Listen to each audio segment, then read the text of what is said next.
The Story of the Amulet, Edith Nesbit.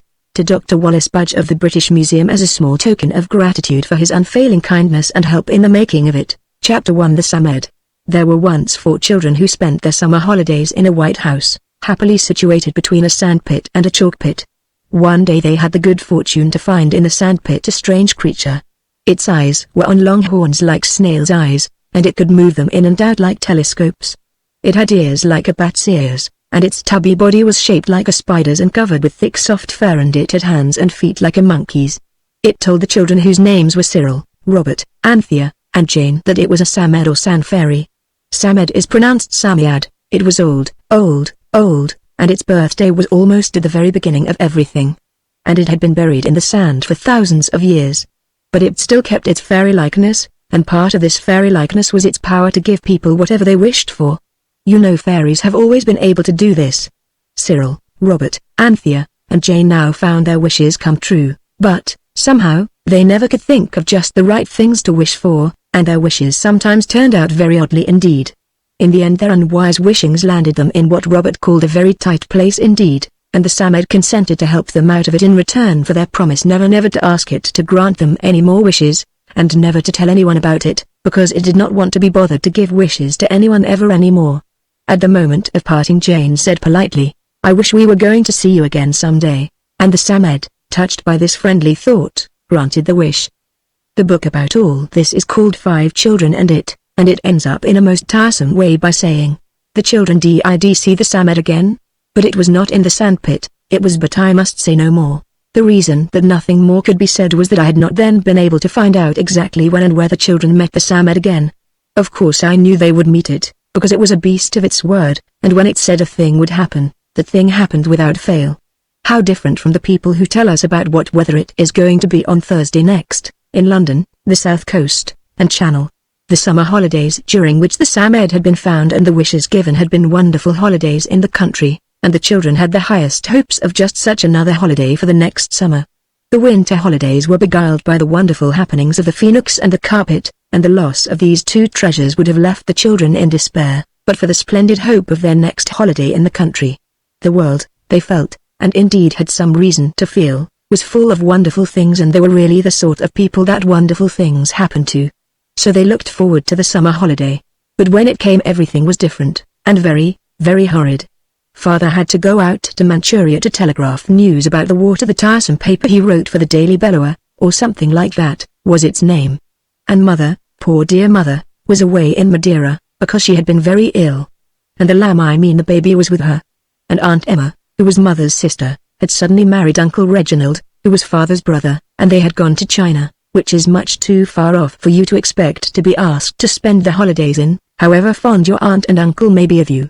So the children were left in the care of old nurse, who lived in Fitzroy Street, near the British Museum, and though she was always very kind to them, and indeed spoiled them far more than would be a good for the most grown-up of us, the 4 children felt perfectly wretched, and when the cab had driven off with Father and all his boxes and guns and the sheepskin, with blankets and the aluminium mess kit inside it, the stoutest heart quailed, and the girls broke down altogether, and sobbed in each other's arms, while the boys each looked out of one of the long gloomy windows of the parlor, and tried to pretend that no boy would be such a muff as to cry. I hope you noticed that they were not cowardly enough to cry till their father had gone. They knew he had quite enough to upset him without that. But when he was gone, everyone felt as if it had been trying not to cry all its life, and that it must cry now, if it died for it. So they cried. Tea with shrimps and watercress cheered them a little. The watercress was arranged in a hedge round a fat glass salt cellar, a tasteful device they had never seen before. But it was not a cheerful meal.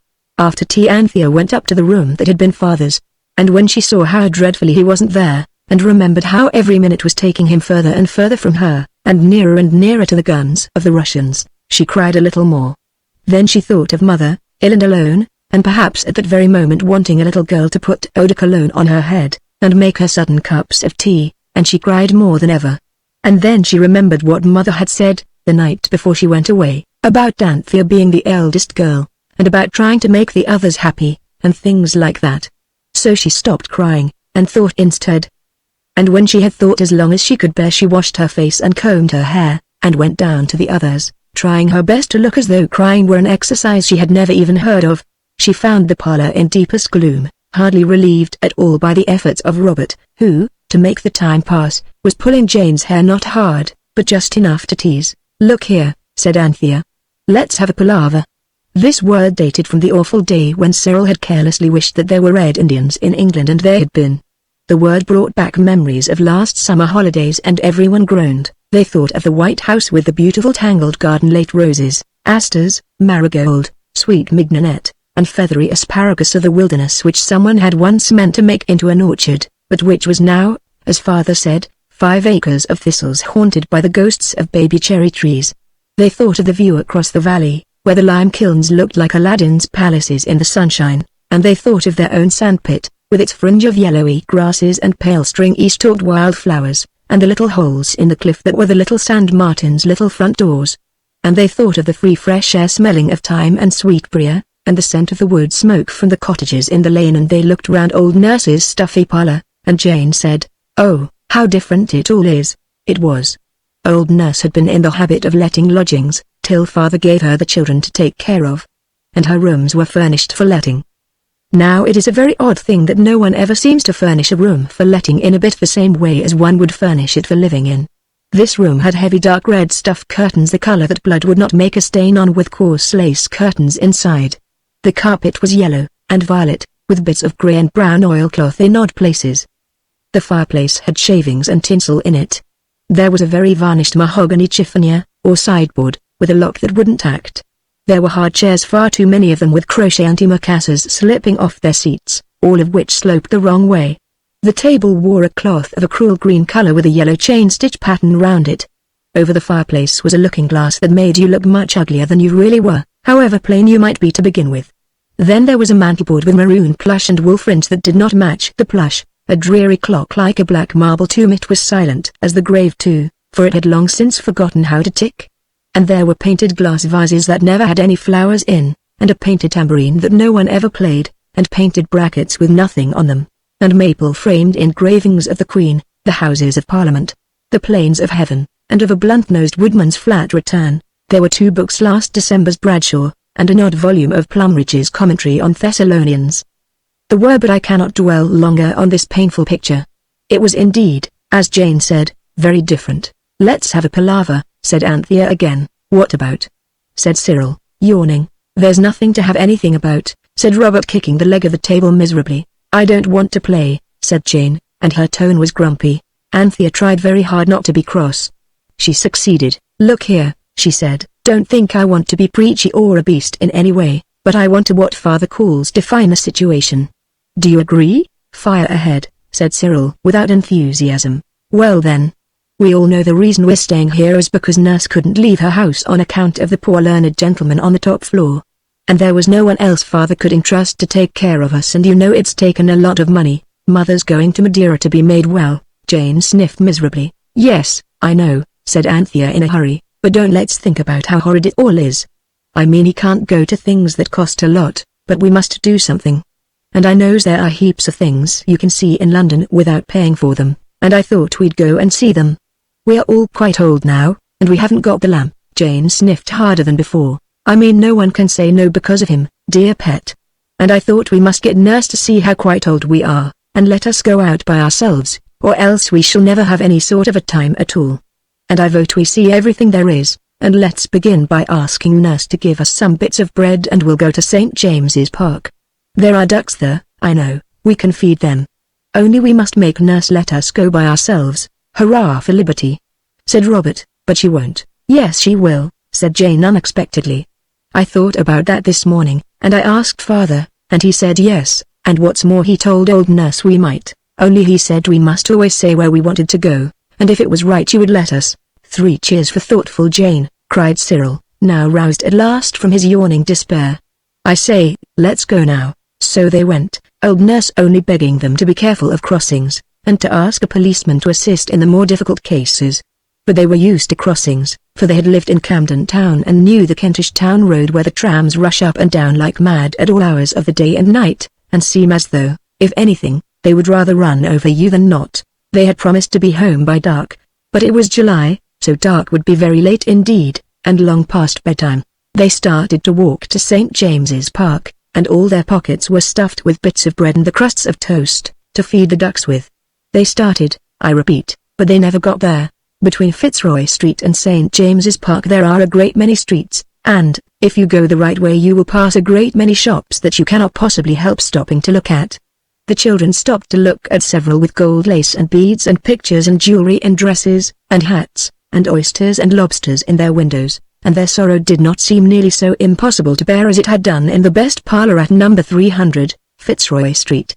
Presently, by some wonderful chance turn of Robert's, who had been voted captain because the girls thought it would be a good for him, and indeed he thought so himself, and of course Cyril couldn't vote against him because it would have looked like a mean jealousy. They came into the little interesting criss-crossy streets that held the most interesting shops of all their shops where live things were sold.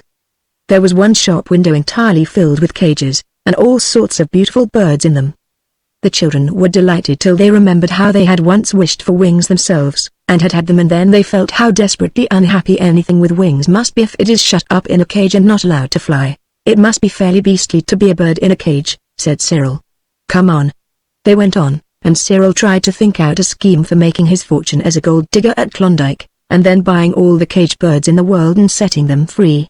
Then they came to a shop that sold cats, but the cats were in cages, and the children could not help wishing someone would buy all the cats and put them on hearthrugs, which are the proper places for cats. And there was the dog shop, and that was not a happy thing to look at either, because all the dogs were chained or caged, and all the dogs, big and little, looked at the four children with sad wistful eyes and wagged beseeching tails as if they were trying to say, buy me, buy me, buy me, and let me go for a walk with you, oh, do buy me, and buy my poor brothers too. Do. They almost said, do. Plain to the ear, as they whined, all but one big Irish terrier, and he growled when Jane patted him. G-R-R-R-R-R, he seemed to say, as he looked at them from the back corner of his eye. You won't buy me.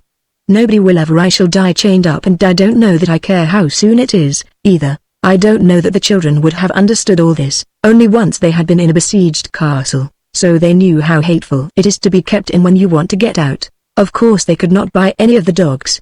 They did, indeed, ask the price of the very, very smallest, and it was £65, but that was because it was a Japanese toy spaniel like the Queen once had her portrait painted with, when she was only Princess of Wales. But the children thought, if the smallest was all that money, the biggest would run into thousands, so they went on. And they did not stop at any more cat or dog or bird shops, but passed them by, and at last they came to a shop that seemed as though it only sold creatures that did not much mind where they were, such as goldfish and white mice, and sea anemones and other aquarium beasts, and lizards and toads, and hedgehogs and tortoises, and tame rabbits and guinea pigs. And there they stopped for a long time, and fed the guinea pigs with bits of bread through the cage bars, and wondered whether it would be possible to keep a sandy-colored double lop in the basement of the house in Fitzroy Street. I don't suppose old Nurse would mind very much, said Jane. Rabbits are most awfully tame sometimes. I expect it would know her voice and follow her all about. She'd tumble over it 20 times a day, said Cyril. Now a snake. There aren't any snakes, said Robert hastily, and besides, I never could cotton to snakes somehow. I wonder why. Worms are as bad, said Anthea, and eels and slugs. I think it's because we don't like things that haven't got legs. Father says snakes have got legs hidden away inside of them, said Robert. Yes, and he says we've got tails hidden away inside us, but it doesn't either of it come to anything really, said Anthea. I hate things that haven't any legs. It's worse when they have too many, said Jane with a shudder. Think of centipedes. They stood there on the pavement, a cause of some inconvenience to the passers-by, and thus beguiled the time with conversation.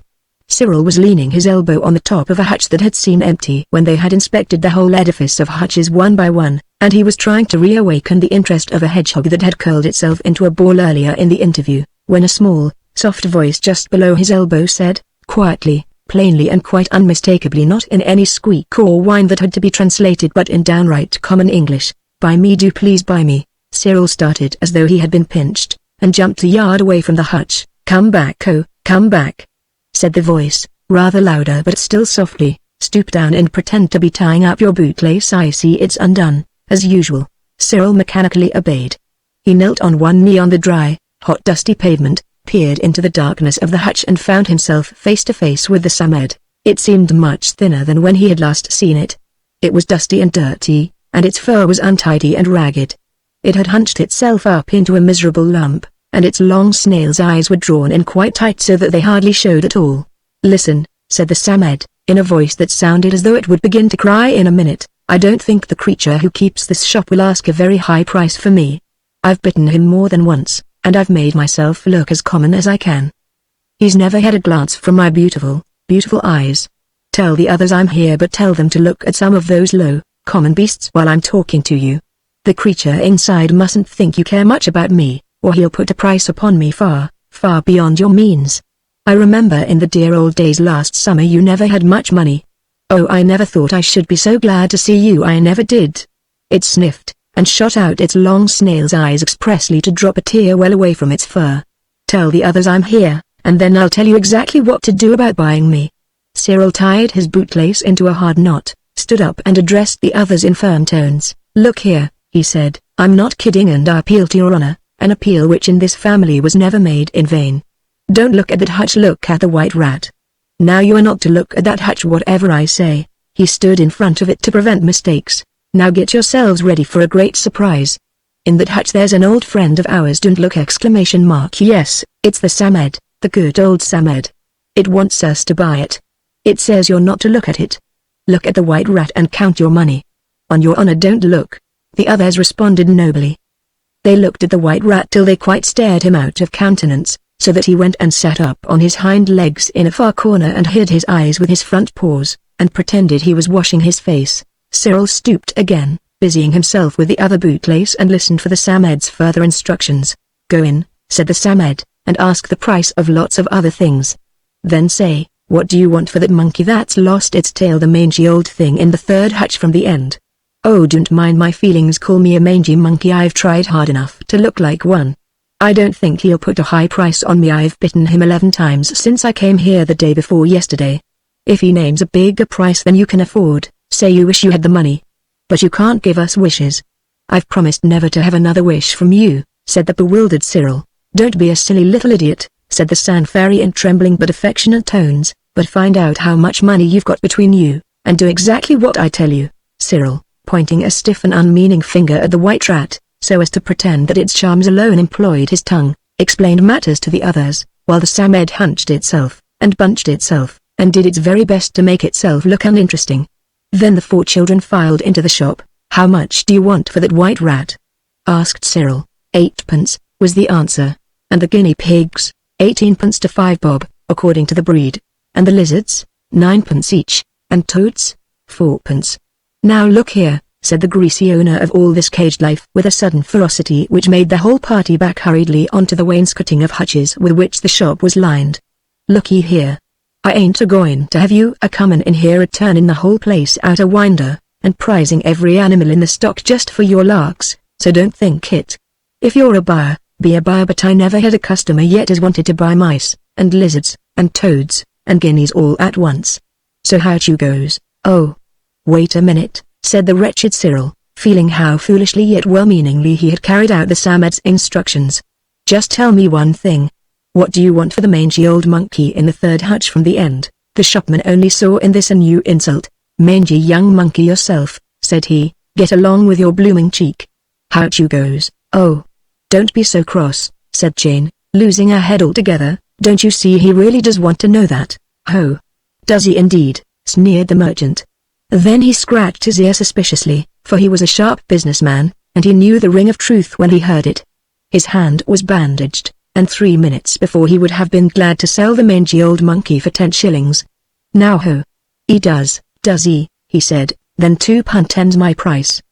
He's not got his fellow, that monkey ain't, nor yet his match, not this side of the equator, which he comes from. And the only one ever seen in London. Ought to be in the zoo. 2 £10, down on the nail, or how't you goes?" The children looked at each other. 23 shillings and 5 pence was all they had in the world, and it would have been merely 3 and 5 pence, but for the sovereign which father had given to them between them at parting. "We've only 23 shillings and 5 pence, said Cyril, rattling the money in his pocket.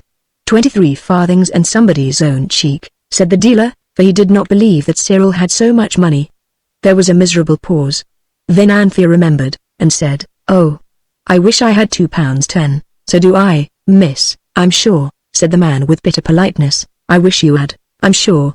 Anthea's hand was on the counter, something seemed to slide under it. She lifted it.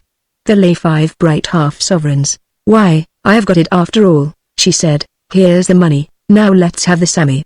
"The monkey, I mean." The dealer looked hard at the money, but he made haste to put it in his pocket. "I only hope you come by it honest," he said, shrugging his shoulders. He scratched his ear again. "Well," he said, "I suppose I must let you have it, but it's worth triple the money." "So it is." He slowly led the way out to the hutch, opened the door gingerly, and made a sudden fierce grab at the Samed, which the Samed acknowledged in one last long lingering bite. "Here, take the brute," said the shopman, squeezing the Samed so tight that he nearly choked it. "It's bit me to the marrow, it have." The man's eyes opened as Anthea held out her arms. "Don't blame me if it tears your face off its bones," he said, and the Samed made a leap from his dirty horny hands, and Anthea caught it in hers, which were not very clean, certainly, but at any rate were soft and pink, and held it kindly and closely. "But you can't take it home like that," Cyril said. "We shall have a crowd after us," and indeed 2 errand boys and a policeman had already collected. "I can't give you nothing, only a paper bag, like what we put the tortoises in," said the man grudgingly. So the whole party went into the shop, and the shopman's eyes nearly came out of his head when, having given Anthea the largest paper bag he could find, he saw her hold it open, and the Samed carefully creep into it. "Well," he said, "if that there don't beat cockfighting. But perhaps you've met the brute afore." "Yes," said Cyril affably, "he's an old friend of ours." "If I'd known that," the man rejoined, "you shouldn't have had him under twice the money. However," he added, as the children disappeared, "I ain't done so bad, seeing as I only give 5 bob for the beast. But then there's the bites to take into account." The children, trembling in agitation and excitement, carried home the Samed, trembling in its paper bag. When they got it home, Anthea nursed it, and stroked it, and would have cried over it, if she hadn't remembered how it hated to be wet. When it recovered enough to speak, it said, "Get me sand, silver sand from the oil and color shop. And get me plenty." They got the sand, and they put it and the Samed in the round bath together, and it rubbed itself, and rolled itself, and shook itself and scraped itself, and scratched itself, and preened itself, till it felt clean and comfy, and then it scrabbled a hasty hole in the sand, and went to sleep in it. The children hid the bath under the girl's bed, and had supper. Old nurse had got them a lovely supper of bread and butter and fried onions. She was full of kind and delicate thoughts. When Anthea woke the next morning, the Samed was snuggling down between her shoulder and Jane's. "You have saved my life," it said. "I know that man would have thrown cold water on me sooner or later, and then I should have died. I saw him wash out a guinea pig's hutch yesterday morning. I'm still frightfully sleepy. I think I'll go back to sand for another nap. Wake the boys and this dormouse over, Jane, and when you've had your breakfasts we'll have a talk." "Don't you want any breakfast?" asked Anthea. "I dare say I shall pick a bit presently," it said, "but sand is all I care about. It's meat and drink to me, and coals and fire and wife and children." With these words it clambered down by the bedclothes and scrambled back into the bath, where they heard it scratching itself out of sight. "Well," said Anthea, "anyhow our holidays won't be dull now. We've found the Samed again." "No," said Jane, beginning to put on her stockings. "We shan't be dull, but it'll be only like having a pet dog now. It can't give us wishes." "Oh, don't be so discontented," said Anthea. "If it can't do anything else it can tell us about megatheriums and things." Chapter 2 The Half Amulet. Long ago, that is to say last summer, the children, finding themselves embarrassed by some wish which the Samed had granted them, and which the servants had not received in a proper spirit, had wished that the servants might not notice the gifts which the Samed gave. And when they parted from the Samed their last wish had been that they should meet it again. Therefore they had met it, and it was jolly lucky for the Samed, as Robert pointed out. Now, of course, you see that the Samed's being where it was the consequence of one of their wishes, and therefore was a Samed wish, and as such could not be noticed by the servants.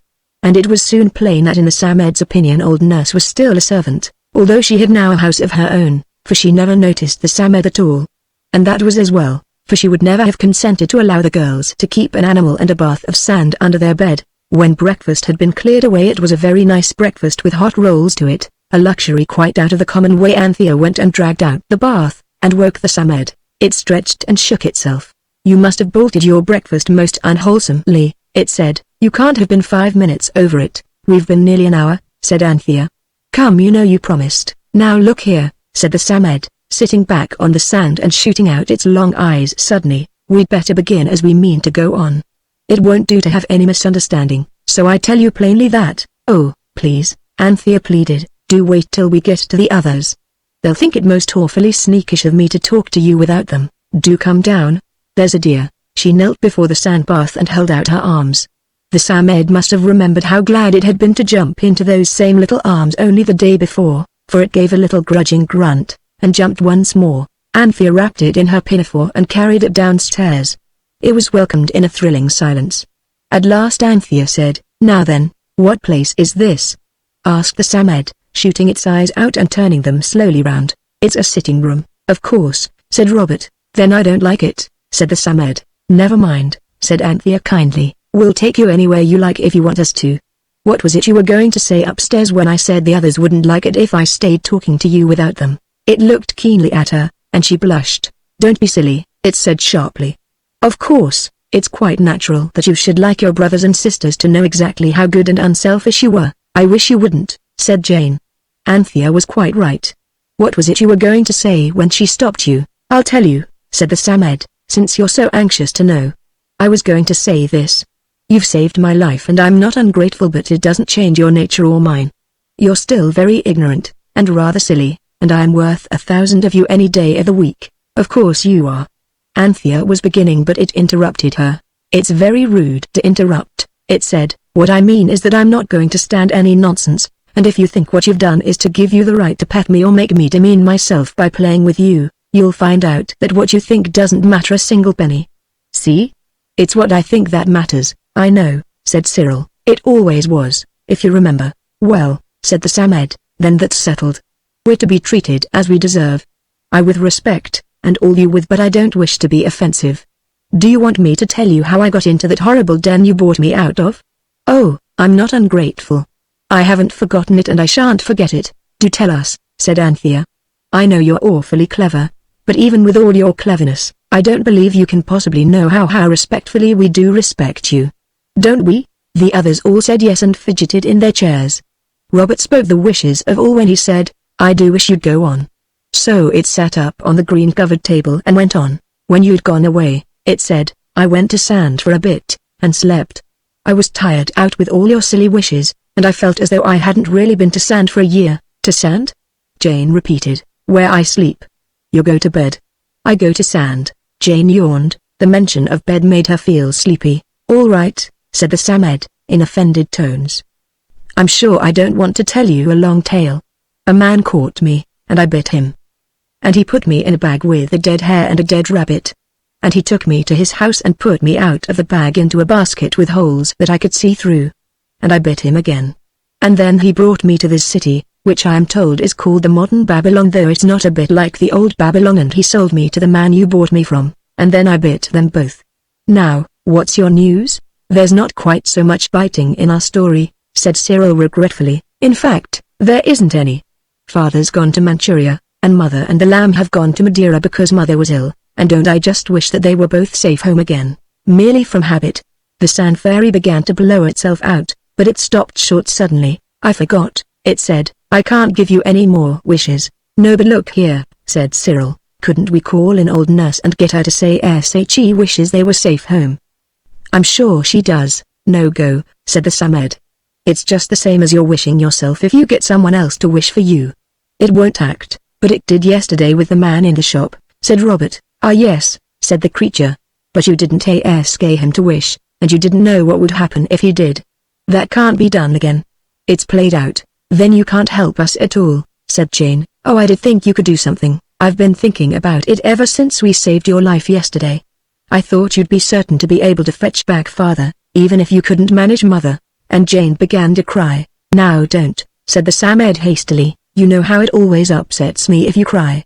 I can't feel safe a moment. Look here, you must have some new kind of charm." "That's easier said than done." "Not a bit of it," said the creature. "There's one of the strongest charms in the world not a stone's throw from where you bought me yesterday. The man that I bit, so the first one, went into a shop to ask how much something cost. I think he said it was a concertina, and while he was telling the man in the shop how much too much he wanted for it, I saw the charm in a sort of tray, with a lot of other things. If you can only buy that, you will be able to have your heart's desire."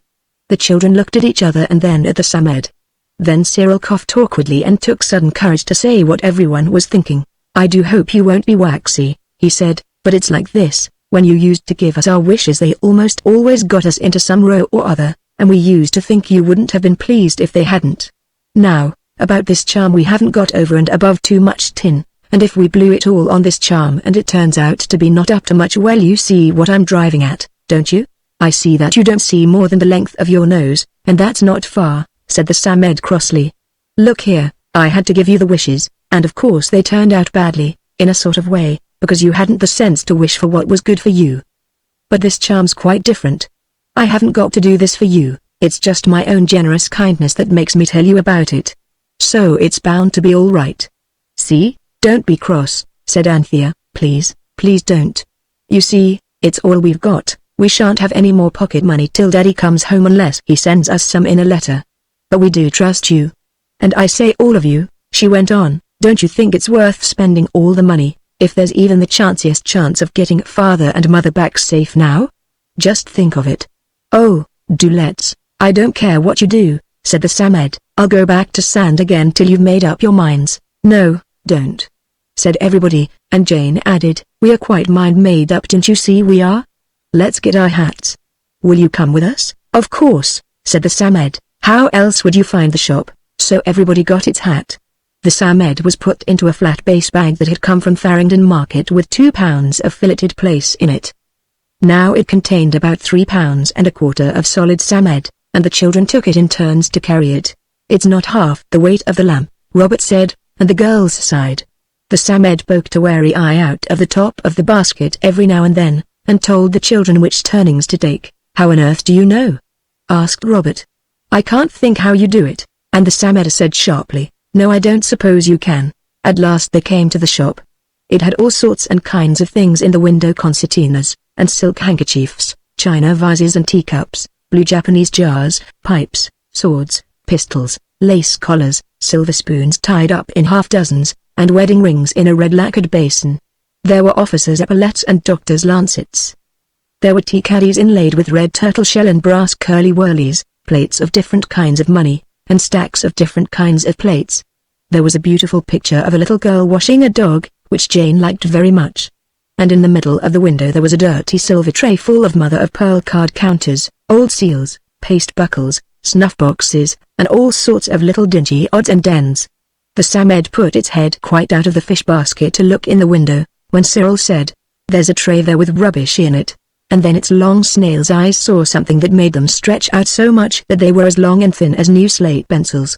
Its fur bristled thickly, and its voice was quite hoarse with excitement as it whispered, "That's it. That's it. There, under that blue and yellow buckle, you can see a bit sticking out. It's red. Do you see? Is it that thing something like a horseshoe?" asked Cyril. "And red, like the common sealing wax you do up parcels with?" "Yes, that's it," said the Samed. "Now, you do just as you did before. Ask the price of other things. That blue buckle would do. Then the man will get the tray out of the window. I think you'd better be the one," it said to Anthea. "We'll wait out here." So the others flattened their noses against the shop window, and presently a large, dirty, short-fingered hand with a very big diamond ring came stretching through the green half-curtains at the back of the shop window and took away the tray. They could not see what was happening in the interview between Anthea and the diamond ring, and it seemed to them that she had had time if she had had money to buy everything in the shop before the moment came when she stood before them, her face wreathed in grins, as Cyril said later, and in her hand the charm. It was something like this, drawing emitted, and it was made of a red, smooth, softly shiny stone. "I've got it," Anthea whispered, just opening her hand to give the others a glimpse of it. "Do let's get home. We can't stand here like stuck pigs looking at it in the street." So home they went. The parlor in Fitzroy Street was a very flat background to magic happenings. Down in the country among the flowers and green fields anything had seemed and indeed had been possible. But it was hard to believe that anything really wonderful could happen so near the Tottenham Court Road. But the Samed was there and it in itself was wonderful. And it could talk and it had shown them where a charm could be bought that would make the owner of it perfectly happy. So the 4 children hurried home, taking very long steps, with their chins stuck out, and their mouths shut very tight indeed. They went so fast that the Samed was quite shaken about in its fish bag, but it did not say anything, perhaps for fear of attracting public notice. They got home at last, very hot indeed, and set the Samed on the green tablecloth. "Now then," said Cyril, but the Samed had to have a plate of sand fetched for it was quite faint. When it had refreshed itself a little it said, "Now then, let me see the charm," and Anthea laid it on the green table cover. The Samed shot out his long eyes to look at it, then it turned them reproachfully on Anthea and said, "But there's only half of it here." This was indeed a blow. "It was all there was," said Anthea, with timid firmness. She knew it was not her fault. "There should be another piece," said the Samed, and a sort of pin to fasten the two together. "Isn't half any good ? Won't it work without the other bit ? It costs 7 and 6.0. Bother, bother, bother ! Don't be silly little idiots," said everyone and the Samed all together. Then there was a wretched silence. Cyril broke it. "What shall we do? Go back to the shop and see if they haven't got the other half," said the Samed. "I'll go to sand till you come back." "Cheer up. Even the bit you've got is some good, but it'll be no end of a bother if you can't find the other." So Cyril went to the shop, and the Samed to sand, and the other three went to dinner, which was now ready. And old Nurse was very cross that Cyril was not ready too. The three were watching at the windows when Cyril returned, and even before he was near enough for them to see his face there was something about the slouch of his shoulders and set of his knickerbockers and the way he dragged his boots along that showed but too plainly that his errand had been in vain. "Well?" they all said, hoping against hope on the front door step. "No go," Cyril answered. "The man said the thing was perfect. He said it was a Roman lady's locket, and people shouldn't buy curios if they didn't know anything about Archie something or other, and that he never went back on a bargain, because it wasn't business, and he expected his customers to act the same. He was simply nasty, that's what he was, and I want my dinner." It was plain that Cyril was not pleased. The unlikeliness of anything really interesting happening in that parlor lay like a weight of lead on everyone's spirits. Cyril had his dinner, and just as he was swallowing the last mouthful of apple pudding there was a scratch at the door. Anthea opened it and in walked the Samed. "Well," it said, when it had heard the news, "things might be worse. Only you won't be surprised if you have a few adventures before you get the other half." "You want to get it, of course." "Rather," was the general reply. "And we don't mind adventures." "No," said the Samed, "I seem to remember that about you." "Well, sit down and listen with all your ears." 8. Are there? Right, I am glad you know arithmetic. Now pay attention, because I don't intend to tell you everything twice over.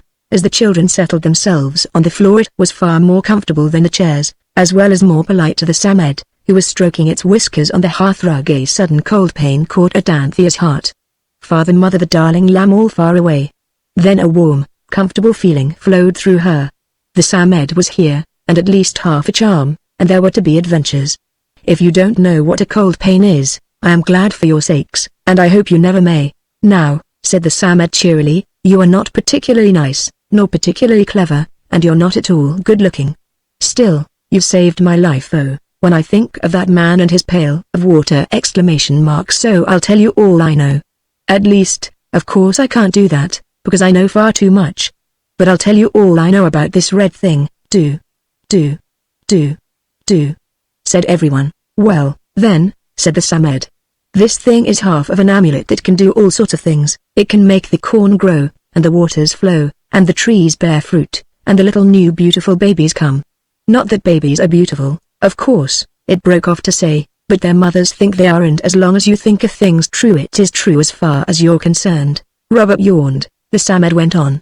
"The complete amulet can keep off all the things that make people unhappy: jealousy, bad temper, pride, disagreeableness, greediness, selfishness, laziness. Evil spirits, people called them when the amulet was made. Don't you think it would be nice to have it?" "Very," said the children, quite without enthusiasm. "And it can give you strength and courage." "That's better," said Cyril. "And virtue." "I suppose it's nice to have that," said Jane, "but not with much interest. And it can give you your heart's desire." "Now you're talking," said Robert. "Of course I am," retorted the Samed tartly, "so there's no need for you to." "Heart's desire is good enough for me," said Cyril. "Yes, but," Anthea ventured, "all that's what the whole charm can do. There's something that the half we've got can win off its own bat, isn't there?" She appealed to the Samed. It nodded. "Yes," it said, "the half has the power to take you anywhere you like to look for the other half." This seemed a brilliant prospect till Robert asked, "Does it know where to look?" The Samed shook its head and answered, I don't think it's likely, do you? No, then, said Robert, we might as well look for a needle in a bottle of hay. Yes, it is bottle, and not bundle, father said so. Not at all, said the Samed briskly, you think you know everything, but you are quite mistaken. The first thing is to get the thing to talk, can it? Jane questioned. Jane's question did not mean that she thought it couldn't, for in spite of the parlor furniture the feeling of magic was growing deeper and thicker, and seemed to fill the room like a dream of a scented fog. Of course it can. I suppose you can read. Oh yes. Everyone was rather hurt at the question. Well, then all you've got to do is to read the name that's written on the part of the charm that you've got. And as soon as you say the name out loud the thing will have power to do, well, several things. There was a silence. The red charm was passed from hand to hand. There's no name on it, said Cyril at last. Nonsense, said the Samed. What's that? Oh, that, said Cyril. It's not reading. It looks like pictures of chickens and snakes and things. This was what was on the charm, hieroglyphics omitted. I've no patience with you, said the Samed. If you can't read you must find someone who can. A priest now? We don't know any priests, said Anthea. We know a clergyman, he's called a priest in the prayer book, you know, but he only knows Greek and Latin and Hebrew, and this isn't any of those I know. The Samed stamped a fairy foot angrily. I wish I'd never seen you, it said. You aren't any more good than so many stone images. Not so much, if I'm to tell the truth. Is there no wise man in your Babylon who can pronounce the names of the great ones? There's a poor learned gentleman upstairs, said Anthea. We might try him. He has a lot of stone images in his room, and iron-looking ones too. We peeped in once when he was out. Old nurse says he doesn't eat enough to keep a canary alive. He spends it all on stones and things. Try him, said the Samed, only be careful. If he knows a greater name than this and uses it against you, your charm will be of no use. Bind him first with the chains of honor and upright dealing. And then ask his aid. Oh, yes, you'd better all go. You can put me to sound as you go upstairs. I must have a few minutes peace and quietness. So the 4 children hastily washed their hands and brushed their hair. This was Anthea's idea, and went up to knock at the door of the poor learned gentleman, and to bind him with the chains of honor and upright dealing. Chapter 3. The Past. The learned gentleman had let his dinner get quite cold. It was mutton chop, and as it lay on the plate it looked like a brown island in the middle of a frozen pond, because the grease of the gravy had become cold, and consequently white.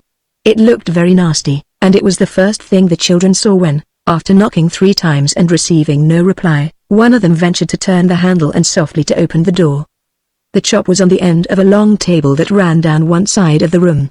The table had images on it and queer-shaped stones, and books. And there were glass cases fixed against the wall behind, with little strange things in them. The cases were rather like the ones you see in jewelers' shops. The poor learned gentleman was sitting at a table in the window, looking at something very small which he held in a pair of fine pincers. He had a round spyglass sort of thing in one eye which reminded the children of watchmakers, and also of the long snail's eyes of the Samed. The gentleman was very long and thin, and his long, thin boots stuck out under the other side of his table. He did not hear the door open, and the children stood hesitating. At last Robert gave the door a push, and they all started back, for in the middle of the wall that the door had hidden was a mummy case, very, very, very big, painted in red and yellow and green and black, and the face of it seemed to look at them quite angrily. You know what a mummy case is like, of course? If you don't, you had better go to the British Museum at once and find out. Anyway, it is not at all the sort of thing that you expect to meet in a top-floor front in Bloomsbury, looking as though it would like to know what business you had there, so everyone said, "Oh," rather loud, and their boots clattered as they stumbled back. The learned gentleman took the glass out of his eye and said, "I beg your pardon," in a very soft, quiet, pleasant voice, the voice of a gentleman who has been to Oxford. "It's us that beg yours," said Cyril politely. "We are sorry to disturb you." "Come in," said the gentleman, rising with the most distinguished courtesy. Anthea told herself. "I am delighted to see you. Won't you sit down?" "No, not there, allow me to move that papyrus." He cleared a chair, and stood smiling and looking kindly through his large, round spectacles. "He treats us like grown-ups," whispered Robert, "and he doesn't seem to know how many of us there are." "Hush," said Anthea, "it isn't manners to whisper." "You say, Cyril, go ahead." "We're very sorry to disturb you," said Cyril politely, "but we did knock 3 times, and you didn't say come in, or run away now, or that you couldn't be bothered just now, or to come when you weren't so busy, or any of the things people do say when you knock at doors, so we opened it." We knew you were in because we heard you sneeze while we were waiting." "Not at all," said the gentleman. "Do sit down. He was found out there are 4 of us," said Robert, as the gentleman cleared 3 more chairs. He put the things off them carefully on the floor. The first chair had things like bricks that tiny birds' feet have walked over when the bricks were soft, only the marks were in regular lines. The second chair had round things on it like very large, fat, long, pale beads. And the last chair had a pile of dusty papers on it.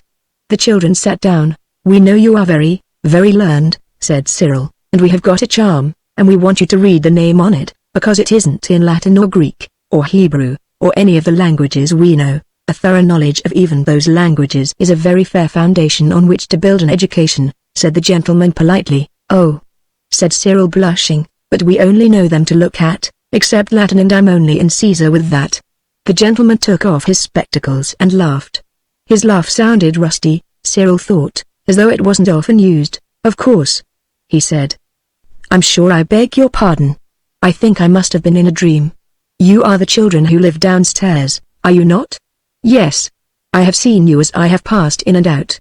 And you have found something that you think to be an antiquity, and you've brought it to show me? That was very kind. I should like to inspect it." "I'm afraid we didn't think about your liking to inspect it," said the truthful Anthea. "It was just for the United States because we wanted to know the name on it." "Oh, yes, and, I say," Robert interjected, "you won't think it rude of us if we ask you first, before we show it.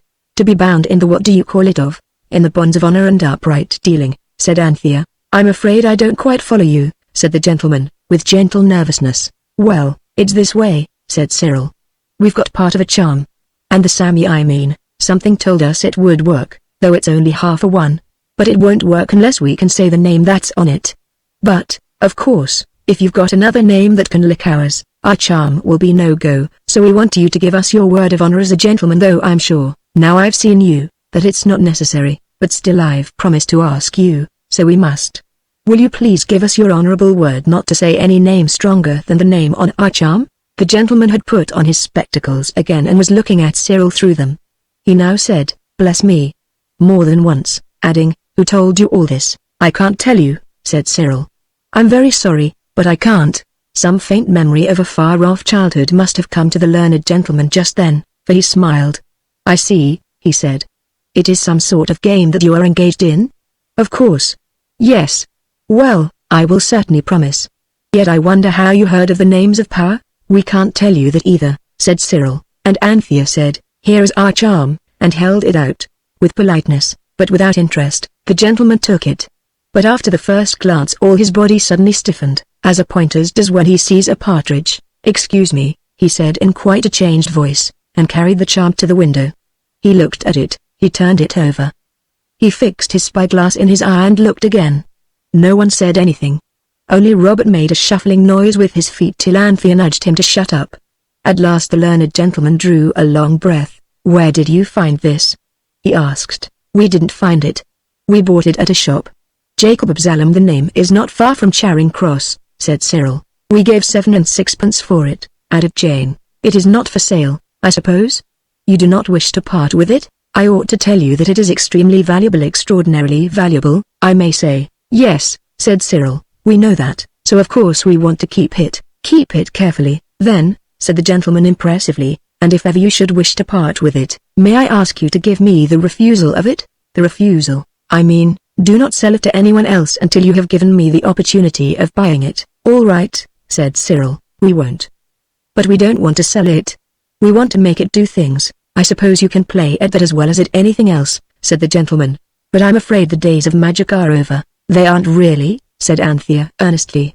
"You'd see they aren't if I could tell you about our last summer holidays. Only I mustn't." "Thank you very much. And can you read the name?" "Yes, I can read it. Will you tell it us?" "The name," said the gentleman, "is a Hekauseche." "A Hekauseche," repeated Cyril. "Thanks awfully. I do hope we haven't taken up too much of your time." "Not at all," said the gentleman. "And do let me entreat you to be very, very careful of that most valuable specimen." They said thank you in all the different polite ways they could think of, and filed out of the door and down the stairs. Anthea was last. Halfway down to the first landing she turned and ran up again.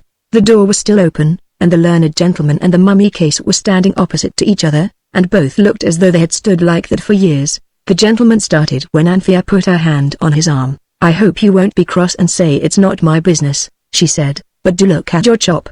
Don't you think you ought to eat it?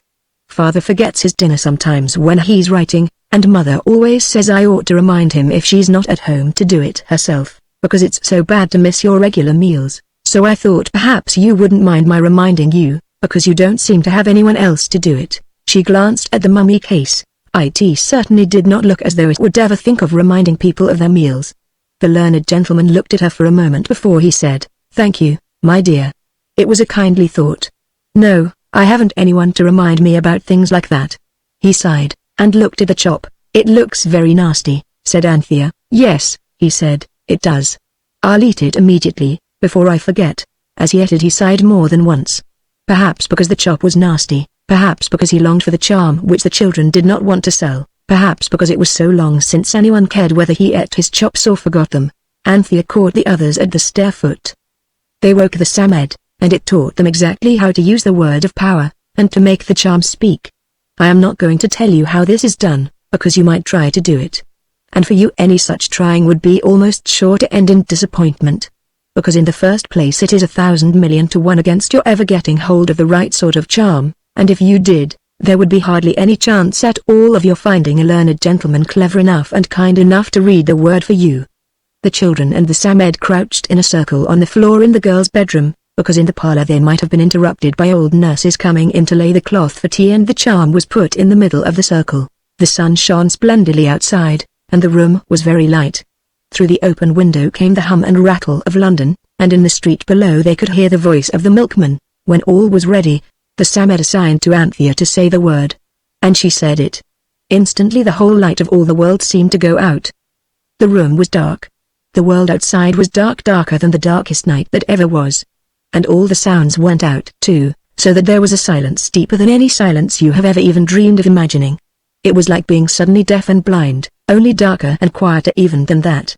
But before the children had got over the sudden shock of it enough to be frightened, a faint, beautiful light began to show in the middle of the circle, and at the same moment a faint, beautiful voice began to speak. The light was too small for one to see anything by, and the voice was too small for you to hear what it said. You could just see the light and just hear the voice. But the light grew stronger.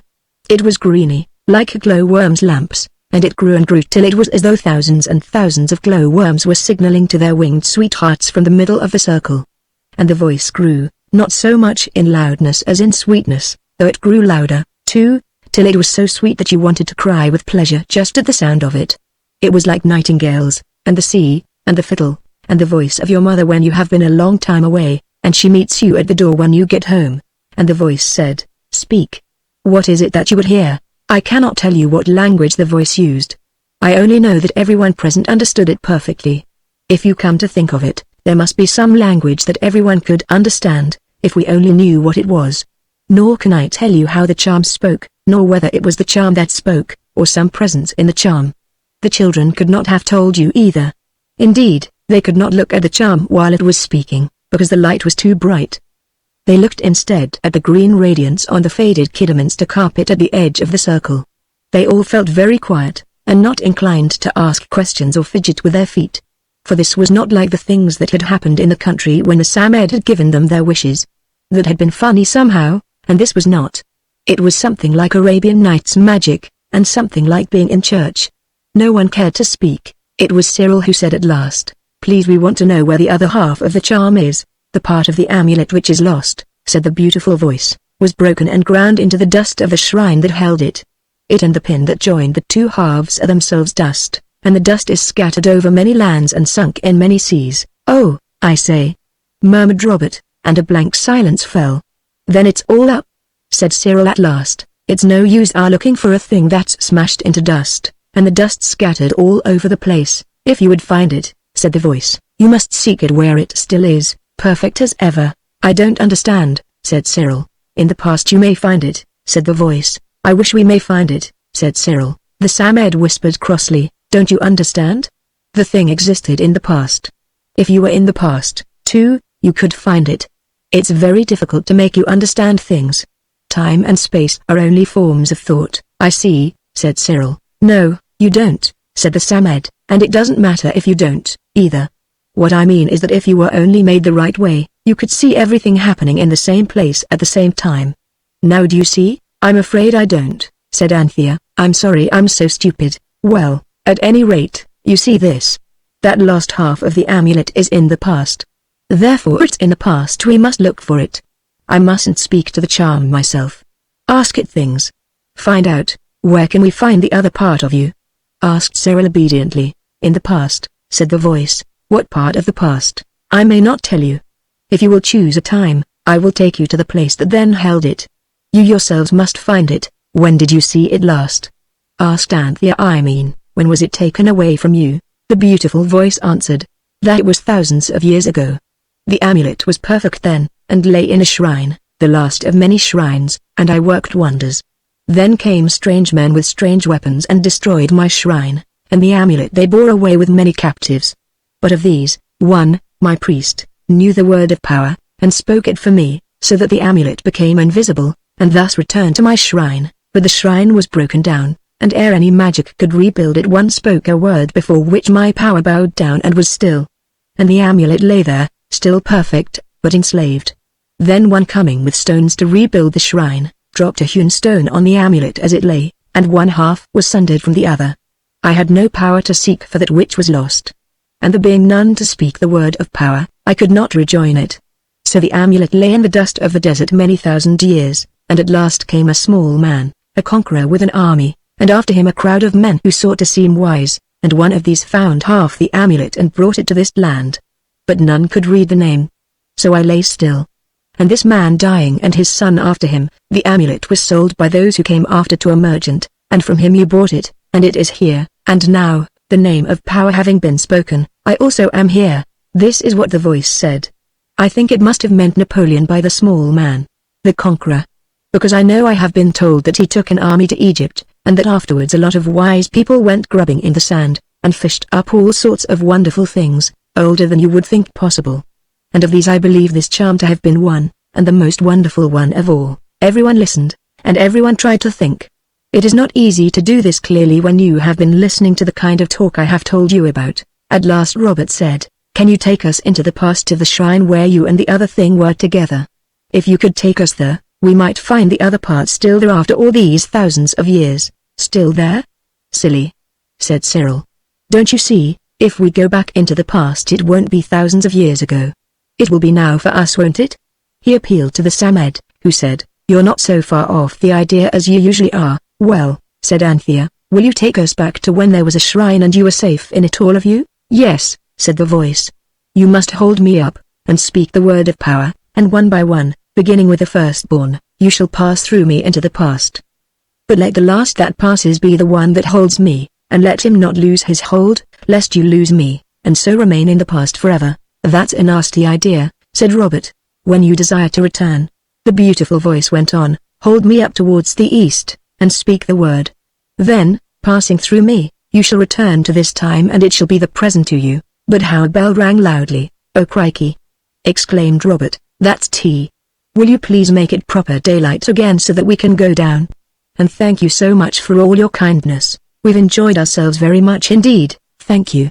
Added Anthea politely. The beautiful light faded slowly.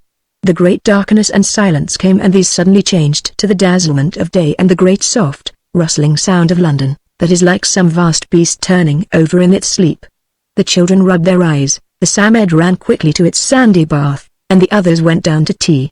And until the cups were actually filled, tea seemed less real than the beautiful voice and the greeny light. After tea Anthea persuaded the others to allow her to hang the charm round her neck with a piece of string. It would be so awful if it got lost, she said. It might get lost anywhere, you know, and it would be rather beastly for us to have to stay in the past forever and ever, wouldn't it? Chapter 4 8,000 years ago. Next morning Anthea got old nurse to allow her to take up the poor learned gentleman's breakfast. He did not recognize her at first, but when he did he was vaguely pleased to see her. You see, I'm wearing the charm round my neck, she said. I'm taking care of it like you told us to. That's right, said he. Did you have a good game last night? You will eat your breakfast before it's cold, won't you? Said Anthea. Yes, we had a splendid time. The charm made it all dark, and then greeny light, and then it spoke. Oh, I wish you could have heard it. It was such a darling voice, and it told us the other half of it was lost in the past, so of course we shall have to look for it there." The learned gentleman rubbed his hair with both hands and looked anxiously at Anthea. "I suppose it's natural youthful imagination and so forth," he said. "Yet someone must have. Who told you that some part of the charm was missing?" "I can't tell you," she said. "I know it seems most awfully rude, especially after being so kind about telling us the name of power, and all that. But really, I'm not allowed to tell anybody anything about the person who told me. You won't forget your breakfast, will you?" The learned gentleman smiled feebly and then frowned, not a cross frown, but a puzzled frown. "Thank you," he said. "I shall always be pleased if you'll look in any time you're passing, you know." "At least, I will," she said. "Goodbye. I'll always tell you anything I may tell." He had not had many adventures with children in them, and he wondered whether all children were like these. He spent quite 5 minutes in wondering before he settled down to the 52nd chapter of his great book on the secret rites of the priests of Amun-Ra. It is no use to pretend that the children did not feel a good deal of agitation at the thought of going through the charm into the past. That idea, that perhaps they might stay in the past and never get back again, was anything but pleasing. Yet no one would have dared to suggest that the charm should not be used, and though each was in its heart very frightened indeed, they would all have joined in jeering at the cowardice of any one of them who should have uttered the timid but natural suggestion, "Don't let's." It seemed necessary to make arrangements for being out all day, for there was no reason to suppose that the sound of the dinner bell would be able to reach back into the past, and it seemed unwise to excite old Nurse's curiosity when nothing they could say, not even the truth, could in any way satisfy it. They were all very proud to think how well they had understood what the charm and the Samed had said about time and space and things like that, and they were perfectly certain that it would be quite impossible to make old Nurse understand a single word of it. So they merely asked her to let them take their dinner out into Regent's Park, and this, with the implied cold mutton and tomatoes, was readily granted. "You can get yourselves some buns or sponge cakes, or whatever you fancy like," said old Nurse, giving Cyril a shilling. "Don't go getting jam tarts, now so messy at the best of times, and without forks and plates, ruination to your clothes, besides your not being able to wash your hands and faces afterwards." So Cyril took the shilling, and they all started off. They went round by the Tottenham Court Road to buy a piece of waterproof sheeting to put over the Samed in case it should be raining in the past when they got there. For it is almost certain death to a Samed to get wet. The sun was shining very brightly, and even London looked pretty. Women were selling roses from big baskets full, and Anthea bought 4 roses, 1 each, for herself and the others. They were red roses and smelt of some of the kind of roses you always want so desperately at about Christmas time, when you can only get mistletoe, which is pale right through to its very scent, and holly, which pricks your nose if you try to smell it. So now everyone had a rose in its buttonhole, and soon everyone was sitting on the grass in Regent's Park under trees whose leaves would have been clean, clear green in the country, but here were dusty and yellowish, and brown at the edges. "We've got to go on with it," said Anthea, "and as the eldest has to go first, you'll have to be last, Jane. You quite understand about holding on to the charm as you go through, don't you, pussy?" "I wish I hadn't got to be last," said Jane. "You shall carry the Samed if you like," said Anthea. "That is," she added, remembering the beast's queer temper, "if it'll let you." The Samed, however, was unexpectedly amiable. "I don't mind," it said, "who carries me, so long as it doesn't drop me." "I can't bear being dropped." Jane with trembling hands took the Samed and its fish basket under one arm. The charm's long string was hung round her neck. Then they all stood up. Jane held out the charm at arm's length, and Cyril solemnly pronounced the word of power. As he spoke it, the charm grew tall and broad, and he saw that Jane was just holding on to the edge of a great red arch of very curious shape. The opening of the arch was small, but Cyril saw that he could go through it. All round and beyond the arch were the faded trees and trampled grass of Regent's Park, where the little ragged children were playing ring-o-roses. But through the opening of it shone a blaze of blue and yellow and red. Cyril drew a long breath and stiffened his legs so that the others should not see that his knees were trembling and almost knocking together. "Here goes," he said, and, stepping up through the arch, disappeared. Then followed Anthea. Robert, coming next, held fast, at Anthea's suggestion, to the sleeve of Jane, who was thus dragged safely through the arch. And as soon as they were on the other side of the arch, there was no more arch at all and no more Regent's Park either, only the charm in Jane's hand, and it was its proper size again. They were now in a light so bright that they winked and blinked and rubbed their eyes. During this dazzling interval Anthea felt for the charm and pushed it inside Jane's frock, so that it might be quite safe. When their eyes got used to the new wonderful light, the children looked around them. The sky was very, very blue, and it sparkled and glittered and dazzled like the sea at home when the sun shines on it. They were standing on a little clearing in a thick, low forest. There were trees and shrubs and a close, thorny, dangly undergrowth.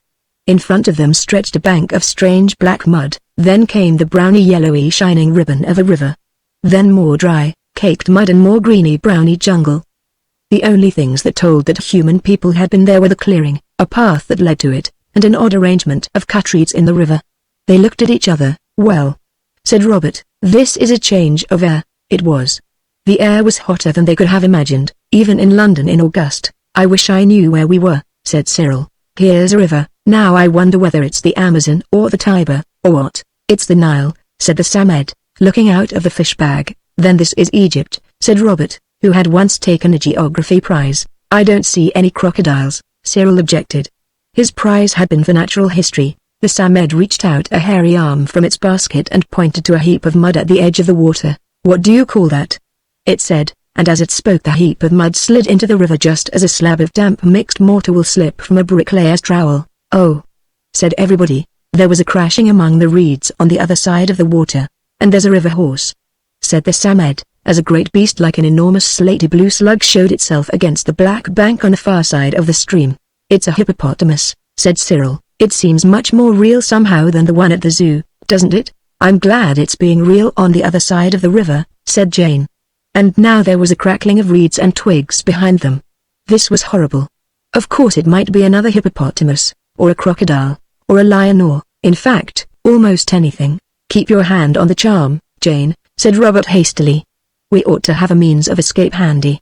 I'm dead certain this is the sort of place where simply anything might happen to us." "I believe a hippopotamus is going to happen to us," said Jane. "A very, very big one." They had all turned to face the danger. "Don't be silly little duffers," said the Samed in its friendly, informal way. "It's not a river horse. It's a human." It was. It was a girl of about Anthea's age. Her hair was short and fair, and though her skin was tanned by the sun, you could see that it would have been fair too if it had had a chance. She had every chance of being tanned, for she had no clothes to speak of, and the 4 English children, carefully dressed in frocks, hats, shoes, stockings, coats, collars, and all the rest of it, envied her more than any words of theirs or of mine could possibly say. There was no doubt that here was the right costume for that climate. She carried a pot on her head, of red and black earthenware. She did not see the children, who shrank back against the edge of the jungle, and she went forward to the brink of the river to fill her pitcher. As she went she made a strange sort of droning, humming, melancholy noise all on 2 notes. Anthea could not help thinking that perhaps the girl thought this noise was singing. The girl filled the pitcher and set it down by the river bank. Then she waded into the water and stooped over the circle of cut reeds.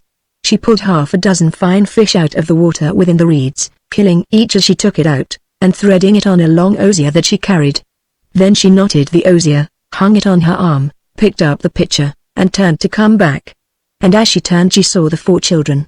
The white dresses of Jane and Anthea stood out like snow against the dark forest background. She screamed and the pitcher fell, and the water was spilled out over the hard mud surface and over the fish, which had fallen too. Then the water slowly trickled away into the deep cracks. "Don't be frightened," Anthea cried. "We won't hurt you." "Who are you?" said the girl. Now, once for all, I am not going to be bothered to tell you how it was that the girl could understand Anthea and Anthea could understand the girl. You, at any rate, would not understand me, if I tried to explain it, any more than you can understand about time and space being only forms of thought. You may think what you like. Perhaps the children had found out the universal language which everyone can understand, and which wise men so far have not found. You will have noticed long ago that they were singularly lucky children, and they may have had this piece of luck as well as others. Or it may have been that. But why pursue the question further? The fact remains that in all their adventures the muddle-headed inventions which we call foreign languages never bothered them in the least. They could always understand and be understood. If you can explain this, please do. I dare say I could understand your explanation, though you could never understand mine. So when the girl said, "Who are you?" everyone understood at once, and Anthea replied, "We are children just like you. Don't be frightened. Won't you show us where you live?" Jane put her face right into the Samed's basket, and burrowed her mouth into its fur to whisper, "Is it safe? Won't they eat us? Are they cannibals?" The Samed shrugged its fur. "Don't make your voice buzz like that, it tickles my ears," it said rather crossly. "You can always get back to Regent's Park in time if you keep fast hold of the charm," it said. The strange girl was trembling with fright. Anthea had a bangle on her arm. It was a 7-penny halfpenny trumpery thing that pretended to be silver. It had a glass heart of turquoise blue hanging from it, and it was the gift of the maid-of-all-work at the Fitzroy Street house.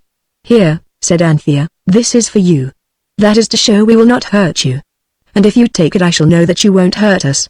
The girl held out her hand. Anthea slid the bangle over it, and the girl's face lighted up with the joy of possession. "Come," she said, looking lovingly at the bangle, "it is peace between your house and mine." She picked up her fish and pitcher and led the way up the narrow path by which she had come, and the others followed. "This is something like," said Cyril, trying to be brave. "Yes," said Robert, also assuming a boldness he was far from feeling. "This really and truly is an adventure. Its being in the past makes it quite different from the phoenix and carpet happenings." The belt of thick-growing acacia trees and shrubs, mostly prickly and unpleasant-looking, seemed about half a mile across. The path was narrow and the wood dark. At last, ahead, daylight shone through the boughs and leaves. The whole party suddenly came out of the wood's shadow into the glare of the sunlight that shone on a great stretch of yellow sand, dotted with heaps of grey rocks where spiky cactus plants showed gaudy crimson and pink flowers among their shabby, sand-peppered leaves. Away to the right was something that looked like a grey-brown hedge, and from beyond it blue smoke went up to the bluer sky. And over all the sun shone till you could hardly bear your clothes. "That is where I live," said the girl, pointing. "I won't go," whispered Jane into the basket, "unless you say it's all right." The Samed ought to have been touched by this proof of confidence. Perhaps, however, it looked upon it as a proof of doubt, for it merely snarled, "If you don't go now I'll never help you again." "Oh," whispered Anthea, "dear Jane, don't. Think of father and the mother and all this getting our heart's desire. And we can go back any minute. Come on." "Besides," said Cyril, in a low voice, "the Samed must know there's no danger or it wouldn't go. It's not so over and above brave itself. Come on." This Jane at last consented to do. As they got nearer to the brownie fence they saw that it was a great hedge about 8 feet high, made of piled-up thorn bushes. "What's that for?" asked Cyril. "To keep out foes and wild beasts," said the girl. "I should think it ought to, too," said he. "Why, some of the thorns are as long as my foot." There was an opening in the hedge, and they followed the girl through it. A little way further on was another hedge, not so high, also of dry thorn bushes, very prickly and spiteful looking, and within this was a sort of village of huts. There were no gardens and no roads. Just huts built of wood and twigs and clay, and roofed with great palm leaves, dumped down anywhere. The doors of these houses were very low, like the doors of dog kennels. The ground between them was not paths or streets, but just yellow sand trampled very hard and smooth. In the middle of the village there was a hedge that enclosed what seemed to be a piece of ground about as big as their own garden in Camden Town. No sooner were the children well within the inner thorn hedge than dozens of men and women and children came crowding round from behind and inside the huts. The girl stood protectingly in front of the 4 children, and said, "They are wonder children from beyond the desert. They bring marvelous gifts, and I have said that it is peace between us and them." She held out her arm with the Lother arcade bangle on it. The children from London, where nothing now surprises anyone, had never before seen so many people look so astonished. They crowded round the children, touching their clothes, their shoes, the buttons on the boys' jackets, and the coral of the girls' necklaces. "Do say something," whispered Anthea. "We come," said Cyril, with some dim remembrance of a dreadful day when he had had to wait in an outer office while his father interviewed a solicitor. And there had been nothing to read but the Daily Telegraph. "We come from the world where the sun never sets. And peace with honor is what we want. We are the great Anglo-Saxon or conquering race. Not that we want to conquer you," he added hastily. "We only want to look at your houses and your at all you've got here, and then we shall return to our own place, and tell of all that we have seen so that your name may be famed." Cyril's speech didn't keep the crowd from pressing round and looking as eagerly as ever at the clothing of the children. Anthea had an idea that these people had never seen woven stuff before, and she saw how wonderful and strange it must seem to people who had never had any clothes but the skins of beasts. The sewing, too, of modern clothes seemed to astonish them very much. They must have been able to sew themselves, by the way, for men who seemed to be the chiefs wore knickerbockers of goatskin or deerskin, fastened round the waist with twisted strips of hide. And the women wore long skimpy skirts of animals' skins. The people were not very tall. Their hair was fair, and men and women both had it short. Their eyes were blue, and that seemed odd in Egypt. Most of them were tattooed like sailors, only more roughly. What is this? What is this? They kept asking, touching the children's clothes curiously. Anthea hastily took off Jane's frilly lace collar and handed it to the woman who seemed most friendly. "Take this," she said, "and look at it. And leave us alone. We want to talk among ourselves." She spoke in the tone of authority which she had always found successful when she had not time to coax her baby brother to do as he was told. The tone was just as successful now. The children were left together and the crowd retreated. It paused a dozen yards away to look at the lace collar and to go on talking as hard as it could. The children will never know what those people said, though they knew well enough that they, the four strangers, were the subject of the talk. They tried to comfort themselves by remembering the girl's promise of friendliness, but of course the thought of the charm was more comfortable than anything else. They sat down on the sand in the shadow of the hedge-drowned place in the middle of the village, and now for the first time they were able to look about them and to see something more than a crowd of eager, curious faces. They here noticed that the women wore necklaces made of beads of different colored stone, and from these hung pendants of odd, strange shapes, and some of them had bracelets of ivory and flint. "I say," said Robert, "what a lot we could teach them if we stayed here." "I expect they could teach us something too," said Cyril. "Did you notice that flint bracelet the woman had that Anthea gave the collar to? That must have taken some making. Look here, they'll get suspicious if we talk among ourselves, and I do want to know about how they do things. Let's get the girl to show us round, and we can be thinking about how to get the amulet at the same time. Only mind, we must keep together." Anthea beckoned to the girl, who was standing a little way off looking wistfully at them, and she came gladly. "Tell us how you make the bracelets." "The stone ones," said Cyril. "With other stones," said the girl. "The men make them. We have men of special skill in such work. Haven't you any iron tools?" "Iron," said the girl. "I don't know what you mean." It was the first word she had not understood. "Are all your tools of flint?" asked Cyril. "Of course," said the girl, opening her eyes wide. "I wish I had time to tell you of that talk." The English children wanted to hear all about this new place, but they also wanted to tell of their own country. It was like when you come back from your holidays and you want to hear and to tell everything at the same time. As the talk went on there were more and more words that the girl could not understand, and the children soon gave up the attempt to explain to her what their own country was like, when they began to see how very few of the things they had always thought they could not do without were really not at all necessary to life. The girl showed them how the huts were made indeed, as one was being made that very day she took them to look at it. The way of building was very different from ours. The men stuck long pieces of wood into a piece of ground the size of the hut they wanted to make. These were about 8 inches apart, then they put in another row about 8 inches away from the first, and then a third row still further out. Then all the space between was filled up with small branches and twigs, and then daubed over with black mud worked with the feet till it was soft and sticky like putty. The girl told them how the men went hunting with flint spears and arrows, and how they made boats with reeds and clay. Then she explained the reed thing in the river that she had taken the fish out of. It was a fish trap, just a ring of reeds set up in the water with only one little opening in it, and in this opening, just below the water, was stuck reeds slanting the way of the river's flow, so that the fish, when they had swum silly couldn't get out again. She showed them the clay pots and jars and platters, some of them ornamented with black and red patterns, and the most wonderful things made of flint and different sorts of stone, beads, and ornaments, and tools and weapons of all sorts and kinds. "It is really wonderful," said Cyril patronizingly, "when you consider that it's all 8,000 years ago." "I don't understand you," said the girl. "It isn't 8,000 years ago," whispered Jane. "It's now, and that's just what I don't like about it. I say, do let's get home again before anything more happens. You can see for yourselves the charm isn't here." "What's in that place in the middle?"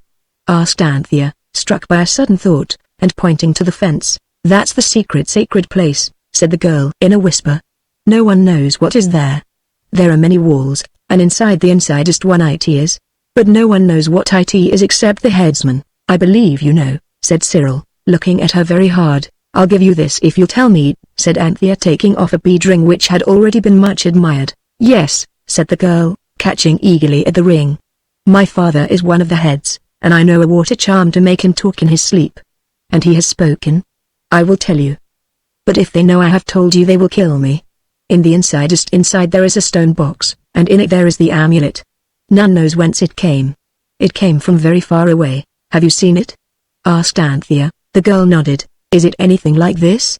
asked Jane, rashly producing the charm. The girl's face turned a sickly greenish-white. Hide it, she whispered. You must put it back. If they see it they will kill us all. You for taking it, and me for knowing that there was such a thing. Oh, whoa. Why did you ever come here? Don't be frightened, said Cyril. They shan't know. Jane, don't you be such a little jackape again, that's all. You see what will happen if you do. Now, tell me. He turned to the girl, but before he had time to speak the question there was a loud shout, and a man bounded in through the opening in the thorn hedge. Many foes are upon us, he cried. Make ready the defenses.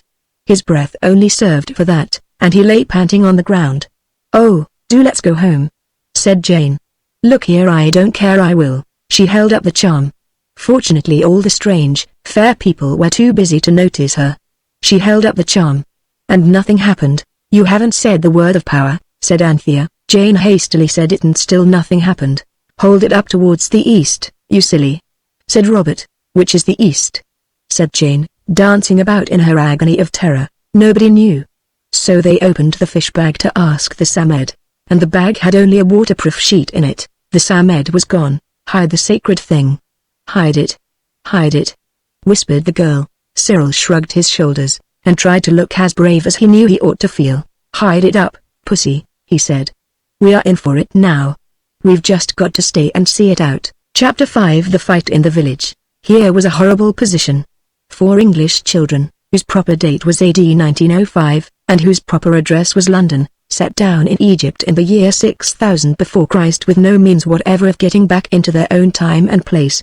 They could not find the east, and the sun was of no use at the moment, because some officious person had once explained to Cyril that the sun did not really set in the west at all nor rise in the east either. For the matter of that, the Samed had crept out of the base bag when they were not looking and had basely deserted them. An enemy was approaching. There would be a fight. People get killed in fights, and the idea of taking part in the fight was one that did not appeal to the children. The man who had brought the news of the enemy still lay panting on the sand. His tongue was hanging out, long and red, like a dog's. The people of the village were hurriedly filling the gaps in the fence with thorn bushes from the heap that seemed to have been piled there ready for just such a need. They lifted the cluster thorns with long poles much as men at home, nowadays, lift hay with a fork. Jane bit her lip and tried to decide not to cry. Robert felt in his pocket for a toy pistol and loaded it with a pink paper cap.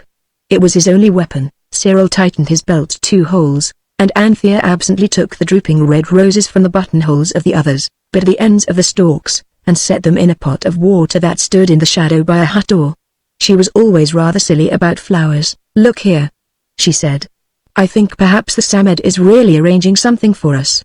I don't believe it would go away and leave us all alone in the past. I'm certain it wouldn't. Jane succeeded in deciding not to cry at any rate yet. But what can we do? Robert asked. Nothing, Cyril answered promptly, except keep our eyes and ears open. Look. That runner chap's getting his wind. Let's go and hear what he's got to say. The runner had risen to his knees and was sitting back on his heels. Now he stood up and spoke. He began by some respectful remarks addressed to the heads of the village. His speech got more interesting when he said, I went out in my raft to snare ibises, and I had gone up the stream an hour's journey. Then I set my snares and waited. And I heard the sound of many wings, and looking up, saw many herons circling in the air. And I saw that they were afraid, so I took thought. A beast may scare one heron, coming upon it suddenly, but no beast will scare a whole flock of herons. And still they flew and circled, and would not light. So then I knew that what scared the herons must be men, and men who knew not our ways of going softly so as to take the birds and beasts unawares. By this I knew they were not of our race or of our place. So, leaving my raft, I crept along the river bank, and at last came upon the strangers. They are many as the sands of the desert, and their spearheads shine red like the sun. They are a terrible people, and their march is towards the United States. Having seen this, I ran, and did not stay till I was before you. These are your folk, said the headman, turning suddenly and angrily on Cyril. You came as spies for them. We did not, said Cyril indignantly. We wouldn't be spies for anything. I'm certain these people aren't a bit like us. Are they now? He asked the runner. No, was the answer. These men's faces were darkened, and their hair black as night. Yet these strange children, maybe, are their gods, who have come before to make ready the way for them. A murmur ran through the crowd. "No, no," said Cyril again. "We are on your side. We will help you to guard your sacred things." The headman seemed impressed by the fact that Cyril knew that there were sacred things to be guarded. He stood a moment gazing at the children. Then he said, "It is well. And now let all make offering, that we may be strong in battle."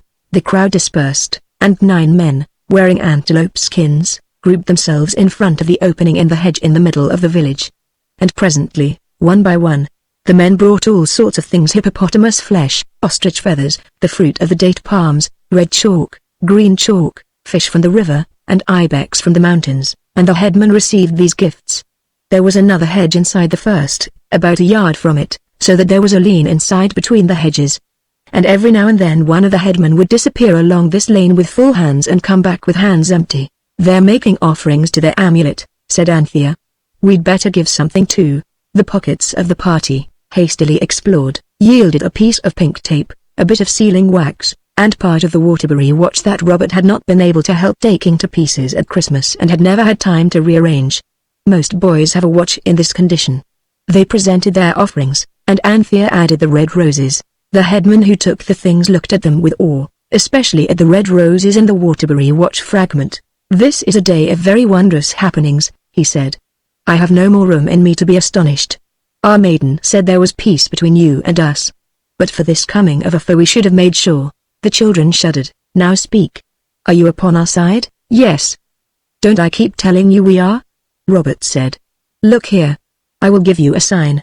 You see this?" He held out the toy pistol. "I shall speak to it, and if it answers me you will know that I and the others are come to guard your sacred thing that we've just made the offerings to. Will that God whose image you hold in your hand speak to you alone, or shall I also hear it?" asked the man cautiously. "You'll be surprised when you do hear it," said Robert. "Now, then." He looked at the pistol and said, "If we are to guard the sacred treasure within," he pointed to the hedged-in space, "speak with thy loud voice, and we shall obey." He pulled the trigger, and the cap went off. The noise was loud, for it was a 2-shilling pistol, and the caps were excellent. Every man, woman, and child in the village fell on its face on the sand. The headman who had accepted the test rose first. "The voice has spoken," he said. "Lead them into the anteroom of the sacred thing." So now the 4 children were led in through the opening of the hedge and round the lane till they came to an opening in the inner hedge, and they went through an opening in that, and so passed into another lane. The thing was built something like this, and all the hedges were of brushwood and thorns. Drawing of maze omitted. "It's like the maze at Hampton Court," whispered Anthea. The lanes were all open to the sky, but the little hut in the middle of the maze was round-roofed, and a curtain of skins hung over the doorway. "Here you may wait," said their guide, "but do not dare to pass the curtain." He himself passed it and disappeared. "But look here," whispered Cyril, "some of us ought to be outside in case the Samed turns up. Don't let's get separated from each other, whatever we do," said Anthea. "It's quite bad enough to be separated from the Samed. We can't do anything while that man is in there. Let's all go out into the village again. We can come back late now we know the way in. That man'll have to fight like the rest, most likely, if it comes to fighting. If we find the Samed we'll go straight home. It must be getting late, and I don't much like this mazzy place." They went out and told the headman that they would protect the treasure when the fighting began. And now they looked about them and were able to see exactly how a first-class worker in flint flakes and notches an arrowhead or the edge of an axe, an advantage which no other person now alive has ever enjoyed. The boys found the weapons most interesting. The arrowheads were not on arrows such as you shoot from a bow, but on javelins, for throwing from the hand. The chief weapon was a stone fastened to a rather short stick, something like the things gentlemen used to carry about and call life preservers in the days of the garrotes. Then there were long things like spears or lances, with flint knives, horribly sharpened flint battle axes. Everyone in the village was so busy that the place was like an ant heap when you have walked into it by accident. The women were busy and even the children. Quite suddenly all the air seemed to glow and grow red. It was like the sudden opening of a furnace door, such as you may see at Woolwich Arsenal if you ever have the luck to be taken there, and then almost as suddenly it was as though the furnace doors had been shut. For the sun had set, and it was night. The sun had that abrupt way of setting in Egypt 8,000 years ago, and I believe it has never been able to break itself of the habit, and sets in exactly the same manner to the present day. The girl brought the skins of wild deer and led the children to a heap of dry sedge. "My father says they will not attack yet. Sleep," she said, and it really seemed a good idea. You may think that in the midst of all these dangers the children would not have been able to sleep, but somehow, though they were rather frightened now and then, the feeling was growing in them deep down and almost hidden away, but still growing, that the Samed was to be trusted, and that they were really and truly safe. This did not prevent their being quite as much frightened as they could bear to be without being perfectly miserable. "I suppose we'd better go to sleep," said Robert. "I don't know what on earth poor old Nurse will do with us out all night, set the police on our tracks, I expect. I only wish they could find us. A dozen policemen would be rather welcome just now. But it's no use getting into a stew over it," he added soothingly. "Good night," and they all fell asleep. They were awakened by long, loud, terrible sounds that seemed to come from everywhere at once, horrible threatening shouts and shrieks and howls that sounded, as Cyril said later, like the voices of men thirsting for their enemies' blood. "It is the voice of the strange men," said the girl, coming to them trembling through the dark. "They have attacked the walls, and the thorns have driven them back. My father says they will not try again till daylight. But they are shouting to frighten us, as though we were savages. Dwellers in the swamps," she cried indignantly. All night the terrible noise went on, but when the sun rose, as abruptly as he had set, the sound suddenly ceased. The children had hardly time to be glad of this before a shower of javelins came hurtling over the great thorn hedge, and everyone sheltered behind the huts. But next moment another shower of weapons came from the opposite side, and the crowd rushed to other shelter. Cyril pulled out a javelin that had stuck in the roof of the hut beside him. Its head was of brightly burnished copper. Then the sound of shouting arose again and the crackle of dried thorns. The enemy was breaking down the hedge. All the villagers swarmed to the point whence the crackling and the shouting came. They hurled stones over the hedges, and short arrows with flint heads. The children had never before seen men with the fighting light in their eyes. It was very strange and terrible, and gave you a queer thick feeling in your throat. It was quite different from the pictures of fights in the illustrated papers at home. It seemed that the shower of stones had driven back the besiegers. The besieged drew breath, but at that moment the shouting and the crackling arose on the opposite side of the village and the crowd hastened to defend that point, and so the fight swayed to and fro across the village, for the besieged had not the sense to divide their forces as their enemies had done. Cyril noticed that every now and then certain of the fighting men would enter the maze, and come out with brighter faces, a braver aspect, and a more upright carriage. "I believe they go and touch the amulet," he said. "You know the Sameda said it could make people brave." They crept through the maze, and watching they saw that Cyril was right. A headman was standing in front of the skin curtain, and as the warriors came before him he murmured a word they could not hear, and touched their foreheads with something that they could not see. And this something he held in his hands. And through his fingers they saw the gleam of a red stone that they knew. The fight raged across the thorn hedge outside. Suddenly there was a loud and bitter cry. "They're in! They're in! The hedge is down!" The headman disappeared behind the deerskin curtain. "He's gone to hide it," said Anthea.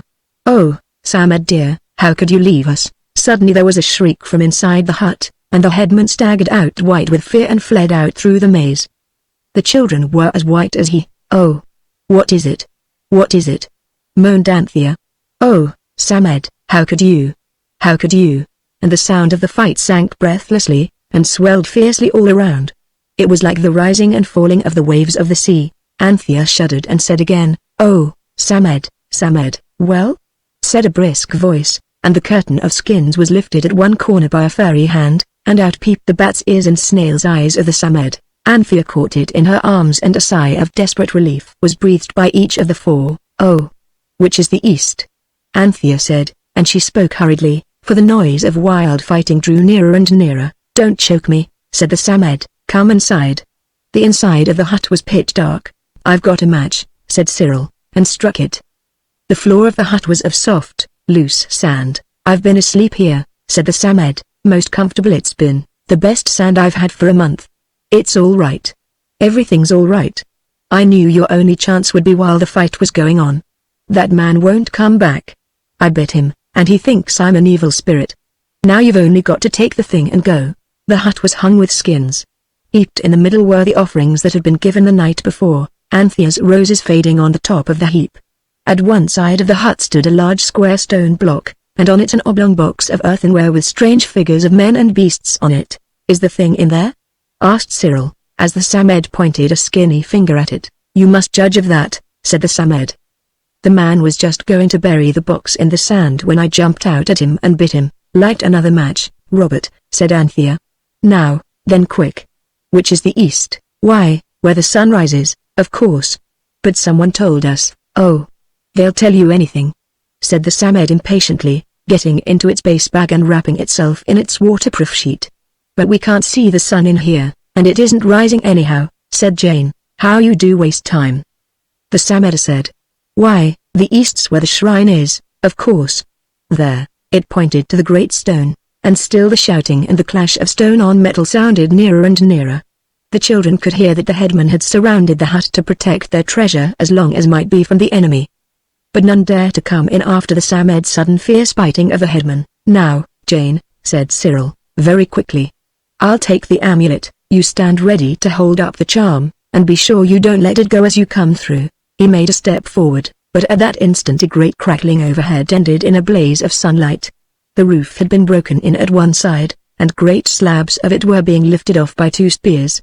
As the children trembled and winked in the new light, large dark hands tore down the wall, and a dark face, with a blobby fat nose, looked over the gap.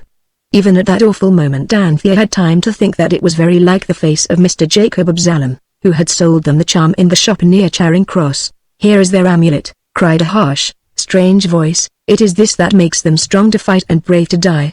And what else have we here, gods or demons? He glared fiercely at the children, and the whites of his eyes were very white indeed. He had a wet, red copper knife in his teeth. There was not a moment to lose. Jane, Jane, quick! Cried everyone passionately. Jane with trembling hands held up the charm towards the east, and Cyril spoke the word of power. The amulet grew to a great arch. Out beyond it was the glaring Egyptian sky, the broken wall, the cruel, dark, big-nosed face with a red, wet knife in its gleaming teeth. Within the arch was the dull, faint, greeny brown of London grass and trees. Hold tight, Jane! Cyril cried, and he dashed through the arch, dragging Anthea and the Samed after him. Robert followed, clutching Jane. And in the ears of each, as they passed through the arch of the charm, the sound and fury of battle died out suddenly and utterly, and they heard only the low, dull, discontented hum of vast London, and the peeking and patting of the sparrows on the gravel and the voices of the ragged baby children playing ring-o-roses on the yellow trampled grass. And the charm was a little charm again in Jane's hand, and there was the basket with their dinner and the bath buns lying just where they had left it. My hat, said Cyril, drawing a long breath. That was something like an adventure. It was rather like one, certainly, said the Samed. They all lay still, breathing in the safe, quiet air of Regent's Park. We'd better go home at once, said Anthea presently. Old Nurse will be most frightfully anxious. The sun looks about the same as it did when we started yesterday. We've been away 24 hours. The buns are quite soft still, said Cyril, feeling one. I suppose the dew kept them fresh. They were not hungry, curiously enough. They picked up the dinner basket and the Samed basket, and went straight home. Old Nurse met them with amazement. Well, if ever I did, she said. What's gone wrong? You've soon tired of your picnic. The children took this to be bitter irony, which means saying the exact opposite of what you mean in order to make yourself disagreeable, as when you happen to have a dirty face, and someone says, how nice and clean you look. We're very sorry, began Anthea, but Old Nurse said, oh, bless me, child, I don't care. Please yourselves and you'll please me. Come in and get your dinners comfortable. I've got a potato on a boiling. When she had gone to attend to the potatoes the children looked at each other. Could it be that Old Nurse had so changed that she no longer cared that they should have been away from home for 24 hours all that night, in fact without any explanation whatever? But the Samed put its head out of its basket and said, what's the matter? Don't you understand? You come back through the charm arch at the same time as you go through it. This isn't tomorrow. Is it still yesterday?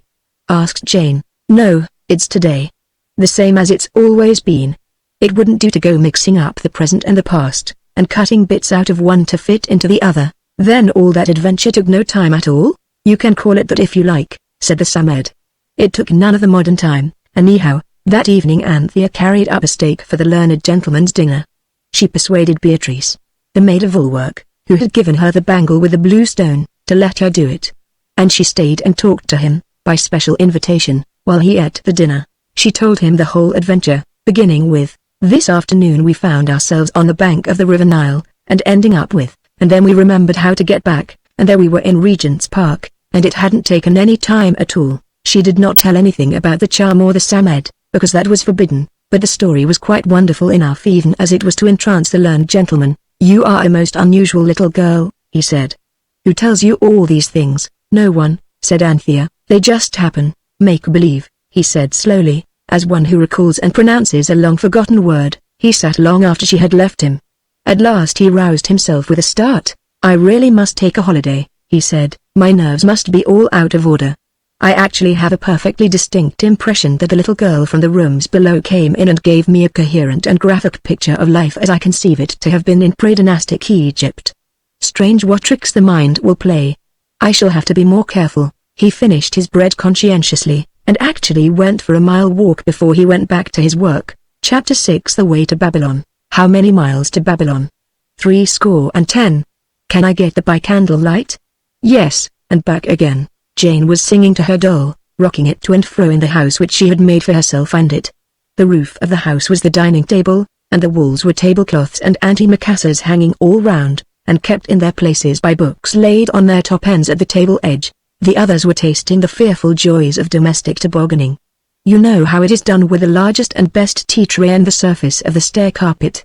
It is best to do it on the days when the stair rods are being cleaned, and the carpet is only held by the nails at the top. Of course, it is one of the 5 or 6 thoroughly tip-top games that grown-up people are so unjust to, and old nurse, though a brick in many respects, was quite enough of a standard grown-up to put her foot down on the tobogganing long before any of the performers had had half enough of it. The tea tray was taken away, and the baffled party entered the sitting room, in exactly the mood not to be pleased if they could help it. So Cyril said, "What a beastly mess," and Robert added, "Do shut up, Jane." Even Anthea, who was almost always kind, advised Jane to try another song. "I'm sick to death of that," said she. It was a wet day, so none of the plans for seeing all the sights of London that can be seen for nothing could be carried out. Everyone had been thinking all the morning about the wonderful adventures of the day before, when Jane had held up the charm and it had turned into an arch, through which they had walked straight out of the present time and the Regent's Park into the land of Egypt 8,000 years ago. The memory of yesterday's happenings was still extremely fresh and frightening, so that everyone hoped that no one would suggest another excursion into the past, for it seemed to all that yesterday's adventures were quite enough to last for at least a week. Yet each felt a little anxious that the others should not think it was afraid, and presently Cyril, who really was not a coward, began to see that it would not be all that nice if he should have to think himself one. So he said, "I say about that charm, Jane, come out. We ought to talk about it, anyhow." "Oh, if that's all," said Robert. Jane obediently wriggled to the front of her house and sat there. She felt for the charm, to make sure that it was still round her neck. "It isn't all," said Cyril, saying much more than he meant because he thought Robert's tone had been rude, as indeed it had. "We ought to go and look for that amulet. What's the good of having a first-class charm and keeping it idle, just eating its head off in the stable?" "I'm game for anything, of course," said Robert, but he added, with a fine air of chivalry, "only I don't think the girls are keen today somehow." "Oh, yes, I am," said Anthea hurriedly. "If you think I'm afraid, I'm not." "I am though," said Jane heavily. "I didn't like it, and I won't go there again, not for anything I won't." "We shouldn't go there again, silly," said Cyril. "It would be some other place, I dare say, a place with lions and tigers in it as likely as not." Seeing Jane so frightened, made the others feel quite brave. They said they were certain they ought to go. "It's so ungrateful to the Samed not to," Anthea added, a little primly. Jane stood up. She was desperate. "I won't," she cried. "I won't, I won't, I won't. If you make me, I'll scream, and I'll scream, and I'll tell old nurse, and I'll get her to burn the charm in the kitchen fire." So now, then, you can imagine how furious everyone was with Jane for feeling what each of them had felt all the morning. In each breast the same thought arose, "No one can say it's our fault." And they at once began to show Jane how angry they all felt that all the fault was hers. This made them feel quite brave. "Telltale tit, its tongue shall be split, and all the dogs in our town shall have a little bit," sang Robert. "It's always the way if you have girls in anything." Cyril spoke in a cold displeasure that was worse than Robert's cruel quotation, and even Anthea said, "Well, I'm not afraid if I am a girl," which of course, was the most cutting thing of all. Jane picked up her doll and faced the others with what is sometimes called the courage of despair. "I don't care," she said, "I won't." "So it's just silly going to places when you don't want to, and when you don't know what they're going to be like. You can laugh at me as much as you like. You're beasts and I hate you all." With these awful words she went out and banged the door. Then the others would not look at each other, and they did not feel so brave as they had done. Cyril took up a book, but it was not interesting to read. Robert kicked a chair leg absently. His feet were always eloquent in moments of emotion. Anthea stood pleating the end of the tablecloth into folds. She seemed earnestly anxious to get all the pleats the same size. The sound of Jane's sobs had died away. Suddenly Anthea said, "Oh, let it be Pag's poor little pussy, you know she's the youngest. She called us beasts," said Robert, kicking the chair suddenly. "Well," said Cyril, who was subject to passing fits of justice, "we began, you know." "At least you did." Cyril's justice was always uncompromising. "I'm not going to say I'm sorry if you mean that," said Robert, and the chair leg cracked to the kick he gave as he said it. "Oh, do let's," said Anthea. "We're 3-1, and Mother does so hate it if we row." "Come on. I'll say I'm sorry first, though I didn't say anything, hardly." "All right, let's get it over," said Cyril, opening the door. "Hi you pussy." Far away up the stairs a voice could be heard singing brokenly, but still defiantly, "How many miles, sniff, to Babylon?" 70. Sniff, "Can I get the by candlelight?" "Yes," sniff, and back again. It was trying, for this was plainly meant to annoy. But Anthea would not give herself time to think this.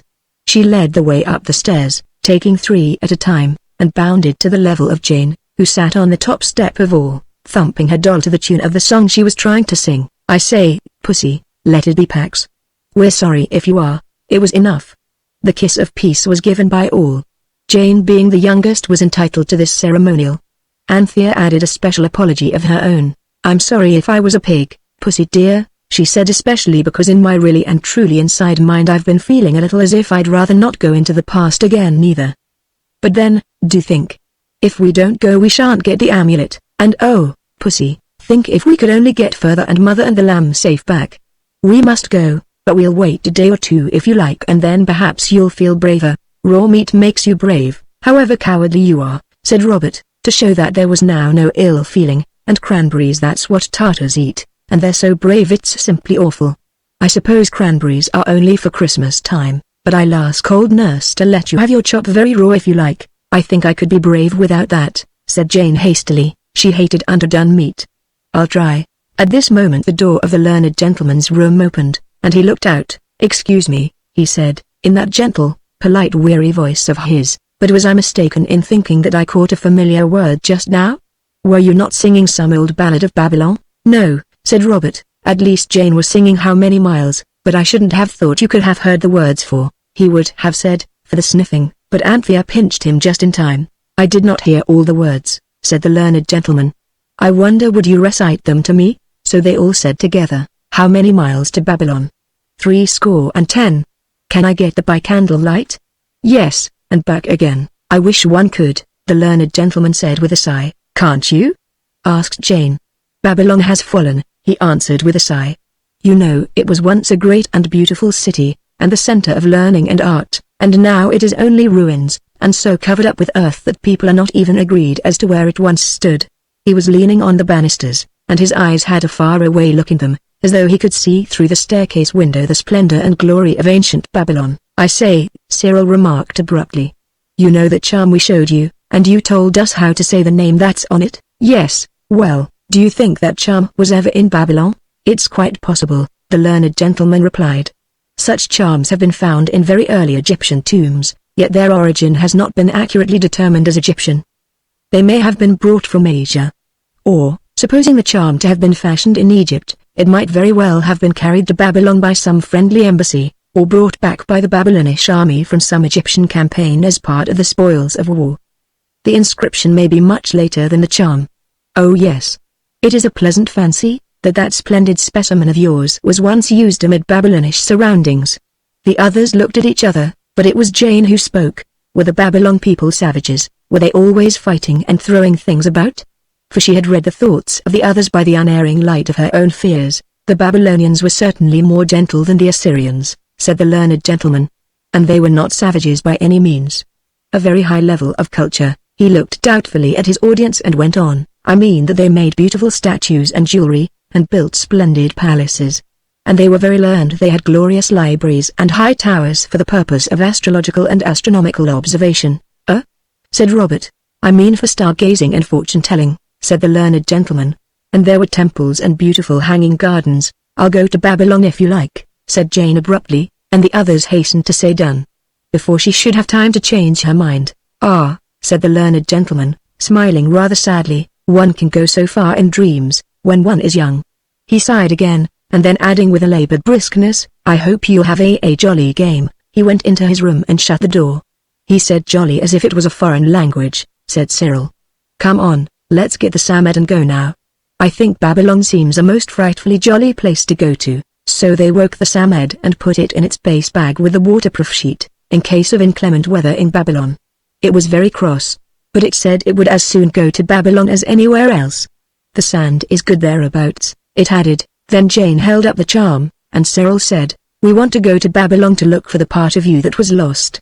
Will you please let us go through you? Please put us down just outside," said Jane hastily, "and then if we don't like it we needn't go inside." "Don't be all day," said the Samed. So Anthea hastily uttered the word of power, without which the charm could do nothing. "Ahekauseche," she said softly, and as she spoke the charm grew into an arch so tall that the top of it was close against the bedroom ceiling. Outside the arch was a bedroom-painted chest of drawers and the Kidderminster carpet, and the washhand stand with a riveted willow-pattern jug, and the faded curtains, and the dull light of indoors on a wet day. Through the arch showed the gleam of soft green leaves and white blossoms. They stepped forward quite happily. Even Jane felt that this did not look like lions, and her hand hardly trembled at all as she held the charm for the others to go through, and last, slipped through herself, and hung the charm, now grown small again, round her neck. The children found themselves under a white-blossomed, green-leafed fruit tree, in what seemed to be an orchard of such trees, all white-flowered and green-foliaged. Among the long green grass under their feet grew crocuses and lilies, and strange blue flowers. In the branches overhead thrushes and blackbirds were singing, and the coo of a pigeon came softly to them in the green quietness of the orchard. "Oh, how perfectly lovely!" cried Anthea. "Why, it's like home exactly. I mean England, only everything's bluer, and whiter, and greener, and the flowers are bigger." The boys owned that it certainly was fairly decent, and even Jane admitted that it was all very pretty. "I'm certain there's nothing to be frightened of here," said Anthea. "I don't know," said Jane. "I suppose the fruit trees go on just the same even when people are killing each other. I didn't half like what the learned gentleman said about the hanging gardens. I suppose they have gardens on purpose to hang people in. I do hope this isn't one." "Of course it isn't," said Cyril. "The hanging gardens are just gardens hung up I think on chains between houses, don't you know, like trays. Come on, let's get somewhere." They began to walk through the cool grass. As far as they could see was nothing but trees, and more trees. At the end of their orchard was another one, only separated from theirs by a little stream of clear water. They jumped this, and went on. Cyril, who was fond of gardening, which meant that he liked to watch the gardener at work, was able to command the respect of the others by telling them the names of a good many trees. There were nut trees and almond trees, and apricots, and fig trees with their big 5-fingered leaves. And every now and then the children had to cross another brook. "It's like between the squares in Through the Looking Glass," said Anthea. At last they came to an orchard which was quite different from the other orchards. It had a low building in one corner. "These are vines," said Cyril superiorly, "and I know this is a vineyard. I shouldn't wonder if there was a wine press inside that place over there." At last they got out of the orchards and onto a sort of road, very rough, and not at all like the roads you are used to. It had cypress trees and acacia trees along it, and a sort of hedge of tamarisks, like those you see on the road between Nice and Cannes, or near Littlehampton, if you've only been as far as that. And now in front of them they could see a great mass of buildings. There were scattered houses of wood and stone here and there among green orchards, and beyond these a great wall that shone red in the early morning sun. The wall was enormously high, more than half the height of St. Paul's, and in the wall were set enormous gates that shone like gold as the rising sun beat on them. Each gate had a solid square tower on each side of it that stood out from the wall and rose above it. Beyond the wall were more towers and houses, gleaming with gold and bright colors. Away to the left ran the steel-blue swirl of a great river. And the children could see, through a gap in the trees, that the river flowed out from the town under a great arch in the wall. "Those feathery things along by the water are palms," said Cyril instructively. "Oh, yes, you know everything," Robert replied.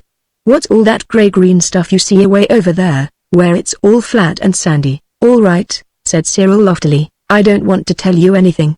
I only thought you'd like to know a palm tree when you saw it again." "Look!" cried Anthea, "they're opening the gates." And indeed the great gates swung back with a brazen clang, and instantly a little crowd of a dozen or more people came out and along the road towards them. The children, with one accord, crouched behind the tamarisk hedge. "I don't like the sound of those gates," said Jane. "Fancy being inside when they shut. You'd never get out. You've got an arch of your own to go out by." The Samed put its head out of the basket to remind her. "Don't behave so like a girl.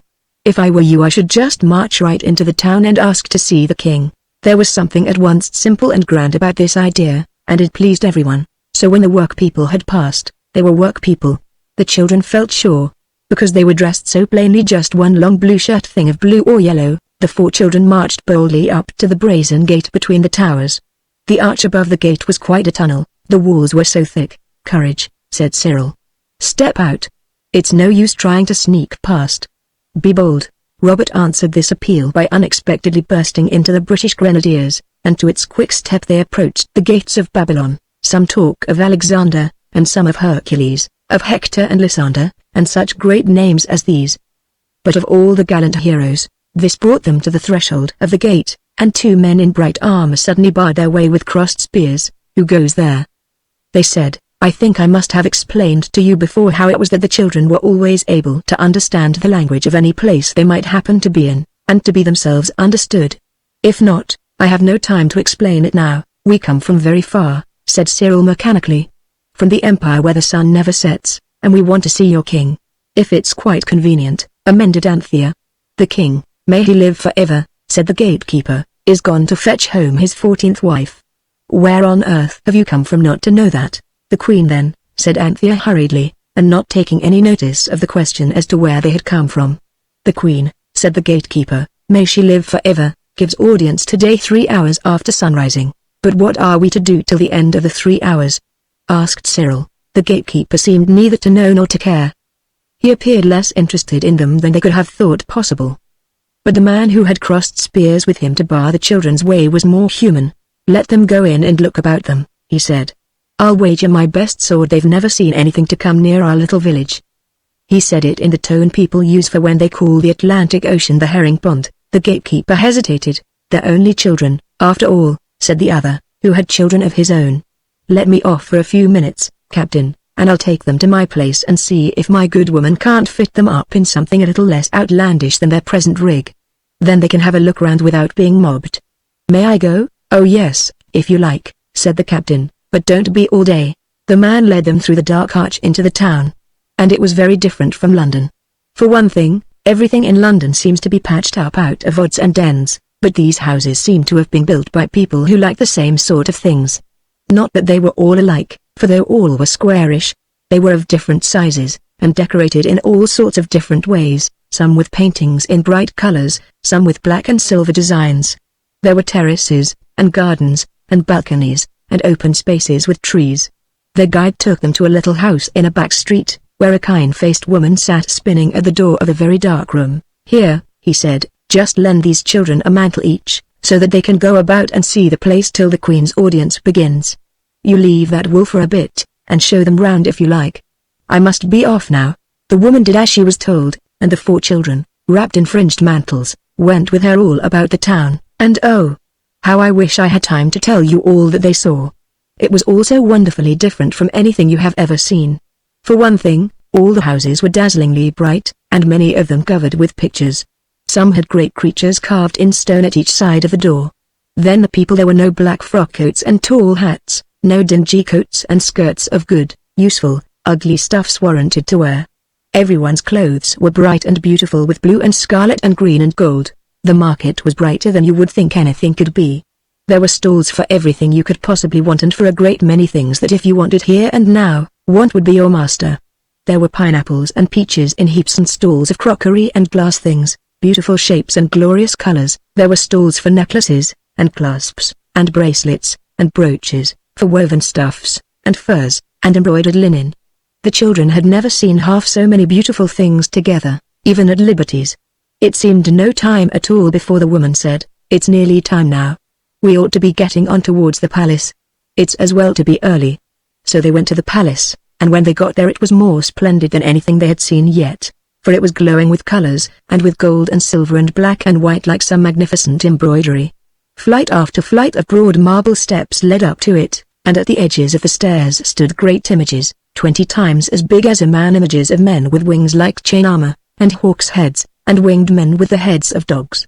And there were the statues of great kings. Between the flights of steps were terraces where fountains played, and the Queen's Guard in white and scarlet, an armor that shone like gold, stood by twos lining the way up the stairs, and a great body of them was massed by the vast door of the palace itself, where it stood glittering like an impossibly radiant peacock in the noonday sun. All sorts of people were passing up the steps to seek audience of the Queen.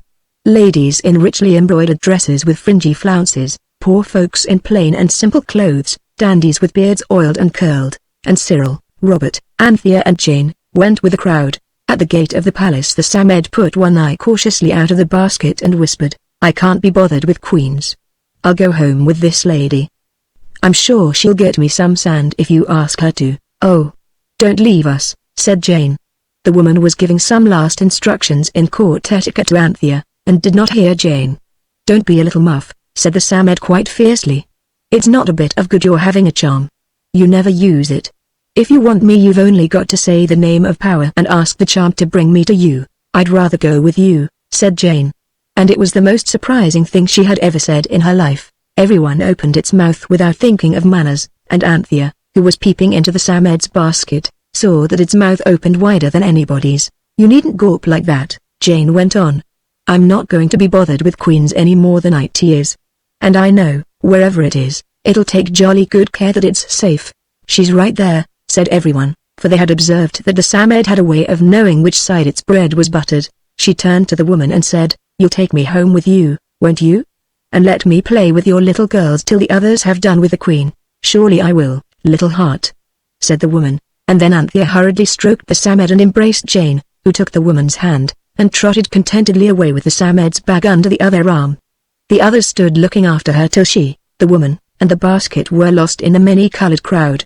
Then Anthea turned once more to the palace's magnificent doorway and said, "Let's ask the porter to take care of our Babylonian overcoats." So they took off the garments that the woman had lent them and stood amid the jostling petitioners of the Queen in their own English frocks and coats and hats and boots. "We want to see the Queen," said Cyril. "We come from the far empire where the sun never sets." A murmur of surprise and a thrill of excitement ran through the crowd. The door porter spoke to a black man. He spoke to someone else. There was a whispering, waiting pause. Then a big man, with a cleanly shaven face, beckoned them from the top of a flight of red marble steps. They went up, the boots of Robert clattering more than usual because he was so nervous. A door swung open, a curtain was drawn back. A double line of bowing forms in gorgeous raiment formed a lane that led to the steps of the throne, and as the children advanced hurriedly there came from the throne a voice very sweet and kind, "3 children from the land where the sun never sets. Let them draw hither without fear." In another minute they were kneeling at the throne's foot, saying, "O Queen, live forever." Exactly as the woman had taught them. And a splendid dream lady, all gold and silver and jewels and snowy drift of veils, was raising Anthea, and saying, "Don't be frightened, I really am so glad you came. The land where the sun never sets. I am delighted to see you. I was getting quite too dreadfully bored for anything." And behind Anthea the kneeling Cyril whispered in the ears of the respectful Robert, "Bobs, don't say anything to Panther. It's no use upsetting her, but we didn't ask for Jane's address, and the Samed's with her." "Well," whispered Robert, "the charm can bring them to us at any moment." "ID said so." "Oh, yes," whispered Cyril, in miserable derision, "we're all right, of course." "So we are." "Oh, yes. If we'd only got the charm." Then Robert saw, and he murmured, "Crikey." At the foot of the throne of Babylon, while Cyril hoarsely whispered the plain English fact, "Jane's got the charm round her neck, you silly cuckoo, crikey." Robert repeated in heartbroken undertones. Chapter 7 The deepest dungeon below the castle moat. The Queen threw 3 of the red and gold embroidered cushions off the throne onto the marble steps that led up to it. "Just make yourselves comfortable there," she said. "I'm simply dying to talk to you, and to hear all about your wonderful country and how you got here, and everything, but I have to do justice every morning. Such a bore, isn't it?"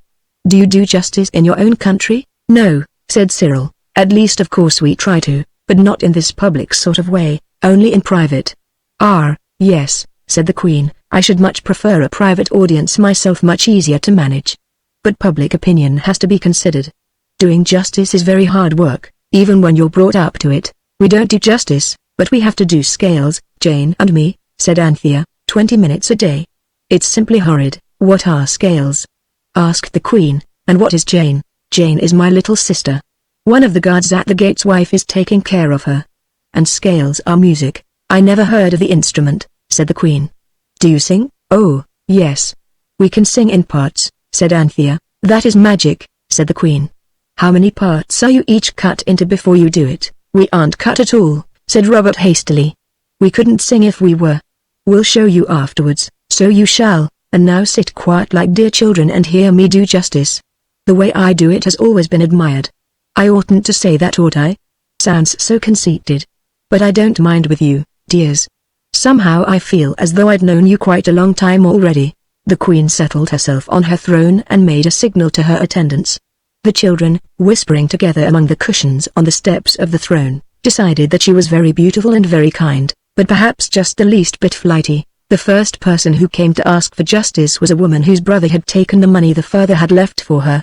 The brother said it was the uncle who had the money. There was a good deal of talk and the children were growing rather bored, when the Queen suddenly clapped her hands, and said, "Put both the men in prison till one of them owns up that the other is innocent." But suppose they both did it? Cyril could not help interrupting. Then prison's the best place for them, said the Queen. But suppose neither did it? That's impossible, said the Queen. A thing's not done unless someone does it. And you mustn't interrupt. Then came a woman, in tears, with a torn veil and real ashes on her head. At least Anthea thought so, but it may have been only road dust. She complained that her husband was in prison. What for? Said the Queen. They said it was for speaking evil of your Majesty, said the woman, but it wasn't. Someone had a spite against him. That was what it was. How do you know he hadn't spoken evil of me?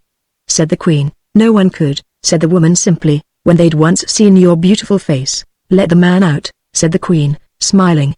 Next case. The next case was that of a boy who had stolen a fox. Like the Spartan boy, whispered Robert. But the Queen ruled that nobody could have any possible reason for owning a fox, and still less for stealing one. And she did not believe that there were any foxes in Babylon. She, at any rate, have never seen one. So the boy was released.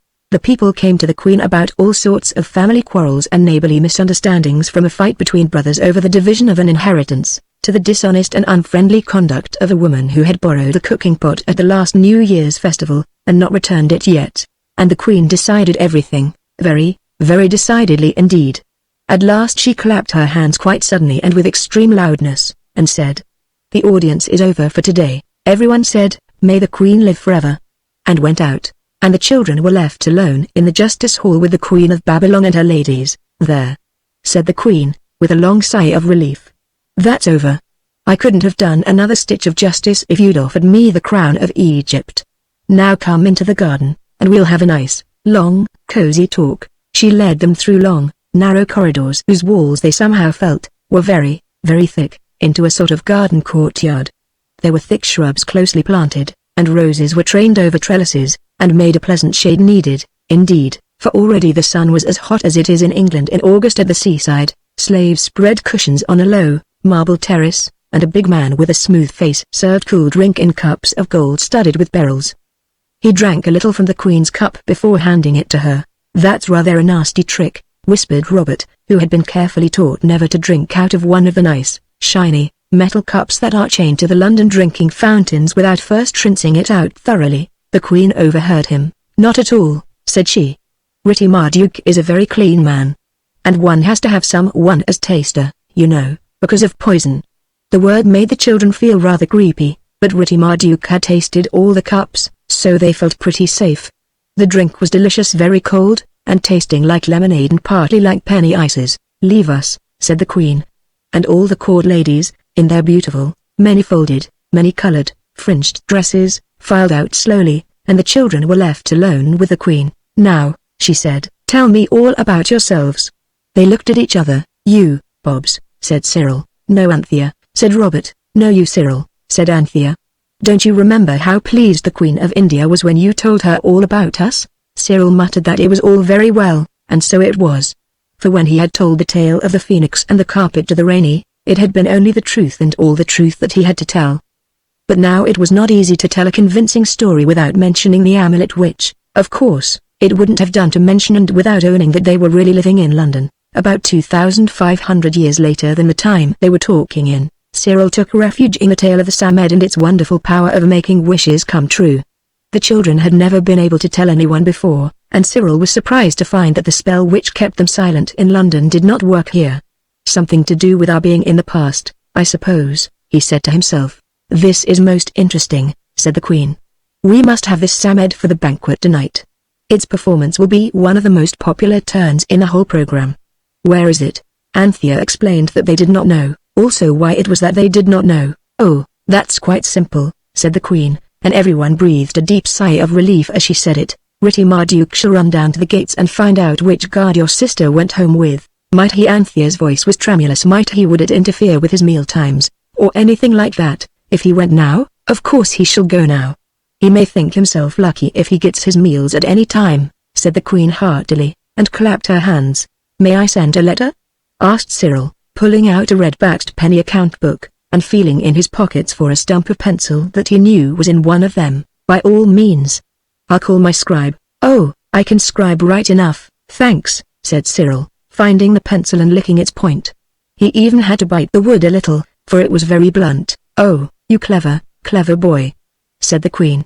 Do let me watch you do it. Cyril wrote on a leaf of the book. It was of rough, woolly paper, with hairs that stuck out and would have got in his pen if he had been using one, and ruled for accounts. Hide it most carefully before you come here, he wrote, and don't mention it and destroy this letter. Everything is going A1. The Queen is a fair treat. There's nothing to be afraid of. What curious characters, and what a strange flat surface, said the Queen. What have you inscribed? I've scribed, replied Cyril cautiously, that you are fair, and like a festival, and that she need not be afraid, and that she is to come at once. Ritti Marduk, who had come in and had stood waiting while Cyril wrote, his Babylonish eyes nearly starting out of his Babylonish head, now took the letter, with some reluctance. O Queen, live forever. Is it a charm? He timidly asked. A strong charm, most great lady? Yes, said Robert, unexpectedly, it is a charm. But it won't hurt anyone until you've given it to Jane. And then she'll destroy it, so that it can't hurt anyone. It's most awful strong! As strong as peppermint. He ended abruptly.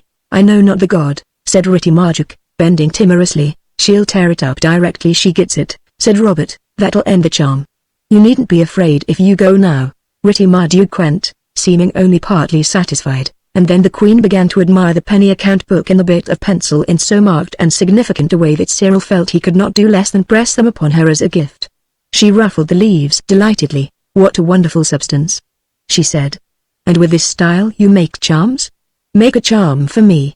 Do you know, her voice sank to a whisper, the names of the great ones of your own far country? Rather, said Cyril, and hastily wrote the names of Alfred the Great, Shakespeare, Nelson, Gordon, Lord Beaconsfield, Mr. Rudyard Kipling, and Mr. Sherlock Holmes, while the Queen watched him with unbated breath. As Anthea said afterwards, she took the book and hid it reverently among the bright folds of her gown. You shall teach me later to say the great names, she said. And the names of their ministers? Perhaps the Great Nisroch is one of them? I don't think so, said Cyril. Mr. Campbell Bannerman's Prime Minister and Mr. Burns a minister, and so is the Archbishop of Canterbury, I think. But I'm not sure, and Dr. Parker was one, I know, and, no more, said the Queen, putting her hands to her ears. My head's going round with all those great names. You shall teach them to me later, because of course you'll make us a nice long visit now you have come, won't you? Now tell me. But no, I am quite tired out with your being so clever. Besides, I'm sure you'd like me to tell you something, wouldn't you? Yes, said Anthea. I want to know how it is that the king has gone. Excuse me, but you should say the king, may he live forever, said the Queen gently. I beg your pardon, Anthea hastened to say. The king, may he live forever, has gone to fetch home his 14th wife?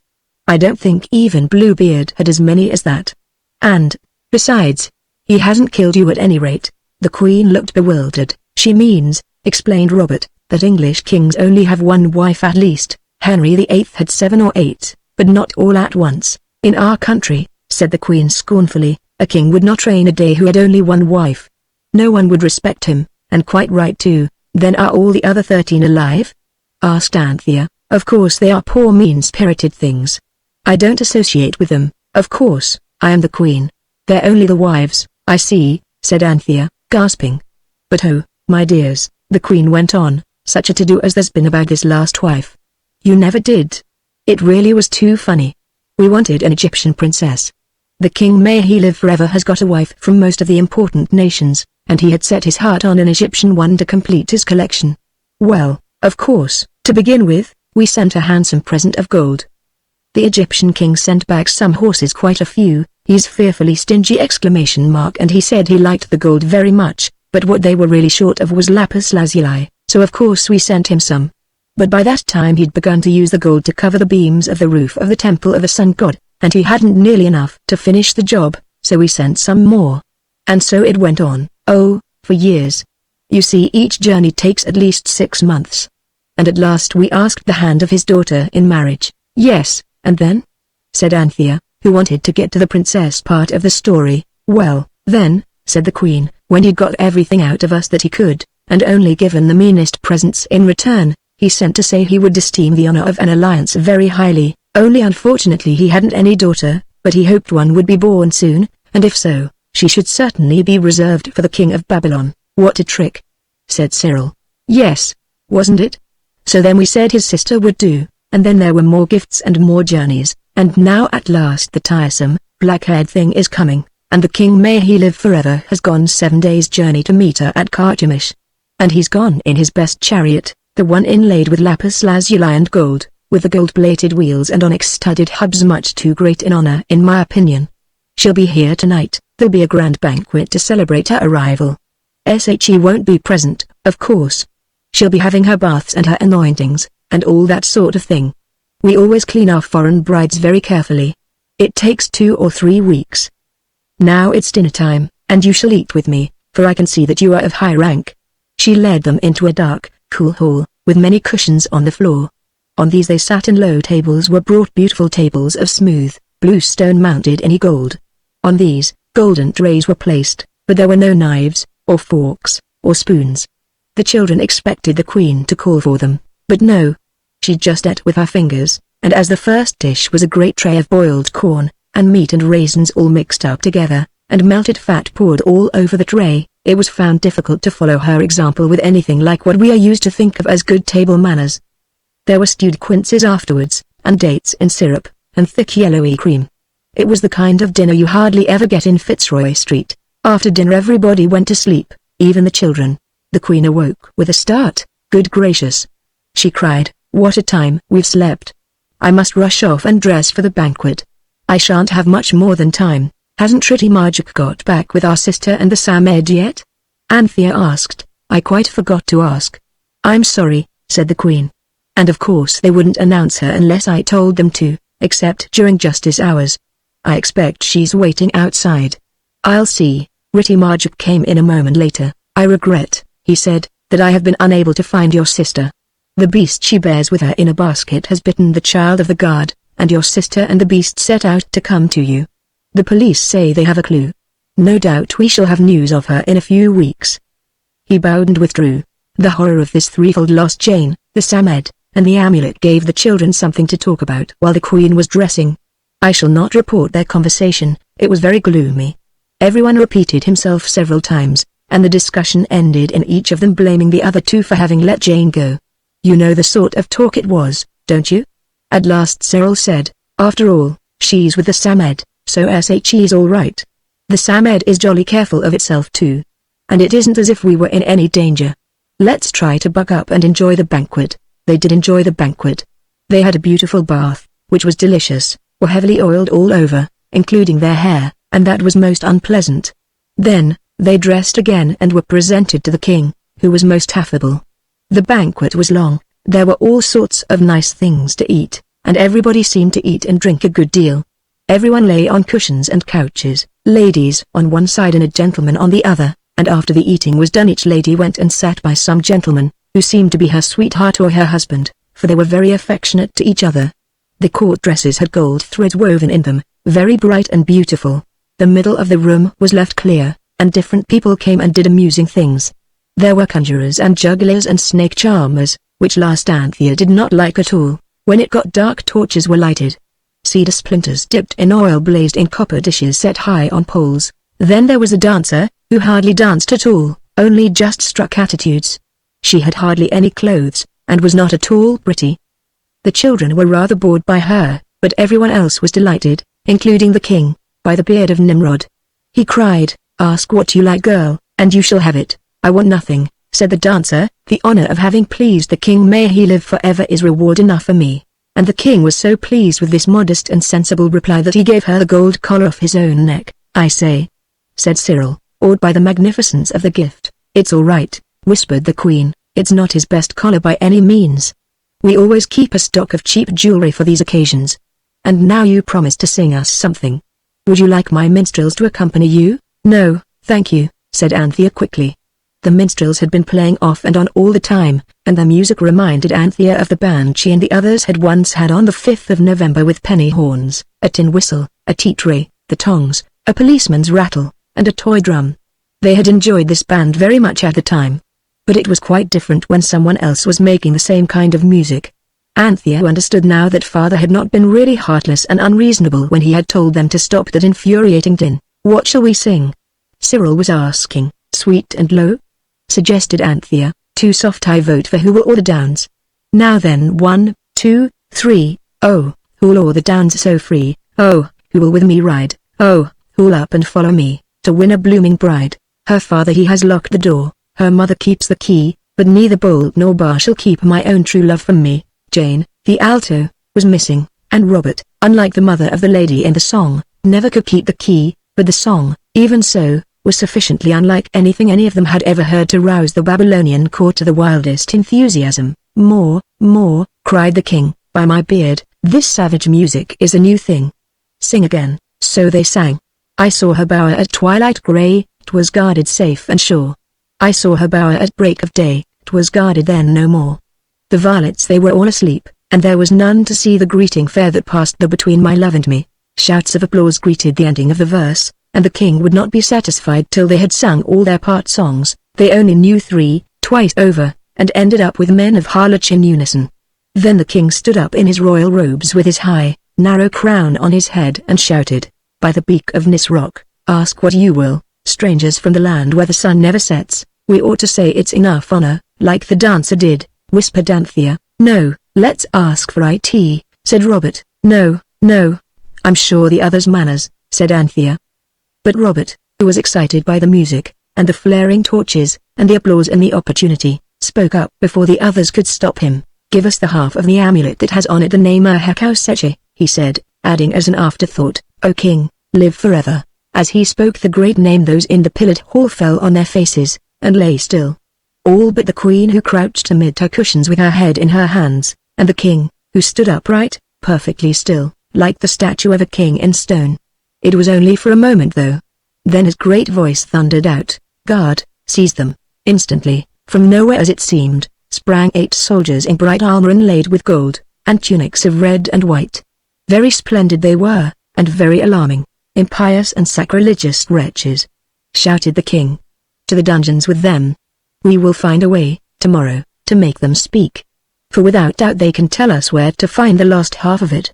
A wall of scarlet and white and steel and gold closed up round the children and hurried them away among the many pillars of the great hall. As they went they heard the voices of the courtiers loud in horror. "You've done it this time," said Cyril with extreme bitterness. "Oh, it will come right. It must." "It always does," said Anthea desperately. They could not see where they were going, because the guards surrounded them so closely, but the ground under their feet, smooth marble at first, grew rougher like stone, then it was loose earth and sand, and they felt the night air. Then there was more stone, and steps down. "It's my belief we really are going to the deepest dungeon below the castle moat this time," said Cyril. And they were. At least it was not below a moat, but below the river Euphrates, which was just as bad if not worse. In a most unpleasant place it was. Dark, very, very damp, and with an odd, musty smell rather like the shells of oysters.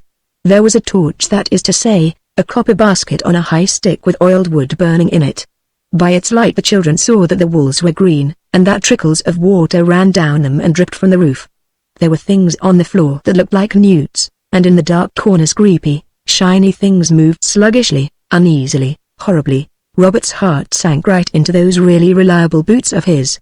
Anthea and Cyril each had a private struggle with that inside disagreeableness which is part of all of us, and which is sometimes called the old Adam, and both were victors. Neither of them said to Robert, and both tried hard not even to think it, "This is your doing." Anthea had the additional temptation to add, "I told you so." And she resisted it successfully. "Sacrilege, and impious cheek," said the captain of the guard to the jailer. "To be kept during the king's pleasure. I expect he means to get some pleasure out of them tomorrow. He'll tickle them up, poor little kids," said the jailer. "Oh, yes," said the captain. "I've got kids of my own too. But it doesn't do to let domestic sentiment interfere with one's public duties. Good night." The soldiers tramped heavily off in their white and red and steel and gold. The jailer, with a bunch of big keys in his hand, stood looking pityingly at the children. He shook his head twice and went out. "Courage," said Anthea. "I know it will be all right. It's only a dream really, you know. It must be. I don't believe about time being only a something or other a thought. It is a dream, and we're bound to wake up all right and safe." "Humphrey," said Cyril bitterly. And Robert suddenly said, "It's all my doing. If it really is all up to, please not keep down on me about it, and tell further." "Oh, I forgot." What he had forgotten was that his father was 3,000 miles and 5,000 or more years away from him. "All right, Bobs, old man," said Cyril, and Anthea got hold of Robert's hand and squeezed it. Then the jailer came back with a platter of hard, flat cakes made of coarse grain, very different from the cream and juicy date feasts of the palace. Also a pitcher of water. "There," he said. "Oh, thank you so very much." "You are kind," said Anthea feverishly. "Go to sleep," said the jailer, pointing to a heap of straw in a corner. "Tomorrow comes soon enough." "Oh, dear Mr. Jailer," said Anthea, "whatever will they do to us tomorrow?" "They'll try to make you tell things," said the jailer grimly, "and my advice is if you've nothing to tell, make up something. Then perhaps they'll sell you to the northern nations. Regular savages they are." "Good night, said 3 trembling voices, which their owners strove in vain to render firm. Then he went out, and the 3 were left alone in the damp, dim vault. "I know the light won't last long," said Cyril, looking at the flickering brazier. "Is it any good, do you think, calling on the name when we haven't got the charm?" suggested Anthea. "I shouldn't think so. But we might try." So they tried. But the blank silence of the damp dungeon remained unchanged. "What was the name the Queen said?" asked Cyril suddenly. Nesbit something? You know, the slave of the great names?" "Wait a second," said Robert, "though I don't know why you want it." Nisroch, that's it." Then Anthea pulled herself together. All her muscles tightened, and the muscles of her mind and soul, if you can call them that, tightened too. "Ahekauseche," she cried in a fervent voice. "Oh, Nisroch, servant of the great ones, come and help us." There was a waiting silence. Then a cold, blue light awoke in the corner where the straw was, and in the light they saw coming towards them a strange and terrible figure. I won't try to describe it, because the drawing shows it, exactly as it was, and exactly as the old Babylonians carved it on their stones, so that you can see it in our own British Museum at this day. I will just say that it had eagle's wings and an eagle's head and the body of a man. It came towards them, strong and unspeakably horrible. "Oh, go away!" cried Anthea. But Cyril cried, "No, stay." The creature hesitated, then bowed low before them on the damp floor of the dungeon. "Speak," it said, in a harsh, grating voice like large rusty keys being turned in locks. "The servant of the great ones is your servant. What is your need that you call on the name of Nisroch?" "We want to go home," said Robert. "No, no," cried Anthea, "we want to be where Jane is." Nisroch raised his great arm and pointed at the wall of the dungeon. And, as he pointed, the wall disappeared, and instead of the damp, green, rocky surface, there shone and glowed a room with rich hangings of red silk embroidered with golden water lilies, with cushioned couches and great mirrors of polished steel, and in it was the Queen, and before her, on a red pillow, sat the Samed, its fur hunched up in an irritated, discontented way. On a blue-covered couch lay Jane fast asleep. "Walk forward without fear," said Nisroch. "Is there aught else that the servant of the great name can do for those who speak that name?" "No, oh, no," said Cyril. "It's all right now. Thanks ever so, you are a dear," cried Anthea, not in the least knowing what she was saying. "Oh, thank you. But do go now." She caught the hand of the creature, and it was cold and hard in hers, like a hand of stone. "Go forward," said Nisroch. And they went. "Oh, my good gracious," said the Queen as they stood before her. "How did you get here? I knew you were magic." I meant to let you out the first thing in the morning, if I could slip away, but thanks be to Dagon, you've managed it for yourselves. You must get away. I'll wake my chief lady and she shall call Ritty Marjuk, and he'll let you out the back way, and, don't rouse anybody for goodness sake, said Anthea, except Jane, and I'll rouse her. She shook Jane with energy, and Jane slowly awoke. Ritty Marjuk brought them in hours ago. Really, said the Queen. But I wanted to have the Samed all to myself for a bit. You'll excuse the little natural deception ? It's part of the Babylonish character, don't you know? But I don't want anything to happen to you. Do let me rouse someone. No, no, no, said Anthea with desperate earnestness. She thought she knew enough of what the Babylonians were like when they were roused. We can go by our own magic. And you will tell the king it wasn't the jailer's fault. It was Nisroch, Nisroch, echoed the Queen. You are indeed magicians. Jane sat up, blinking stupidly. Hold it up, and say the word, cried Cyril, catching up the Samed, which mechanically bit him, but only very slightly. Which is the east? Asked Jane. Behind me, said the Queen. Why, a Hekauseche, said Jane sleepily, and held up the charm. And there they all were in the dining room at 300, Fitzroy Street. Jane, cried Cyril with great presence of mind, go and get the plate of sand down for the Samed. Jane went. Look here, he said quickly, as the sound of her boots grew less loud on the stairs. Don't let's tell her about the dungeon and all that. It'll only frighten her so that she'll never want to go anywhere else. Righto, said Cyril. But Anthea felt that she could not have said a word to save her life. Why did you want to come back in such a hurry? Asked Jane, returning with the plate of sand. It was awfully jolly in Babylon, I think. I liked it no end. Oh, yes, said Cyril carelessly. It was jolly enough, of course, but I thought we'd been there long enough. Mother always says you oughtn't to wear out your welcome. Chapter 8 The Queen in London. Now tell us what happened to you, said Cyril to Jane, when he and the others had told her all about the Queen's talk and the banquet, and the variety entertainment, carefully stopping short before the beginning of the dungeon part of the story. It wasn't much good going, said Jane, if you didn't even try to get the amulet. We found out it was no go, said Cyril. It's not to be got in Babylon. It was lost before that. We'll go to some other jolly friendly place, where everyone is kind and pleasant, and look for it there. Now tell us about your part. Oh, said Jane, the Queen's man with the smooth face. What was his name? Ritty Marjuk, said Cyril. Yes, said Jane, Ritty Marjuk. He came for me just after the Samed had bitten the guard of the gate's wife's little boy, and he took me to the palace. And we had supper with the new little queen from Egypt. She is a dear not much older than you. She told me heaps about Egypt. And we played ball after supper. And then the Babylon queen sent for me. I like her too. And she talked to the Samed and I went to sleep. And then you woke me up. That's all. The Samed, roused from its sound sleep, told the same story, but, it added, what possessed you to tell that queen that I could give wishes? I sometimes think you were born without even the most rudimentary imitation of brains. The children did not know the meaning of rudimentary, but it sounded a rude, insulting word. I don't see that we did any harm, said Cyril sulkily. Oh, no, said the Samed with withering irony, not at all. Of course not. Quite the contrary. Exactly so. Only she happened to wish that she might soon find herself in your country. And soon may mean any moment. Then it's your fault, said Robert, because you might just as well have made soon mean some moment next year or next century. That's where you, as so often happens, make the mistake, rejoined the Sand Fairy. I couldn't mean anything but what she meant by soon. It wasn't my wish.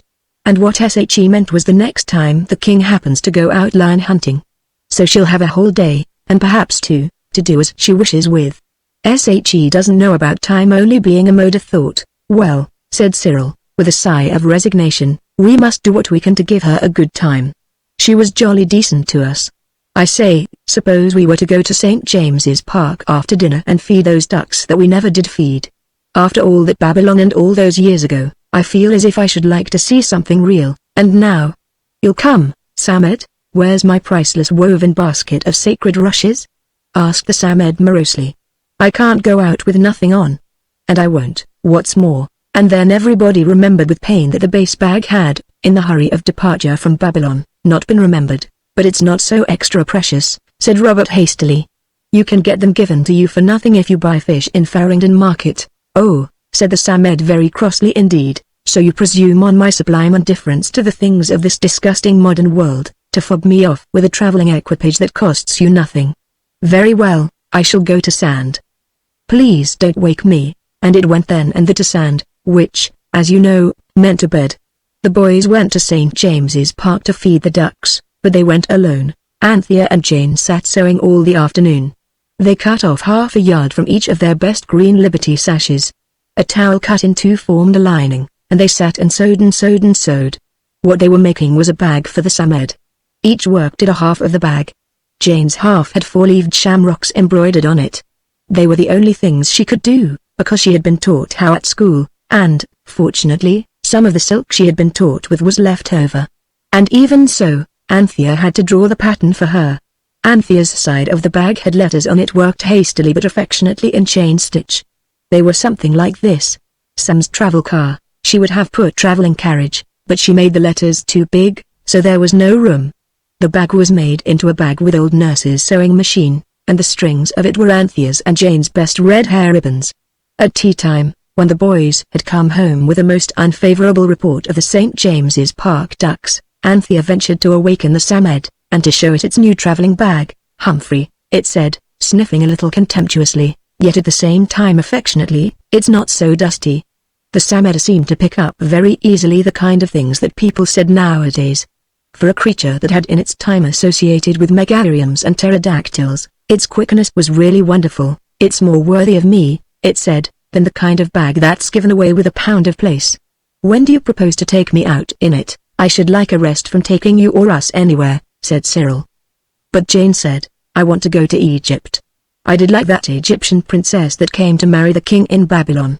She told me about the larks they have in Egypt. And the cats. Let's go there. And I told her what the bird things on the amulet were like. And she said it was Egyptian writing. The others exchanged looks of silent rejoicing at the thought of their cleverness in having concealed from Jane the terrors they had suffered in the dungeon below the Euphrates. Egypt's so nice too, Jane went on, because of Dr. Brewer's scripture history. I would like to go there when Joseph was dreaming those curious dreams, or when Moses was doing wonderful things with snakes and sticks. I don't care about snakes, said Anthea shuddering. Well, we needn't be in at that part, but Babylon was lovely. We had cream and sweet, sticky stuff. And I expect Egypt's the same. There was a good deal of discussion, but it all ended in everybody's agreeing to Jane's idea. And next morning directly after breakfast, which was kippers and very nice, the Samed was invited to get into his traveling carriage. The moment after it had done so, with stiff, furry reluctance, like that of a cat when you want to nurse it, and its ideas are not the same as yours, old nurse came in. Well, chickies, she said, are you feeling very dull? Oh, no, nurse dear, said Anthea, we're having a lovely time. We're just going off to see some old ancient relics. Ah, said old nurse, the Royal Academy, I suppose? Don't go wasting your money too reckless, that's all. She cleared away the kipper bones and the teeth things, and when she had swept up the crumbs and removed the cloth, the amulet was held up and the order given just as duchesses, and other people, give it to their coachman, to Egypt, please, said Anthea, when Cyril had uttered the wonderful name of power. When Moses was there, added Jane, and there, in the dingy Fitzroy Street dining room, the amulet grew big, and it was an arch, and through it they saw a blue sky and a running river. No, stop, said Cyril, and pulled down Jane's hand with the amulet in it. What silly cuckoos we all are, he said. Of course we can't go. We don't leave home for a single minute now, for fear that minute should be the minute. What minute be what minute? Asked Jane impatiently, trying to get her hand away from Cyril. The minute when the Queen of Babylon comes, said Cyril. And then everyone saw it. For some days life flowed in a very slow, dusty, uneventful stream. The children could never go out all at once, because they never knew when the King of Babylon would go out lion hunting and leave his queen free to pay them that surprise visit to which she was, without doubt, eagerly looking forward. So they took it in turns, two and two, to go out and to stay in. The stay-at-homes would have been much duller than they were but for the new interest taken in them by the learned gentleman. He called Anthea in one day to show her a beautiful necklace of purple and gold beads. I saw one like that, she said, in the British Museum, perhaps. I like to call the place where I saw it Babylon, said Anthea cautiously. A pretty fancy, said the learned gentleman, and quite correct too, because, as a matter of fact, these beads did come from Babylon. The other three were all out that day. The boys had been going to the zoo, and Jane had said so plaintively, I'm sure I am fonder of rhinoceroses than either of you are." That Anthea had told her to run along then. And she had run, catching the boys before that part of the road where Fitzroy Street suddenly becomes Fitzroy Square. "I think Babylon is most frightfully interesting," said Anthea. "I do have such interesting dreams about it, at least, not dreams exactly, but quite as wonderful." "Do sit down and tell me," said he. So she sat down and told. And he asked her a lot of questions, and she answered them as well as she could. "Wonderful, wonderful," he said at last. "One's heard of thought transference, but I never thought I had any power of that sort.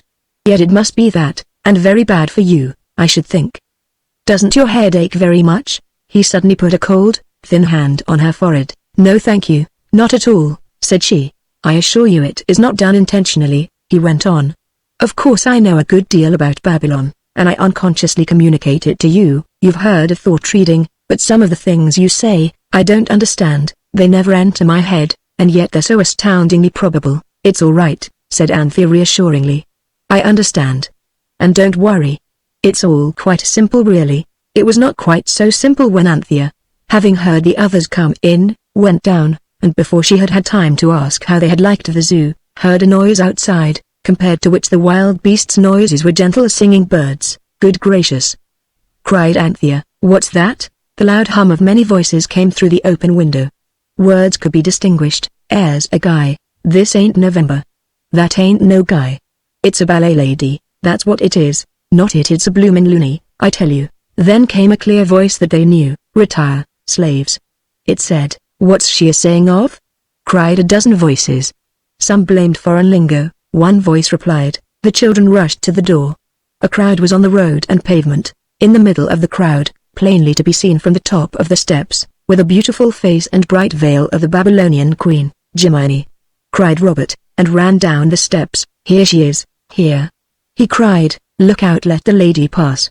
She's a friend of ours, coming to see us." "Nice friend for a respectable house," snorted a fat woman with marrows on a handcart. All the same the crowd made way a little.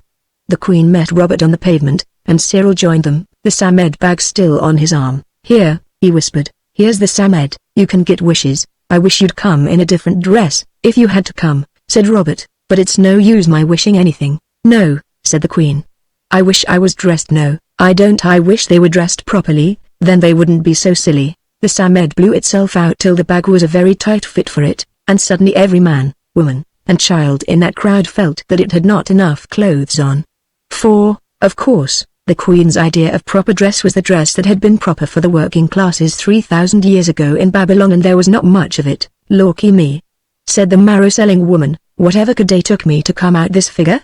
And she wheeled her cart away very quickly indeed. "Someone's made a pretty guy of you." "Talk of guys," said a man who sold bootlaces. "Well, don't you talk," said the man next to him.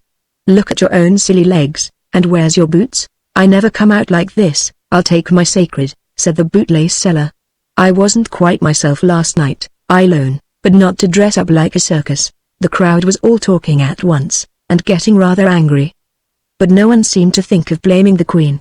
Anthea bounded down the steps and pulled her up. The others followed, and the door was shut. "Blowed if I can make it out," they heard. "I'm off home, I am," and the crowd, coming slowly to the same mind, dispersed, followed by another crowd of persons who were not dressed in what the queen thought was the proper way. "We shall have the police here directly," said Anthea in the tones of despair. "Oh, why did you come dressed like that?" The queen leaned against the arm of the horsehair sofa. "How else can a queen dress, I should like to know?" she questioned. "Our queen wears things like other people," said Cyril. "Well, I don't. And I must say," she remarked in an injured tone, "that you don't seem very glad to see me now I have come. But perhaps it's the surprise that makes you behave like this. Yet you ought to be used to surprises. The way you vanished. I shall never forget it. The best magic I've ever seen. How did you do it?" "Oh, never mind about that now," said Robert. "You see, you've gone and upset all those people, and I expect they'll fetch the police. And we don't want to see you collared and put in prison." "You can't put queens in prison," she said loftily. "Oh, can't you?" said Cyril. "We cut off a king's head here once, in this miserable room. How frightfully interesting." "No, no, not in this room, in history." "Oh, in that," said the queen disparagingly. "I thought you'd done it with your own hands." The girls shuddered. "What a hideous city yours is. The queen went on pleasantly, "And what horrid, ignorant people. Do you know they actually can't understand a single word I say? Can you understand them?" asked Jane. "Of course not, they speak some vulgar, northern dialect. I can understand you quite well. I really am not going to explain again how it was that the children could understand other languages than their own so thoroughly, and talk them, too, so that it felt and sounded, to them, just as though they were talking English." "Well," said Cyril bluntly, "now you've seen just how horrid it is, don't you think you might as well go home again?" "Why, I've seen simply nothing yet," said the Queen, arranging her starry veil.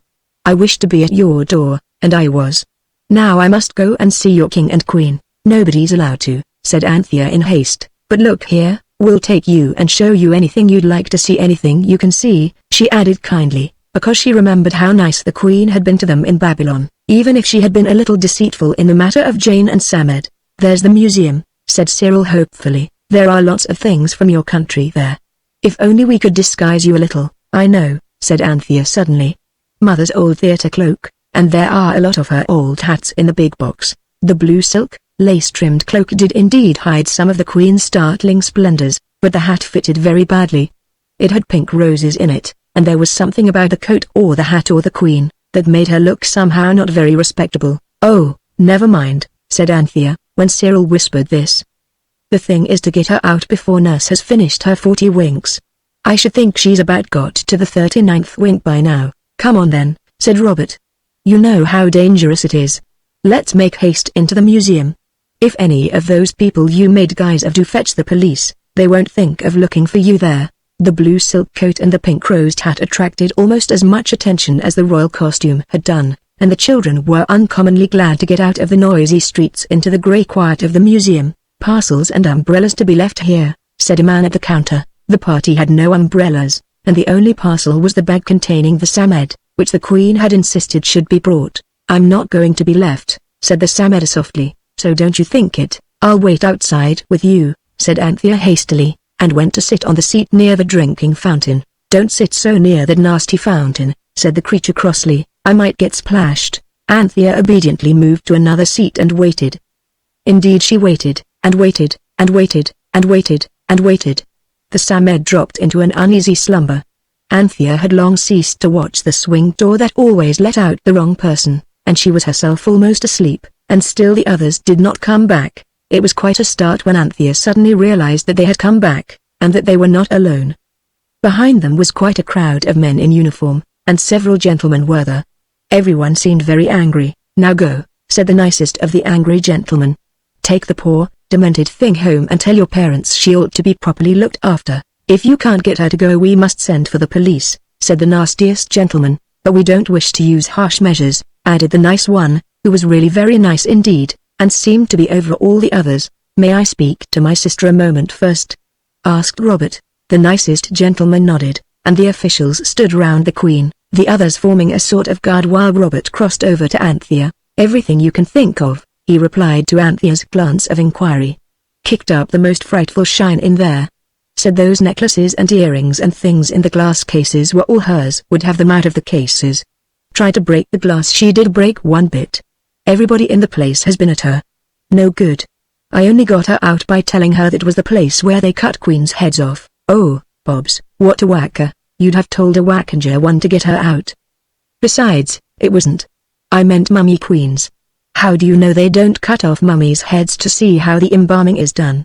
What I want to say is, can't you get her to go with you quietly?" "I'll try," said Anthea, and went up to the Queen. "Do come home," she said. "The learned gentleman in our house has a much nicer necklace than anything they've got here. Come and see it." The Queen nodded. "You see," said the nastiest gentleman, "she does understand English." "I was talking Babylonian, I think," said Anthea bashfully. "My good child," said the nice gentleman, "what you're talking is not Babylonian, but nonsense. You just go home at once, and tell your parents exactly what has happened." Anthea took the Queen's hand and gently pulled her away. The other children followed, and the black crowd of angry gentlemen stood on the steps watching them. It was when the little party of disgraced children, with the Queen who had disgraced them, had reached the middle of the courtyard that her eyes fell on the bag where the Samed was. She stopped short. "I wish," she said, very loud and clear, "that all those Babylonian things would come out to me here slowly, so that those dogs and slaves can see the working of the great queen's magic. "Oh, you are a tiresome woman," said the Samed in its bag, but it puffed itself out. Next moment there was a crash. The glass swing doors and all their framework were smashed suddenly and completely. The crowd of angry gentlemen sprang aside when they saw what had done this. But the nastiest of them was not quick enough, and he was roughly pushed out of the way by an enormous stone bull that was floating steadily through the door. It came and stood beside the queen in the middle of the courtyard. It was followed by more stone images, by great slabs of carved stone, bricks, helmets, tools, weapons, fetters, wine jars, bowls, bottles, vases, jugs, saucers, seals, and the round long things, something like rolling pins with marks on them like the print of little bird feet, necklaces, collars, rings, armlets, earrings, heaps and heaps and heaps of things, far more than anyone had time to count, or even to see distinctly. All the angry gentlemen had abruptly sat down on the museum steps except the nice one. He stood with his hands in his pockets just as though he was quite used to seeing great stone bulls and all sorts of small Babylonish objects float out into the museum yard. But he sent a man to close the big iron gates. A journalist, who was just leaving the museum, spoke to Robert as he passed. "Theosophy, I suppose?" he said. "Is she Mrs. Besant?" "Yes," said Robert recklessly. The journalist passed through the gates just before they were shut. He rushed off to Fleet Street, and his paper got out a new edition within half an hour. Mrs. Besant and Theosophy, impertinent miracle at the British Museum. People saw it in fat, black letters on the boards carried by the sellers of newspapers.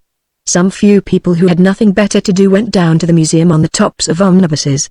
But by the time they got there was nothing to be seen. For the Babylonian queen had suddenly seen the closed gates, had felt the threat of them, and had said, "I wish we were in your house," and, of course, instantly they were. The Samed was furious. "Look here," it said, "they'll come after you, and they'll find me. There'll be a national cage built for me at Westminster, and I shall have to work at politics. Why wouldn't you leave the things in their places? What a temper you have, haven't you?" said the Queen serenely. "I wish all the things were back in their places. Will that do for you?" The Samed swelled and shrank and spoke very angrily. "I can't refuse to give your wishes," it said, "but I can bite. And I will if this goes on. Now then." "Don't," whispered Anthea close to its bristling ear, "it's dreadful for us too. Don't you desert us. Perhaps she'll wish herself at home again soon." "Not she," said the Samed a little less crossly. "Take me to see your city," said the Queen. The children looked at each other. "If we had some money we could take her about in a cab. People wouldn't notice her so much then." "But we haven't." "Sell this," said the Queen, taking a ring from her finger. "They'd only think we'd stolen it," said Cyril bitterly, "and put us in prison." "All roads lead to prison with you, it seems," said the Queen. "The learned gentleman," said Anthea, and ran up to him with the ring in her hand. "Look here," she said, "will you buy this for £1? "Oh," he said in tones of joy and amazement, and took the ring into his hand. "It's my very own," said Anthea. "It was given to me to sell." "I'll lend you £1, said the learned gentleman, "with pleasure, and I'll take care of the ring for you." "Who did you say gave it to you?" "We call her," said Anthea carefully, "the Queen of Babylon." "Is it a game?" he asked hopefully. "It'll be a pretty game if I don't get the money to pay for cabs for her," said Anthea. "I sometimes think," he said slowly, "that I am becoming insane, or that I am. But I'm not, and you're not, and she's not." "Does she say that she's the Queen of Babylon?" he uneasily asked. "Yes," said Anthea recklessly. "This thought transference is more far-reaching than I imagined," he said. "I suppose I have unconsciously influenced her, too. I never thought my Babylonish studies would bear fruit like this. Horrible. There are more things in heaven and earth." "Yes," said Anthea, "heaps more. And the pound is the thing I want more than anything on earth." He ran his fingers through his thin hair. "This thought transference," he said. "It's undoubtedly a Babylonian ring, or it seems so to me. But perhaps I have hypnotized myself. I will see a doctor the moment I have corrected the last proofs of my book." "Yes, do," said Anthea, "and thank you so very much." She took the sovereign and ran down to the others. And now from the window of a four-wheeled cab the Queen of Babylon beheld the wonders of London. Buckingham Palace she thought uninteresting, Westminster Abbey and the Houses of Parliament little better. But she liked the Tower, and the river, and the ships filled her with wonder and delight. "But how badly you keep your slaves. How wretched and poor and neglected they seem," she said, as the cab rattled along the Mile End Road. "They aren't slaves, they're working people," said Jane. Of course they're working. That's what slaves are. Don't you tell me. Do you suppose I don't know a slave's face when I see it? Why don't their masters see that they're better fed and better clothed? Tell me in 3 words. No one answered. The wage system of modern England is a little difficult to explain in 3 words even if you understand it, which the children didn't. You'll have a revolt of your slaves if you're not careful, said the Queen. Oh, no, said Cyril. You see, they have votes that makes them safe not to revolt. It makes all the difference. Father told me so. What is this vote? Asked the Queen. Is it a charm? What do they do with it? I don't know, said the harassed Cyril. It's just a vote, that's all. They don't do anything particular with it. I see, said the Queen, a sort of plaything. Well, I wish that all these slaves may have in their hands this moment their fill of their favorite meat and drink. Instantly all the people in the Mile End Road, and in all the other streets where poor people live, found their hands full of things to eat and drink. From the cab window could be seen persons carrying every kind of food, and bottles and cans as well.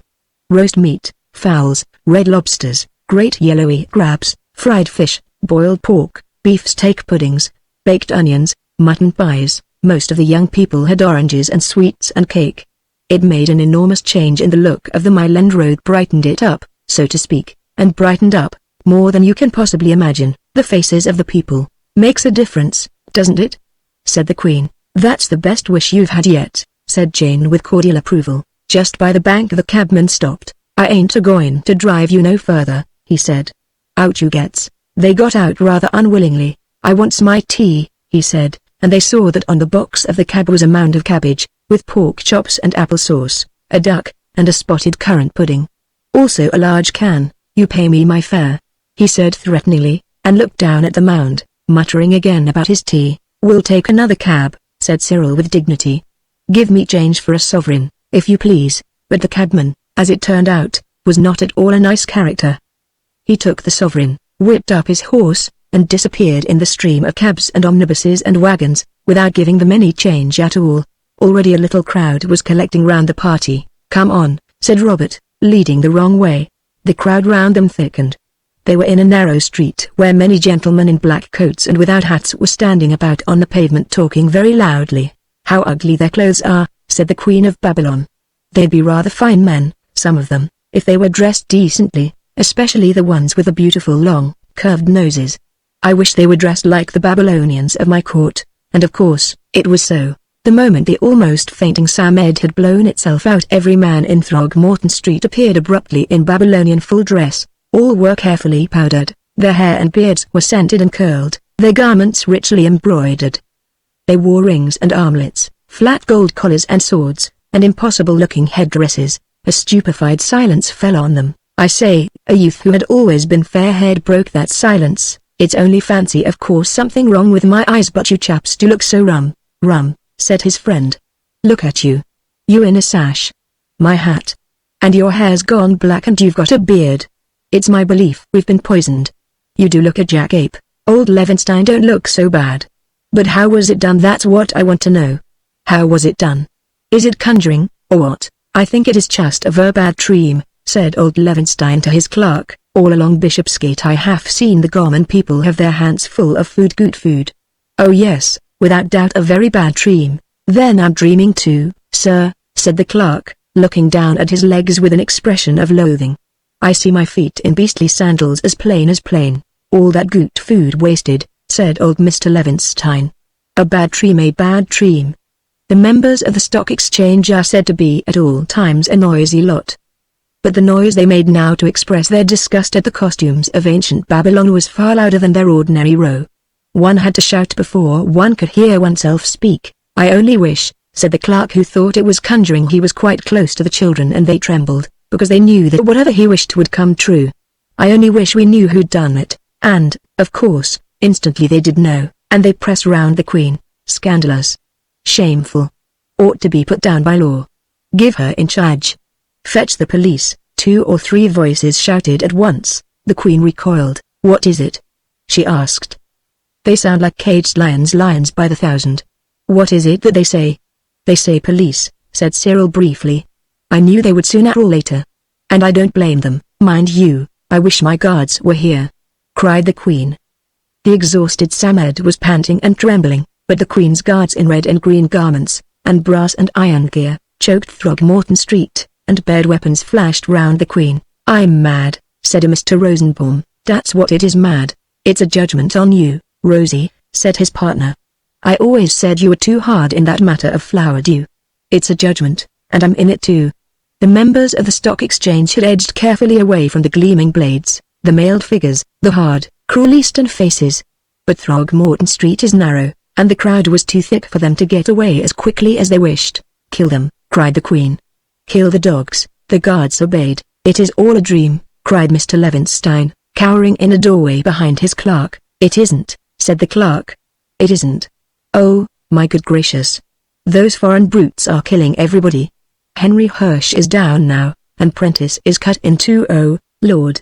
And Huth, and there goes Lionel Cohen with his head off, and Guy Nichols has lost his head now. A dream? I wish to goodness it was all a dream." And, of course, instantly it was. The entire Stock Exchange rubbed its eyes and went back to close, to over, and either side of 7/8, and drunks, and Kaffirs, and steel common, and contangos, and backwardations, double options, and all the interesting subjects concerning which they talk in the street without ceasing. No one said a word about it to anyone else.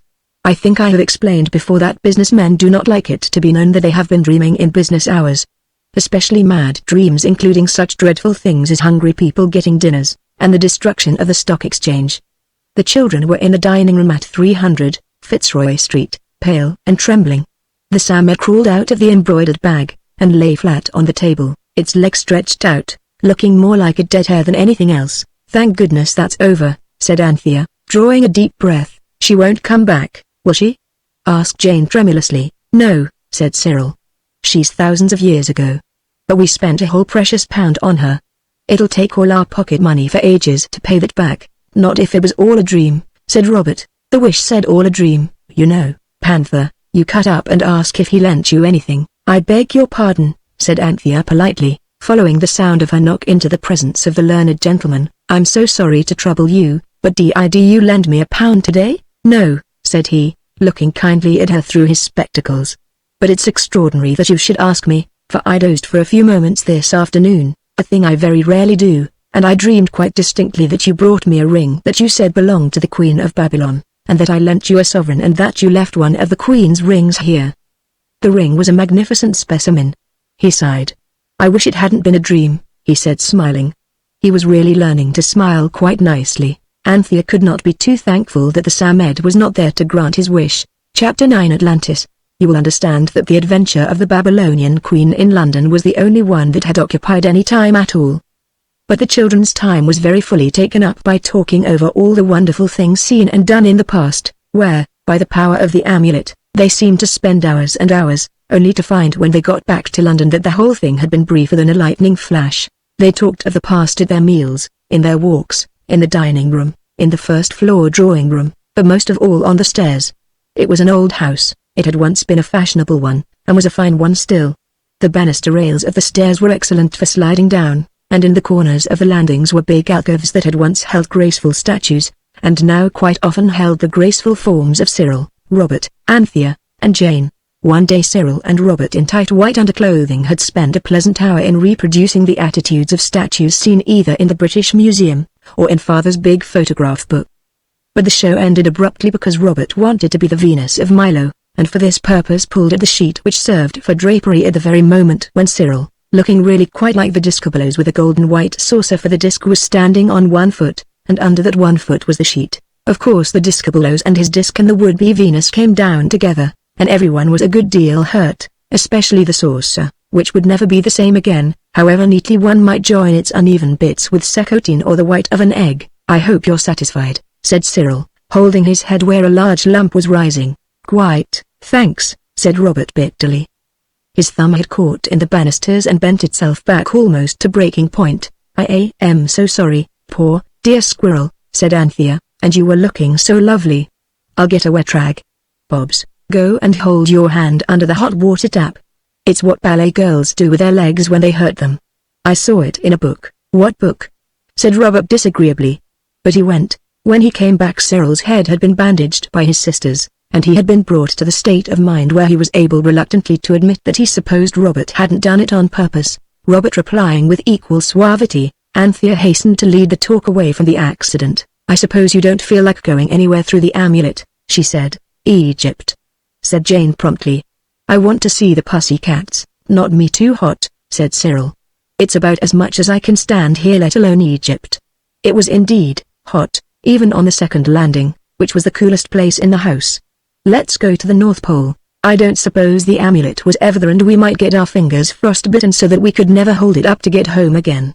"No thanks," said Robert. "I say," said Jane, "let's get the Samed and ask its advice. It will like us asking, even if we don't take it." The Samed was brought up in its green silk embroidered bag, but before it could be asked anything the door of the learned gentleman's room opened and the voice of the visitor who had been lunching with him was heard on the stairs. He seemed to be speaking with the door handle in his hand. "You see a doctor, old boy," he said. "All that about thought transference is just simply twaddle. You've been overworking. Take a holiday.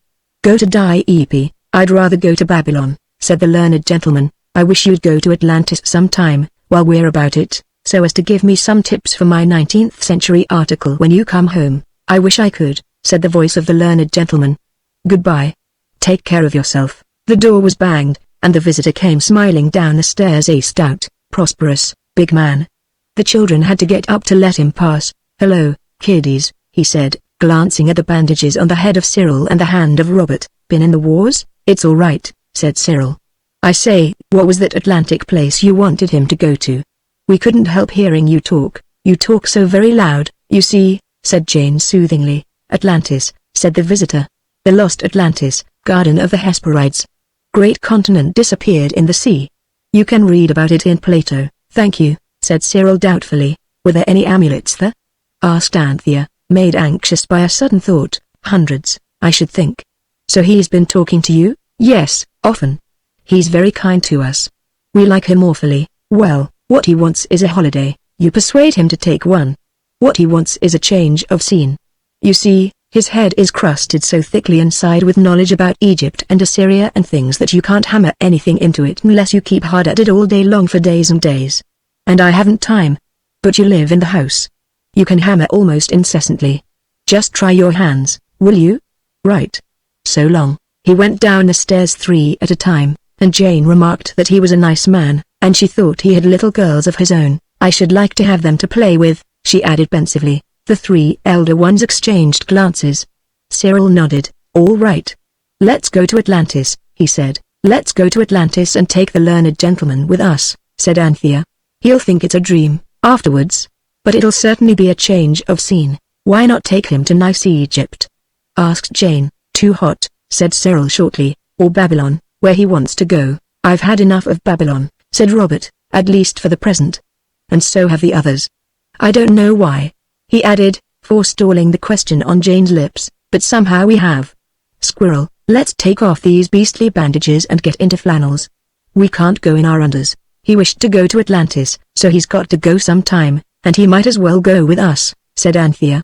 This was how it was that the learned gentleman, permitting himself a few moments of relaxation in his chair, after the fatigue of listening to opinions about Atlantis and many other things, with which he did not at all agree, opened his eyes to find his 4 young friends standing in front of him in a row. "Will you come," said Anthea, "to Atlantis with us? To know that you are dreaming shows that the dream is nearly at an end," he told himself, "or perhaps it's only a game, like how many miles to Babylon?" So he said aloud, "Thank you very much, but I have only a quarter of an hour to spare." "It doesn't take any time," said Cyril. "Time is only a mode of thought, you know, and you've got to go sometime, so why not with us?" "Very well," said the learned gentleman, now quite certain that he was dreaming. Anthea held out her soft, pink hand. He took it. She pulled him gently to his feet. Jane held up the amulet. "To just outside Atlantis," said Cyril, and Jane said the name of power. "Ual," said Robert. "It's an island. Outside an island's all water. I won't go." "I won't," said the Samed, kicking and struggling in its bag. But already the amulet had grown to a great arch. Cyril pushed the learned gentleman, as undoubtedly the firstborn, through the arch, not into water, but onto a wooden floor, out of doors. The others followed. The amulet grew smaller again, and there they all were, standing on the deck of a ship whose sailors were busy making her fast with chains to rings on a white quayside.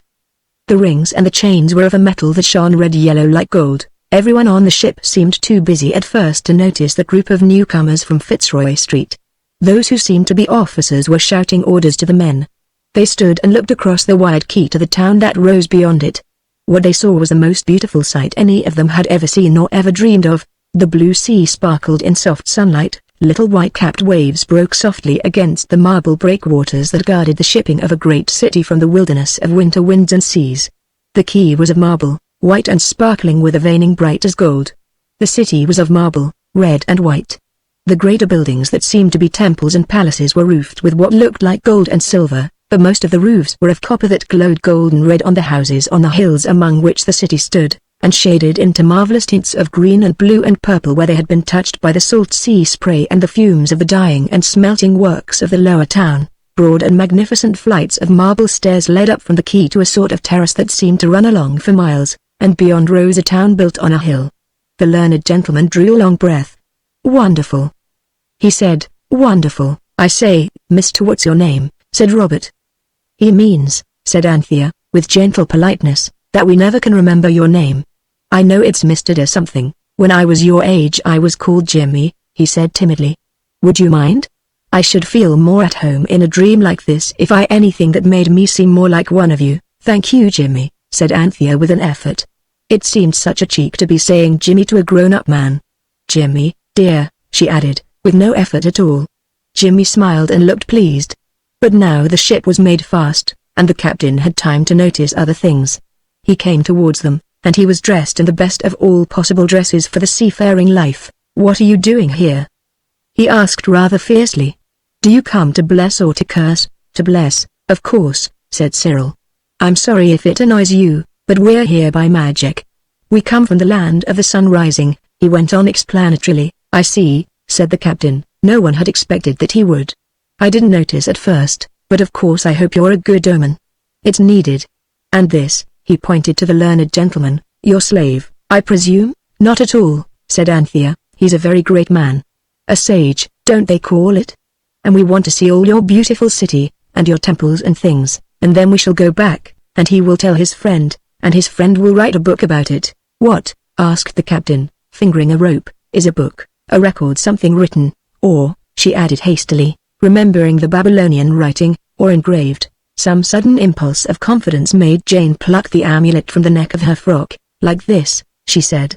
The captain looked at it curiously, but, the other three were relieved to notice, without any of that overwhelming interest which the mere name of it had roused in Egypt and Babylon. "The stone is of our country," he said, "and that which is engraved on it, it is like our writing, but I cannot read it." "What is the name of your sage?" "Jimmy," said Anthea hesitatingly. The captain repeated, "Jimmy. Will you land?" he added. "And shall I lead you to the kings?" "Look here," said Robert. "Does your king hate strangers?" "Our kings are 10, said the captain, "and the royal line, unbroken from Poseidon, the father of us all, has the noble tradition to do honor to strangers if they come in peace." "Then lead on, please," said Robert, "though I should like to see all over your beautiful ship, and sail about in her." "That shall be later," said the captain. "Just now we're afraid of a storm. Do you notice that odd rumbling?" "That's nothing, master," said an old sailor who stood near. "It's the pilchards coming in, that's all." "Too loud," said the captain. There was a rather anxious pause, then the captain stepped onto the quay, and the others followed him. "Do talk to him, Jimmy," said Anthea as they went. "You can find out all sorts of things for your friend's book." "Please excuse me," he said earnestly. "If I talk I shall wake up, and besides, I can't understand what he says." No one else could think of anything to say, so that it was in complete silence that they followed the captain up the marble steps and through the streets of the town. There were streets and shops and houses and markets. "It's just like Babylon," whispered Jane, "only everything's perfectly different. It's a great comfort the 10 kings have been properly brought up to be kind to strangers." Anthea whispered to Cyril. "Yes," he said, "no deepest dungeons here." There were no horses or chariots in the street, but there were hand-carts and low trolleys running on thick log wheels, and porters carrying packets on their heads, and a good many of the people were riding on what looked like elephants. Only the great beasts were hairy, and they had not that mild expression we are accustomed to meet on the faces of the elephants at the zoo. "Mammoths," murmured the learned gentleman, and stumbled over a loose stone.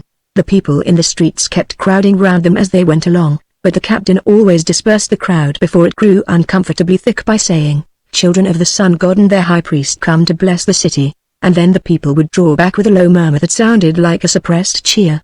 Many of the buildings were covered with gold, but the gold on the bigger buildings was of a different color, and they had sorts of steeples of burnished silver rising above them. "Are all these houses real gold?" asked Jane. "The temples are covered with gold, of course," answered the captain, "but the houses are only oracle comb. It's not quite so expensive." The learned gentleman, now very pale, stumbled along in a dazed way, repeating, oracle comb. "Don't be frightened," said Anthea, "we can get home in a minute, just by holding up the charm. Would you rather go back now? We could easily come some other day without you." "Oh, no, no," he pleaded fervently, "let the dream go on. Please, please do." "The High Jimmy is perhaps weary with his magic journey," said the captain, noticing the blundering walk of the learned gentleman, "and we are yet very far from the great temple, where today the kings make sacrifice." He stopped at the gate of a great enclosure. It seemed to be a sort of park, for trees showed high above its brazen wall. The party waited, and almost at once the captain came back with one of the hairy elephants and begged them to mount. This they did. It was a glorious ride. The elephant of the zoo to ride on him is also glorious, but he goes such a very little way, and then he goes back again, which is always dull. But this great hairy beast went on and on and on along streets and through squares and gardens. It was a glorious city. Almost everything was built of marble, red, or white, or black. Every now and then the party crossed a bridge. It was not till they had climbed to the hill which is the center of the town that they saw that the whole city was divided into 20 circles, alternately land and water, and over each of the water circles were the bridges by which they had come, and now they were in a great square. A vast building filled up one side of it. It was overlaid with gold, and had a dome of silver. The rest of the buildings round the square were of oracle comb, and it looked more splendid than you can possibly imagine, standing up bold and shining in the sunlight. "You would like a bath," said the captain, as the hairy elephant went clumsily down on his knees. "It's customary, you know, before entering the presence. We have baths for men, women, horses, and cattle. The high-class baths are here. Our father Poseidon gave us a spring of hot water and one of cold. The children had never before bathed in baths of gold. It feels very splendid," said Cyril, splashing. "At least, of course, it's not gold, it's or what's its name," said Robert. "Hand over that towel." The bathing hall had several great pools sunk below the level of the floor. One went down to them by steps. "Jimmy," said Anthea timidly, when, very clean and boiled looking, they all met in the flowery courtyard of the public, "don't you think all this seems much more like now than Babylon or Egypt?" "Oh, I forgot, you've never been there." "I know a little of those nations, however," said he, "and I quite agree with you. A most discerning remark, my dear," he added awkwardly. "This city certainly seems to indicate a far higher level of civilization than the Egyptian or Babylonish, and, follow me," said the captain. "Now, boys, get out of the way." He pushed through a little crowd of boys who were playing with dried chestnuts fastened to a string. "Ginger," remarked Robert, "they're playing conkers, just like the kids in Kentish Town Road." They could see now that 3 walls surrounded the island on which they were. The outermost wall was of brass.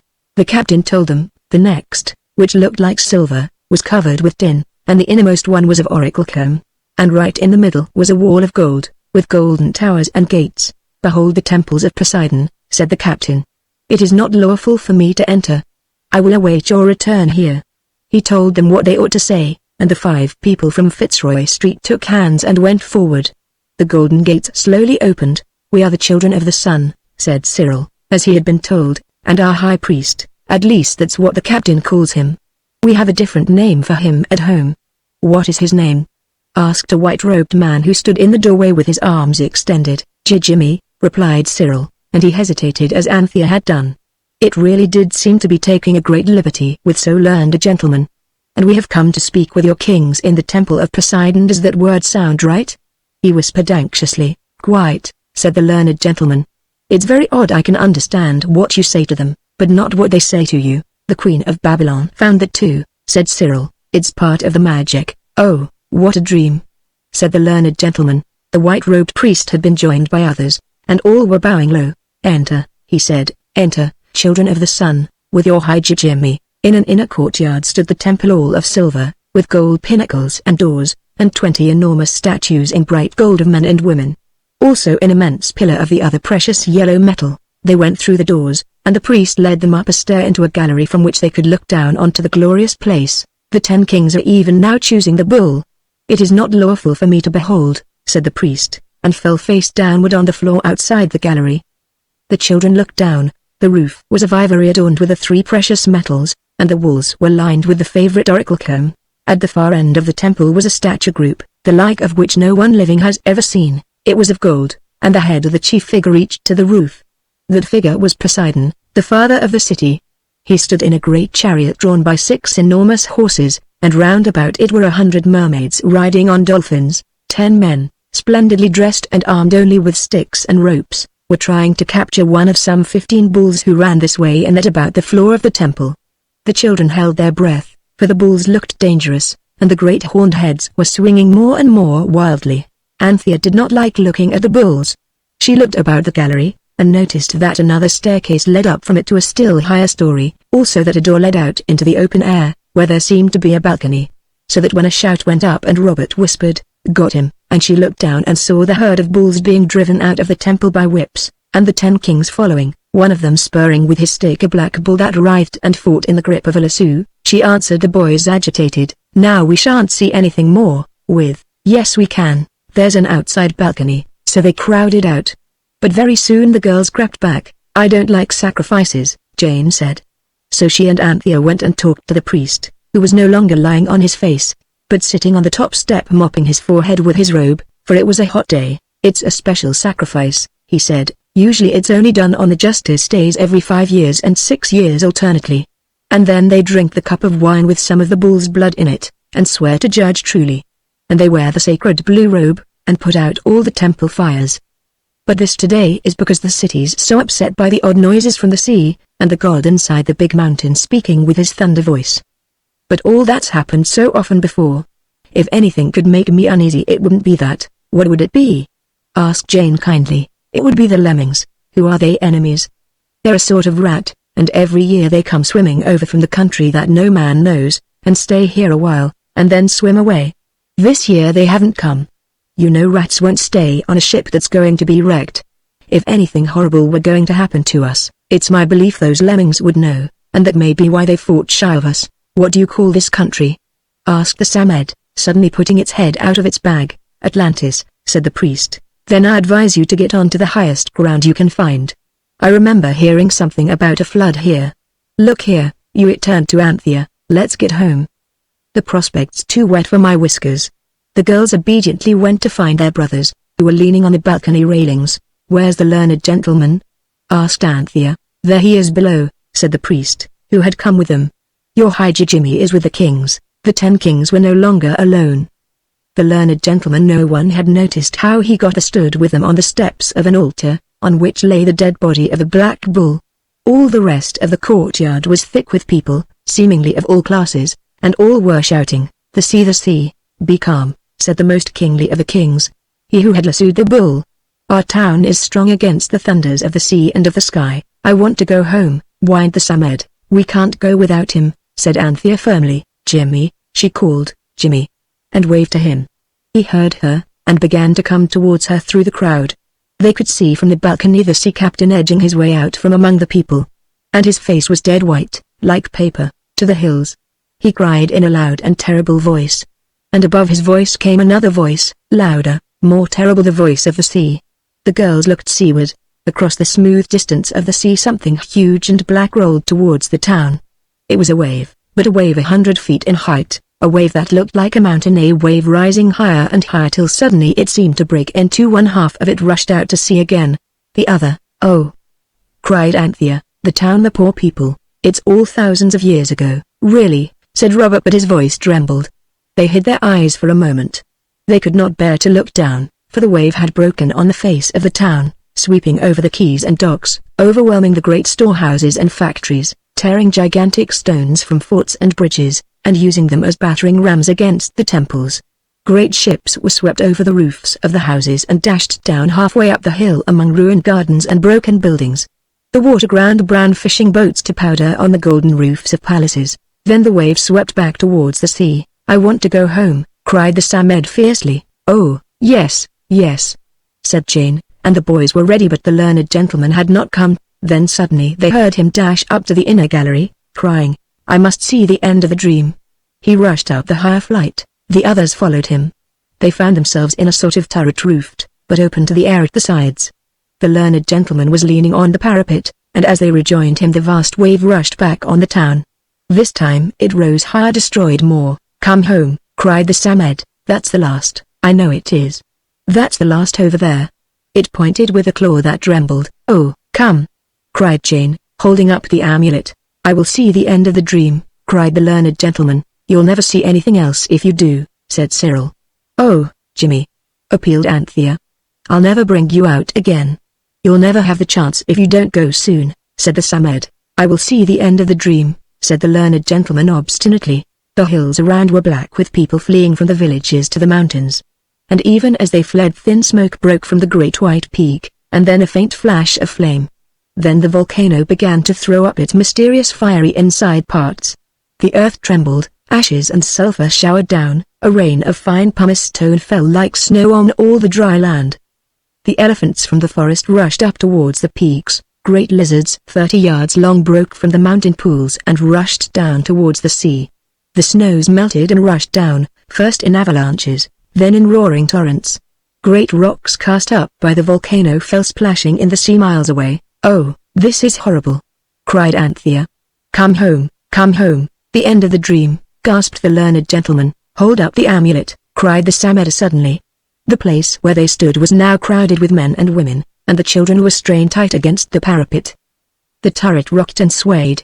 The wave had reached the golden wall. Jane held up the amulet. "Now," cried the Samed, "say the word." And as Jane said it, the Samed leapt from its bag and bit the hand of the learned gentleman. At the same moment the boys pushed him through the arch and all followed him.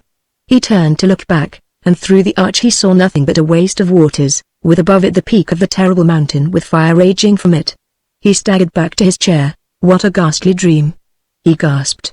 "Oh, you're here, my dears. Can I do anything for you?" "You've hurt your hand," said Anthea gently. "Let me bind it up." The hand was indeed bleeding rather badly. The Samed had crept back to its bag. All the children were very white. "Never again," said the Samed later on, "will I go into the past with a grown-up person. I will say for you four, you do as you're told." "We didn't even find the amulet," said Anthea later still. "Of course you didn't, it wasn't there. Only the stone it was made of was there. It fell onto a ship miles away that managed to escape and got to Egypt." "I could have told you that, I wish you had," said Anthea, and her voice was still rather shaky. "Why didn't you?" "You never asked me," said the Samed very sulkily. "I'm not the sort of chap to go shoving my oar in where it's not wanted." "Mr. Jimmy's friend will have something worth having to put in his article now," said Cyril very much later. "Indeed, not he," said Robert sleepily. "The learned Jimmy will think it's a dream, and it's 10 to 1 he never tells the other chap a word about it at all." Robert was quite right on both points. The learned gentleman did. And he never did. Chapter 10 The Little Black Girl and Julius Caesar. A great city swept away by the sea, a beautiful country devastated by an active volcano. These are not the sort of things you see every day of the week. And when you do see them, no matter how many other wonders you may have seen in your time, such sights are rather apartment to take your breath away. Atlantis had certainly this effect on the breaths of Cyril, Robert, Anthea, and Jane. They remained in a breathless state for some days. The learned gentleman seemed as breathless as anyone. He spent a good deal of what little breath he had in telling Anthea about the wonderful dream he had. "You would hardly believe," he said, "that anyone could have such a detailed vision," but Anthea could believe it, she said, quite easily. He had ceased to talk about thought transference. He had now seen too many wonders to believe that. In consequence of their breathless condition, none of the children suggested any new excursions through the amulet. Robert voiced the mood of the others when he said that they were fed up with Amulet for a bit.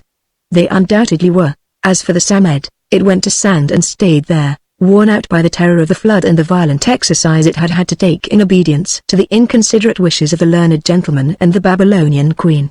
The children let it sleep. The danger of taking it about among strange people who might at any moment utter undesirable wishes was becoming more and more plain. And there are pleasant things to be done in London without any aid from amulets or Sameds. You can, for instance, visit the Tower of London, the Houses of Parliament, the National Gallery, their zoological gardens, the various parks, the museums at South Kensington, Madame Tussauds exhibition of waxworks, or the botanical gardens at Kew. You can go to Kew by river steamer, and this is the way that the children would have gone if they had gone at all. Only they never did, because it was when they were discussing the arrangements for the journey, and what they should take with them to eat and how much of it, and what the whole thing would cost, that the adventure of the little black girl began to happen. The children were sitting on a seat in St. James's Park. They had been watching the pelican repulsing with careful dignity the advances of the seagulls, who are always so anxious to play games with it. The pelican thinks, very properly, that it hasn't the figure for games, so it spends most of its time pretending that that is not the reason why it won't play. The breathlessness caused by Atlantis was wearing off a little. Cyril, who always wanted to understand all about everything, was turning things over in his mind. I'm only thinking, he answered when Robert asked him what he was so grumpy about.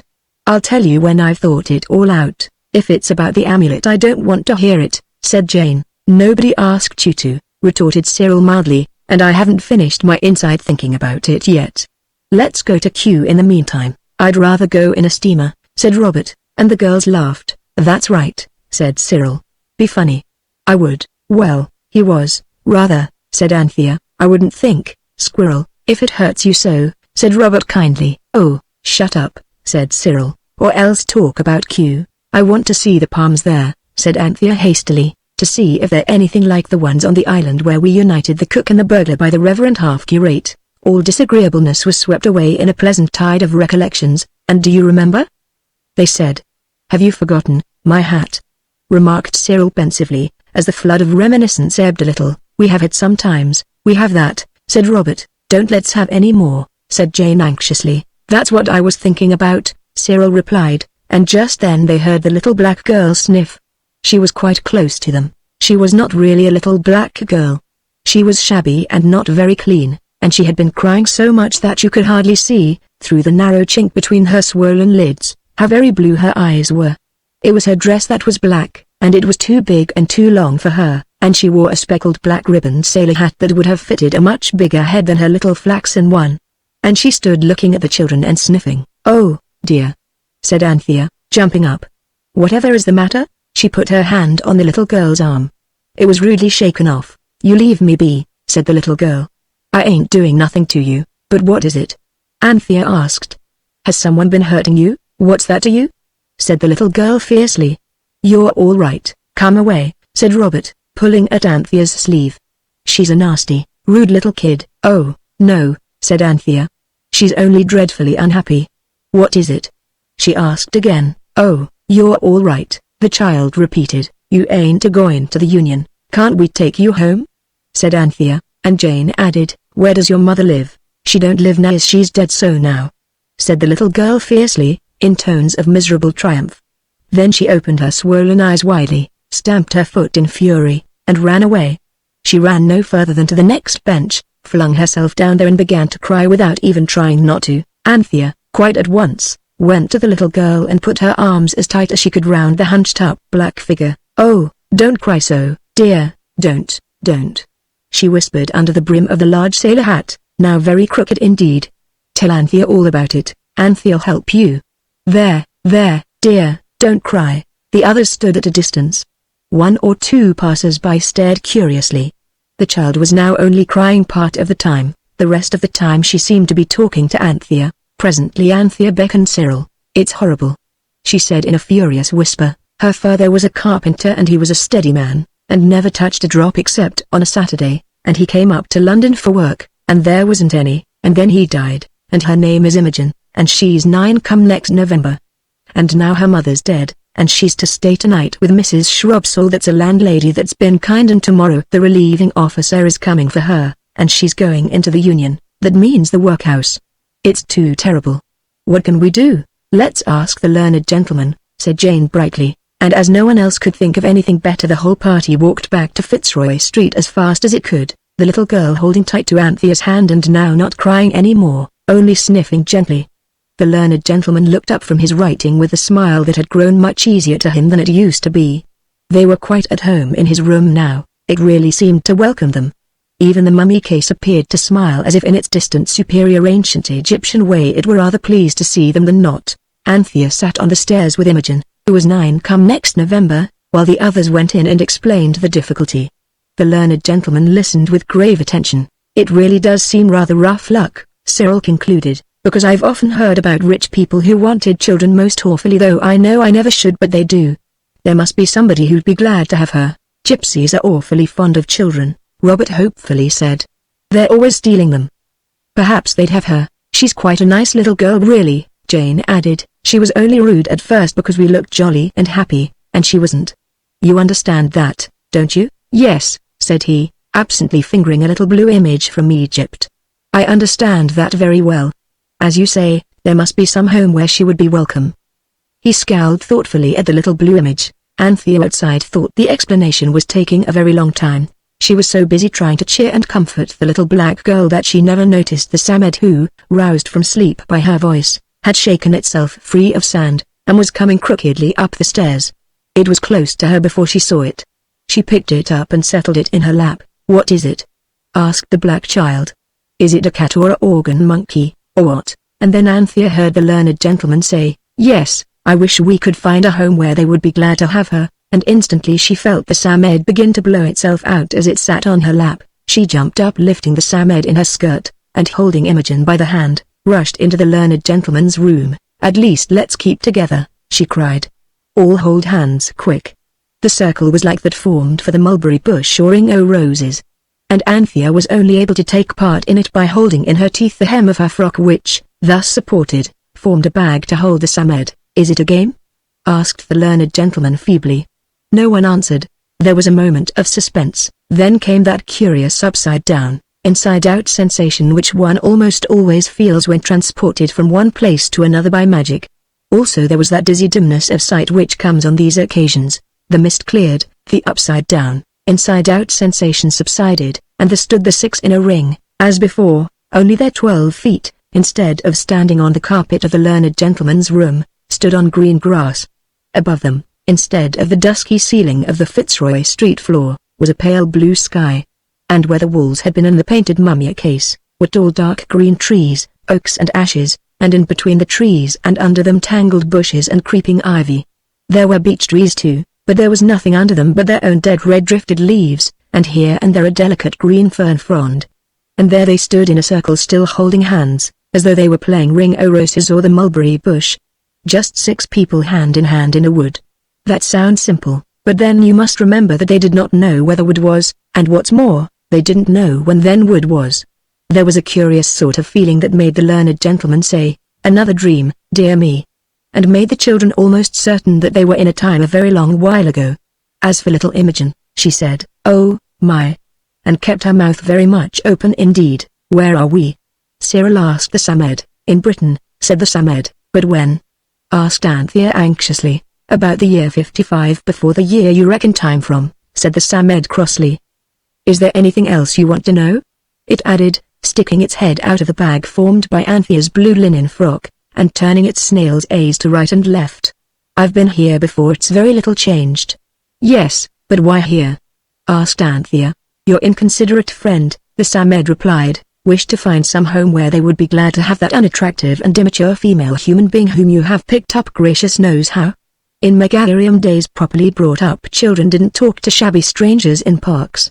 Your thoughtless friend wanted a place where someone would be glad to have this undesirable stranger. And now here you are. I see we are, said Anthea patiently, looking round on the tall gloom of the forest. But why here? Why now? You don't suppose anyone would want a child like that in your times and your towns? Said the Samed in irritated tones. You've got your country into such a mess that there's no room for half your children and no one to want them. That's not our doing, you know, said Anthea gently. And bringing me here without any waterproof or anything, said the Samed still more crossly, when everyone knows how damp and foggy ancient Britain was. Here, take my coat, said Robert, taking it off. Anthea spread the coat on the ground and, putting the Samed on it, folded it round so that only the eyes and furry ears showed. There, she said comfortingly. Now if it does begin to look like rain, I can cover you up in a minute.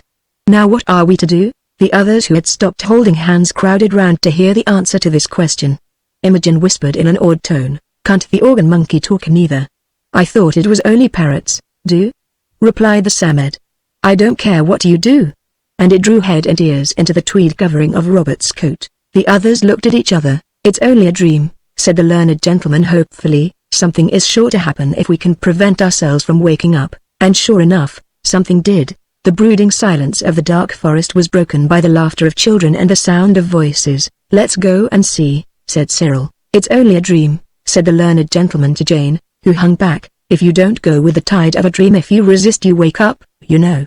There was a sort of break in the undergrowth that was like a silly person's idea of a path. They went along this in Indian file, the learned gentleman leading. Quite soon they came to a large clearing in the forest. There were a number of houses, huts perhaps you would have called them, with a sort of mud and wood fence. "It's like the old Egyptian town," whispered Anthea, and it was, rather. Some children, with no clothes on at all, were playing what looked like ring-o-roses or mulberry bush. That is to say, they were dancing round in a ring, holding hands. On a grassy bank several women, dressed in blue and white robes and tunics of beast skins, sat watching the playing children. The children from Fitzroy Street stood on the fringe of the forest looking at the games.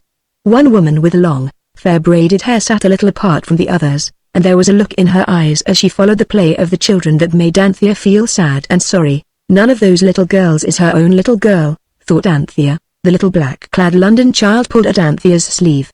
"Look," she said, "that one, she's precious like Mother." Mother's hair was something lovely, when she had time to comb it out. "Mother wouldn't never beat me if she'd lived here. I don't suppose there's a republic nearer than Epping. Do you, miss?" In her eagerness the child had stepped out of the shelter of the forest. The sad-eyed woman saw her. She stood up, her thin face lighted up with a radiance like sunrise. Her long, lean arms stretched towards the London child. "Imogen!" she cried. At least the word was more like that than any other word, Imogen. There was a moment of great silence. The naked children paused in their play. The women on the bank stared anxiously. "Oh, it is Mother, it is!" cried Imogen from London, and rushed across the cleared space. She and her mother clung together so closely, so strongly that they stood an instant like a statue carved in stone. Then the women crowded round. "It is my Imogen!" cried the woman. "Oh, it is. And she wasn't eaten by wolves. She's come back to me. Tell me, my darling, how did you escape? Where have you been? Who has fed and clothed you?" "I don't know nothing," said Imogen. "Poor child," whispered the women who crowded round. "The terror of the wolves has turned her brain." "But you know me?" said the fair-haired woman, and Imogen, clinging with black-clothed arms to the bare neck, answered, "Oh, yes, Mother, I know you right north. What is it? What do they say?" The learned gentleman asked anxiously. "You wished to come where someone wanted the child," said the Samed. "The child says this is her mother." "And the mother, you can see," said the Samed. "But is she really her child? I mean, who knows?" said the Samed. "But each one fills the empty place in the other's heart. It is enough." "Oh," said the learned gentleman, "this is a good dream. I wish the child might stay in the dream." The Samed blew itself out and granted the wish. So Imogen's future was assured. She had found someone to want her. "If only all the children that no one wants," began the learned gentleman, but the woman interrupted. She came towards them. "Welcome, all," she cried. "I am the Queen, and my child tells me that you have befriended her, and this I well believe, looking on your faces. Your garb is strange, but faces I can read. The child is bewitched, I see that well, but in this she speaks truth. Is it not so?" The children said it wasn't worth mentioning. I wish you could have seen all the honors and kindnesses lavished on the children and the learned gentleman by those ancient Britons. You would have thought, to see them, that a child was something to make a fuss about, not a bit of rubbish to be hustled about the streets and hidden away in the workhouse. It wasn't as grand as the entertainment at Babylon, but somehow it was more satisfying. "I think you children have some wonderful influence on me," said the learned gentleman. "I never dreamed such dreams before I knew you." It was when they were alone that night under the stars, where the Britons had spread a heap of dried fern for them to sleep on, that Cyril spoke. "Well," he said, "we've made it all right for Imogen, and had a jolly good time. I vote we get home again before the fighting begins." "What fighting?" asked Jane sleepily. "Why, Julius Caesar, you little goat," replied her kind brother. "Don't you see that if this is the year 55, Julius Caesar may happen at any moment?" "I thought you liked Caesar," said Robert. "So I do in the history. But that's different from being killed by his soldiers. If we saw Caesar we might persuade him not to," said Anthea. "You persuade Caesar?" Robert laughed. The learned gentleman, before anyone could stop him, said, "I only wish we could see Caesar sometime. And, of course, In just a little time the Samed took to blow itself out for wish-giving. The 5, or 6 counting the Samed, found themselves in Caesar's camp, just outside Caesar's tent. And they saw Caesar. The Samed must have taken advantage of the loose wording of the learned gentleman's wish, for it was not the same time of day as that on which the wish had been uttered among the dried ferns. It was sunset, and the great man sat on a chair outside his tent gazing over the sea towards Britain. Everyone knew without being told that it was towards Britain. 2 golden eagles on the top of posts stood on each side of the tent, and on the flaps of the tent, which was very gorgeous to look at, were the letters SPQR. The great man turned unchanged on the newcomers the august glance that he had turned on the violet waters of the channel. Though they had suddenly appeared out of nothing, Caesar never showed by the faintest movement of an eyelid, by the least tightening of that firm mouth, that they were not some long-expected embassy. He waved a calm hand towards the sentinels, who sprang weapons in hand towards the newcomers. "Back," he said in a voice that thrilled like music. Since when has Caesar feared children and students? To the children he seemed to speak in the only language they knew, but the learned gentleman heard in rather a strange accent, but quite intelligibly, the lips of Caesar speaking in the Latin tongue, and in that tongue, a little stiffly, he answered, "It is a dream, O Caesar." "A dream?" repeated Caesar. "What is a dream?" "This," said the learned gentleman. "Not it," said Cyril, "it's a sort of magic. We come out of another time and another place, and we want to ask you not to trouble about conquering Britain," said Anthea. "It's a poor little place, not worth bothering about." "Are you from Britain?" the general asked. "Your clothes are uncouth, but well woven, and your hair is short as the hair of Roman citizens, not long like the hair of barbarians, yet such I deem you to be." "We're not," said Jane with angry eagerness, "we're not barbarians at all. We come from the country where the sun never sets, and we've read about you in books, and our country's full of fine things, St. Paul's, and the Tower of London, and Madame Tussauds exhibition." And then the others stopped her. "Don't talk nonsense," said Robert in a bitter undertone. Caesar looked at the children a moment in silence. Then he called a soldier and spoke with him apart. Then he said aloud, "You 3 elder children may go where you will within the camp. Few children are privileged to see the camp of Caesar. The student and the smaller girl child will remain here with me." Nobody liked this, but when Caesar said a thing, that thing was so, and there was an end to it. So the 3 went, left alone with Jane and the learned gentleman. The great Roman found it easy enough to turn them inside out. But it was not easy, even for him, to make head or tail of the insides of their minds when he had got at them. The learned gentleman insisted that the whole thing was a dream, and refused to talk much, on the ground that if he did he would wake up. Jane, closely questioned, was full of information about railways, electric lights, balloons, men of war, cannons, and dynamite. "And do they fight with swords?" asked the general. "Yes, swords and guns and cannons." Caesar wanted to know what guns were. "You fire them," said Jane, "and they go bang, and people fall down dead." "But what are guns like?" Jane found them hard to describe. "But Robert has a toy one in his pocket," she said. So the others were recalled. The boys explained the pistol to Caesar very fully, and he looked at it with the greatest interest. It was a 2-shilling pistol, the one that had done such good service in the old Egyptian village. "I shall cause guns to be made," said Caesar, "and you will be detained till I know whether you have spoken the truth. I had just decided that Britain was not worth the bother of invading. But what you tell me decides me that it is very much worthwhile." "But it's all nonsense," said Anthea. "Britain is just a savage sort of island, all fogs and trees and big rivers. But the people are kind. We know a little girl named Imogen. And it's no use your making guns because you can't fire them without gunpowder, and that won't be invented for hundreds of years, and we don't know how to make it, and we can't tell you. Do go straight home, dear Caesar, and let poor little Britain alone." "But this other girl child says," said Caesar, "all Jane's been telling you is what it's going to be." Anthea interrupted, "Hundreds and hundreds of years from now, the little one is a prophetess, eh?" said Caesar, with a whimsical look. "Rather young for the business, isn't she?" "You can call her a prophetess if you like," said Cyril, "but what Anthea says is true." "Anthea?" said Caesar. "That's a Greek name, very likely," said Cyril, worriedly. "I say, I do wish you'd give up this idea of conquering Britain. It's not worthwhile." "Really it isn't. On the contrary," said Caesar, "what you've told me has decided me to go, if it's only to find out what Britain is really like." "Guards, detain these children, quick," said Robert, "before the guards begin detaining. We had enough of that in Babylon." Jane held up the amulet away from the sunset, and said the word.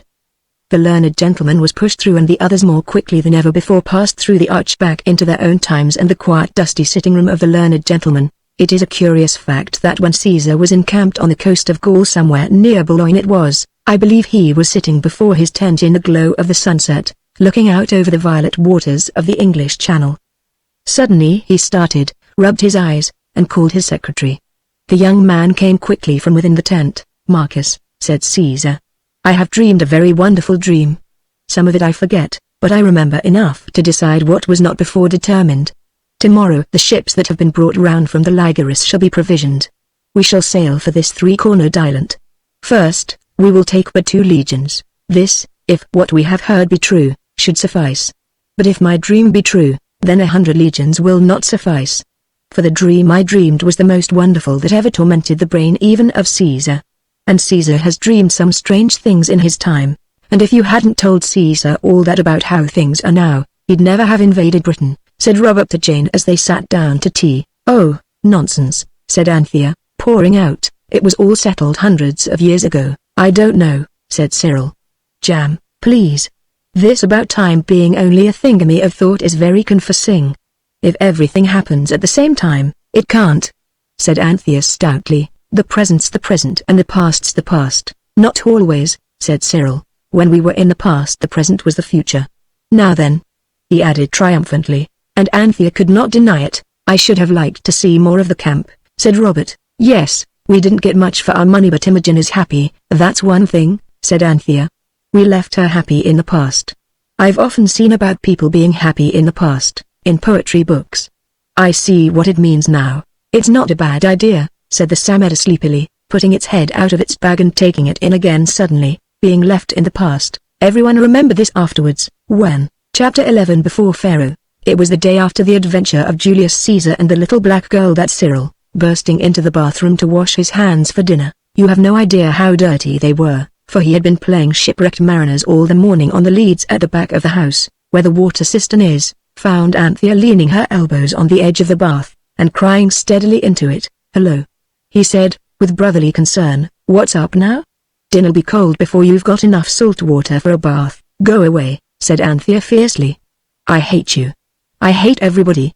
There was a stricken pause. "I didn't know," said Cyril tamely. "Nobody ever does know anything," sobbed Anthea. "I didn't know you were waxy. I thought you'd just hurt your fingers with the tap again like you did last week," Cyril carefully explained. "Oh, fingers," sneered Anthea through her sniffs. "Here, drop it, Panther," he said uncomfortably. "You haven't been having a row or anything?" "No," she said. "Wash your horrid hands, for goodness sake, if that's what you came for, or go." Anthea was so seldom cross that when she was cross the others were always more surprised than angry. Cyril edged along the side of the bath and stood beside her. He put his hand on her arm. "Dry up, do," he said, rather tenderly for him. And, finding that though she did not at once take his advice she did not seem to resent it, he put his arm awkwardly across her shoulders and rubbed his head against her ear. "There," he said, in the tone of one administering a priceless cure for all possible sorrows. "Now, what's up? Promise you won't laugh." "I don't feel laughish myself," said Cyril, dismally. "Well, then," said Anthea, leaning her ear against his head, "it's Mother." "What's the matter with Mother?" asked Cyril, with apparent want of sympathy. "She was all right in her letter this morning." "Yes, but I want her so." "You're not the only one," said Cyril briefly, and the brevity of his tone admitted a good deal. "Oh, yes," said Anthea, "I know. We all want her all the time. But I want her now most dreadfully, awfully much. I never wanted anything so much. That Imogen child, the way the ancient British Queen cuddled her up. And Imogen wasn't me, and the Queen was Mother. And then her letter this morning. And about the lamb liking the salt bathing. And she bathed him in this very bath the night before she went away." Oh, Cyril thumped her on the back. "Cheer up," he said. "You know my inside thinking that I was doing? Well, that was partly about Mother. We'll soon get her back. If you'll chuck it, like a sensible kid, and wash your face, I'll tell you about it." "That's right. You let me get to the tap. Can't you stop crying?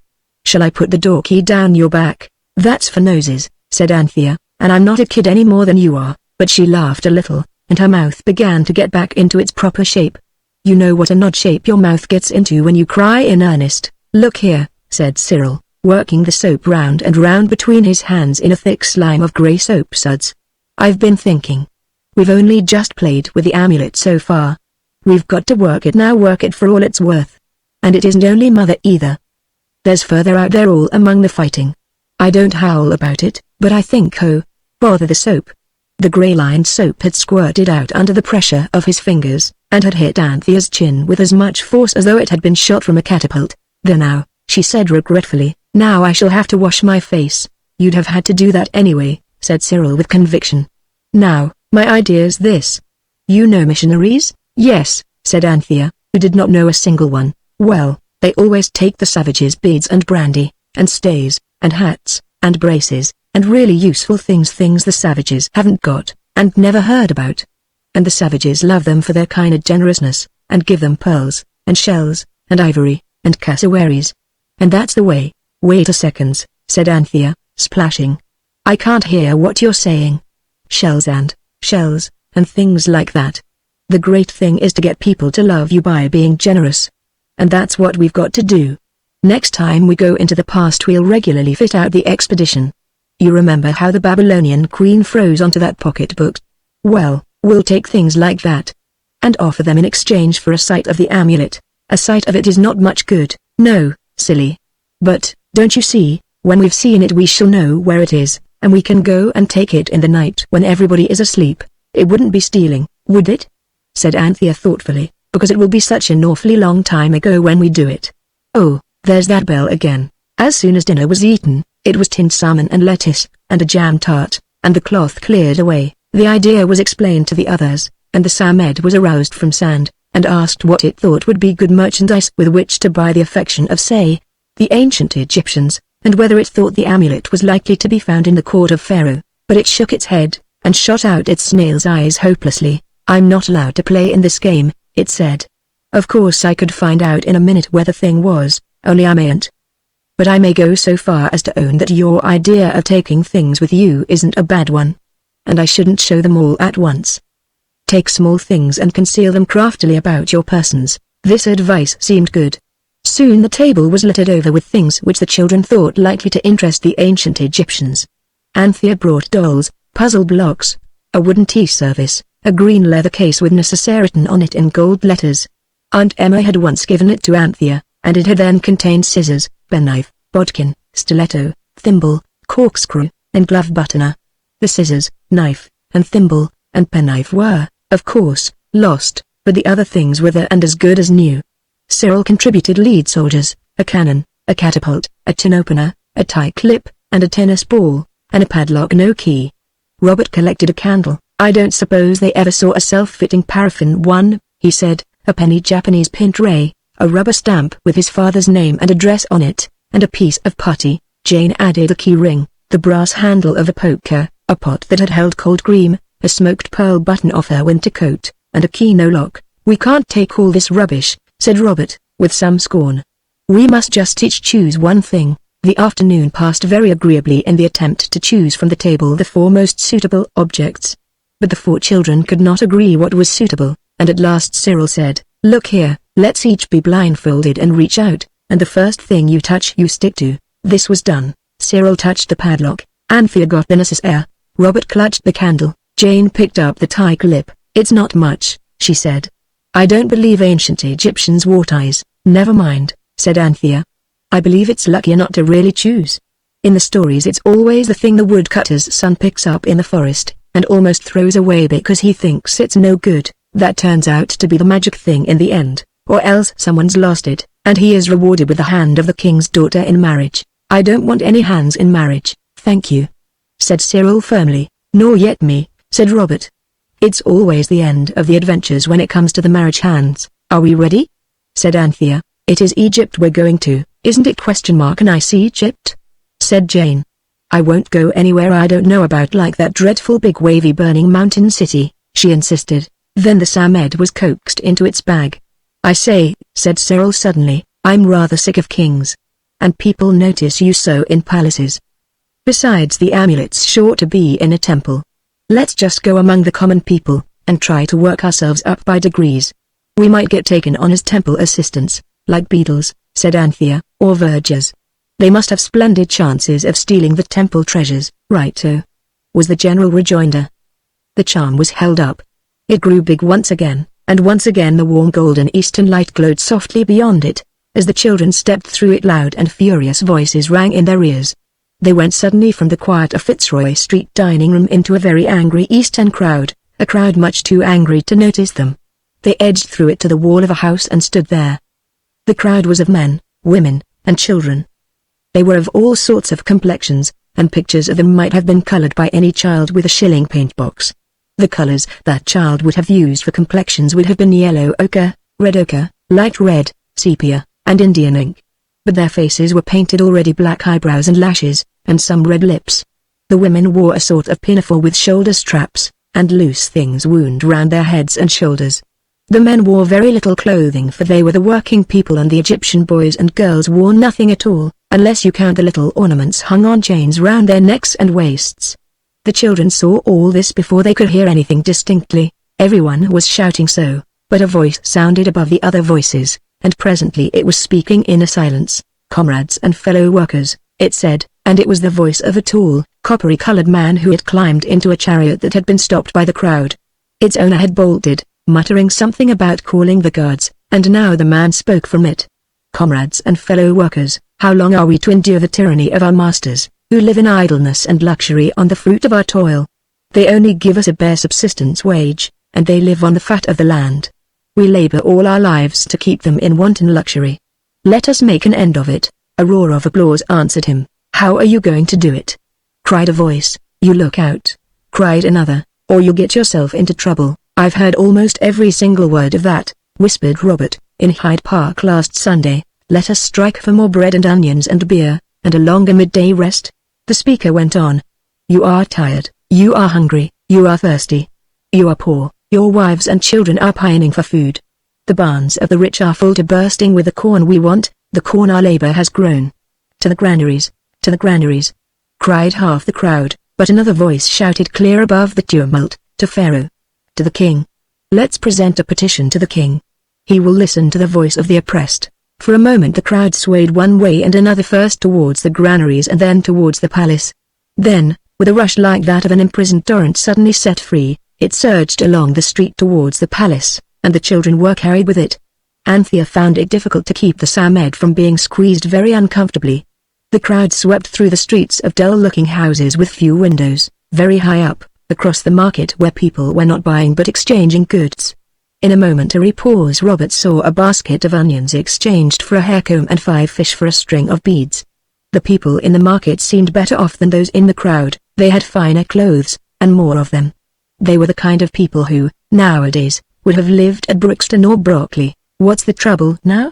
a languid, large-eyed lady in a crimped, half-transparent linen dress, with her black hair very much braided and puffed out, asked of a date seller. "Oh, the working men discontented as usual," the man answered.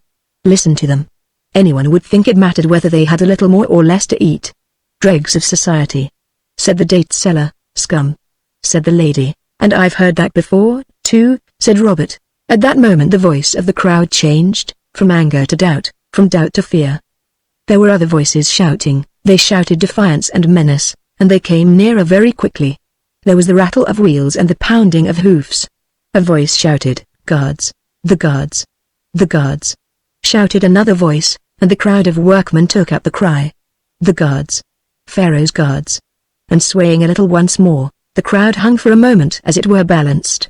Then as their trampling hoofs came nearer the workmen fled dispersed, up alleys and into the courts of houses, and the guards in their embossed leather chariots swept down the street at the gallop, their wheels clattering over the stones, and their dark-colored, blue tunics blown open and back with the wind of their going. "So that riot's over," said the crimped linen-dressed lady. "That's a blessing.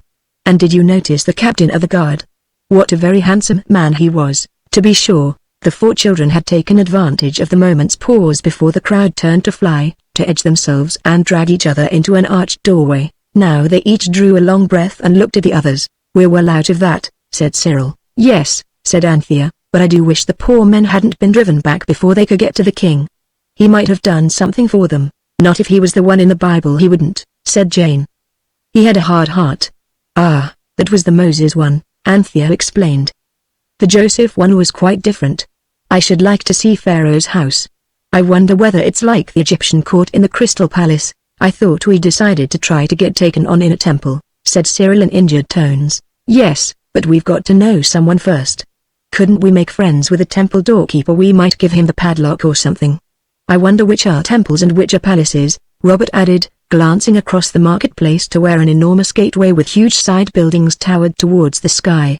To right and left of it were other buildings only a little less magnificent. Did you wish to seek out the temple of Amen-Ra? Asked a soft voice behind them, or the temple of Mut, or the temple of Khonsu? They turned to find beside them a young man. He was shaved clean from head to foot, and on his feet were light papyrus sandals. He was clothed in a linen tunic of white, embroidered heavily in colors.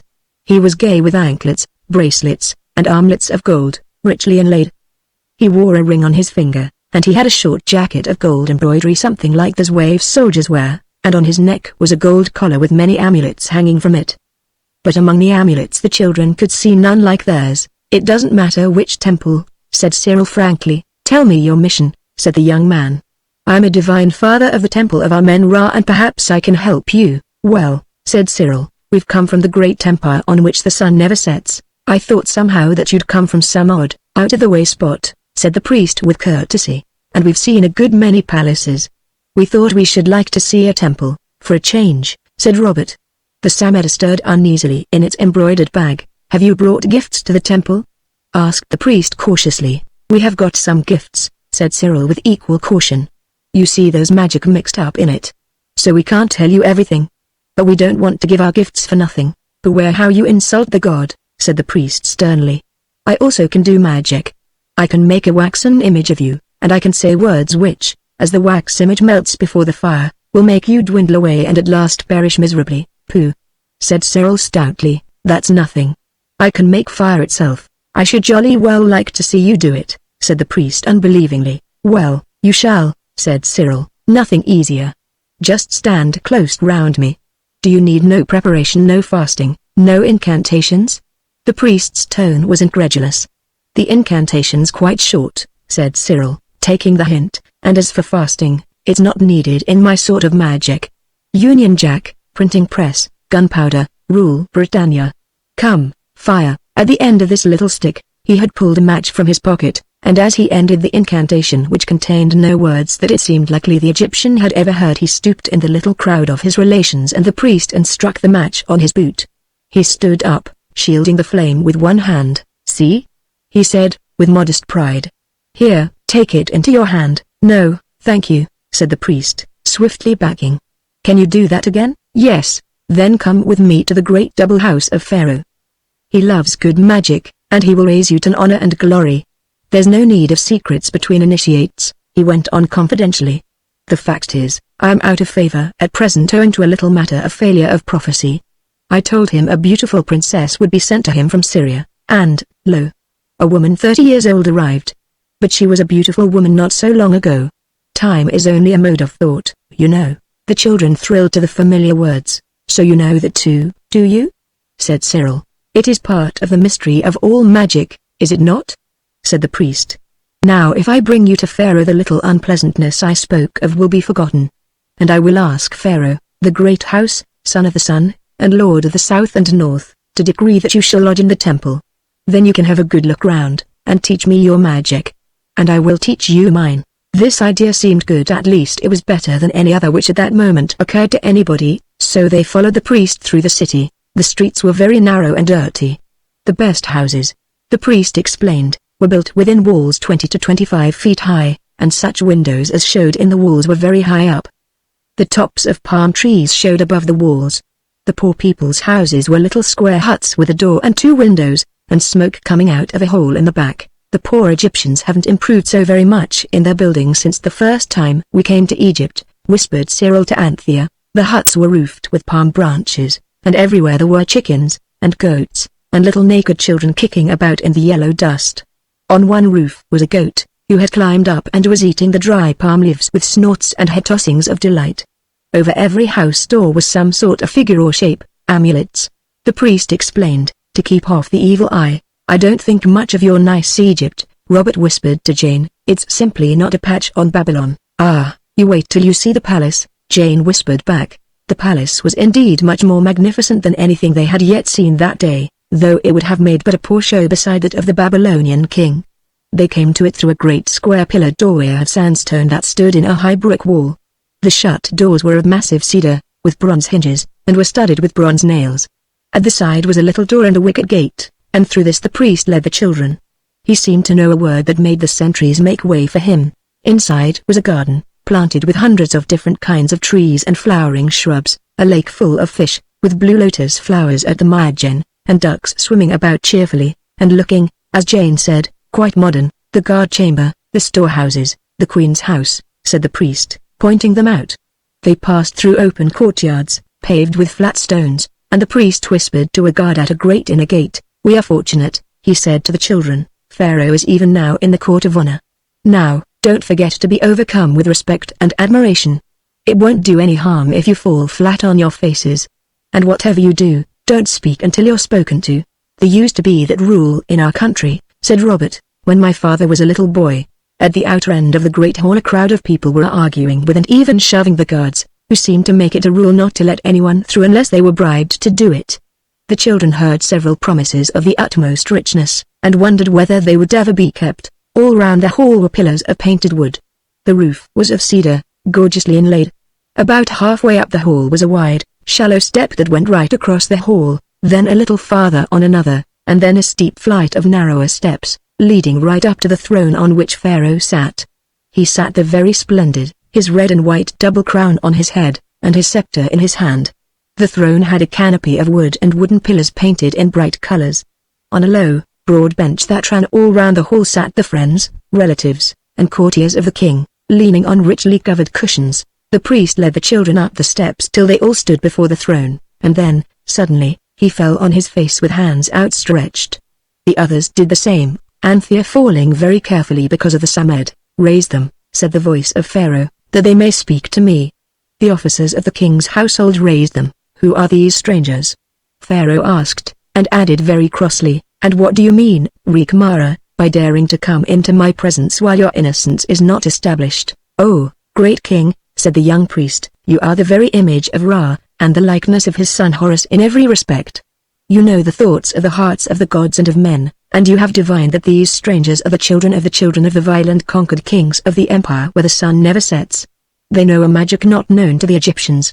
And they come with gifts in their hands as tribute to Pharaoh, in whose heart is the wisdom of the gods, and on his lips their truth. That is all very well, said Pharaoh, but where are the gifts? The children, bowing as well as they could in their embarrassment at finding themselves the center of interest in a circle more grand, more golden and more highly colored than they could have imagined possible, pulled out the padlock, the necessaire, and the tiger lip. But it's not tribute all the same, Cyril muttered. England doesn't pay tribute. Pharaoh examined all the things with great interest when the chief of the household had taken them up to him. Deliver them to the keeper of the treasury, he said to one near him. And to the children he said, a small tribute, truly, but strange, and not without worth. And the magic, O Rikmara? These unworthy sons of a conquered nation. Began Rikmara, nothing of the kind. Cyril whispered angrily, apostrophe. Of a violent conquered nation, can make fire to spring from dry wood in the sight of all. I should jolly well like to see them do it, said Pharaoh, just as the priest had done. So Cyril, without more ado, did it. Do more magic, said the king, with simple appreciation. He cannot do any more magic, said Anthea suddenly, and all eyes were turned on her, because of the voice of the free people who are shouting for bread and onions and beer and a long midday rest. If the people had what they wanted, he could do more. A rude-spoken girl, said Pharaoh.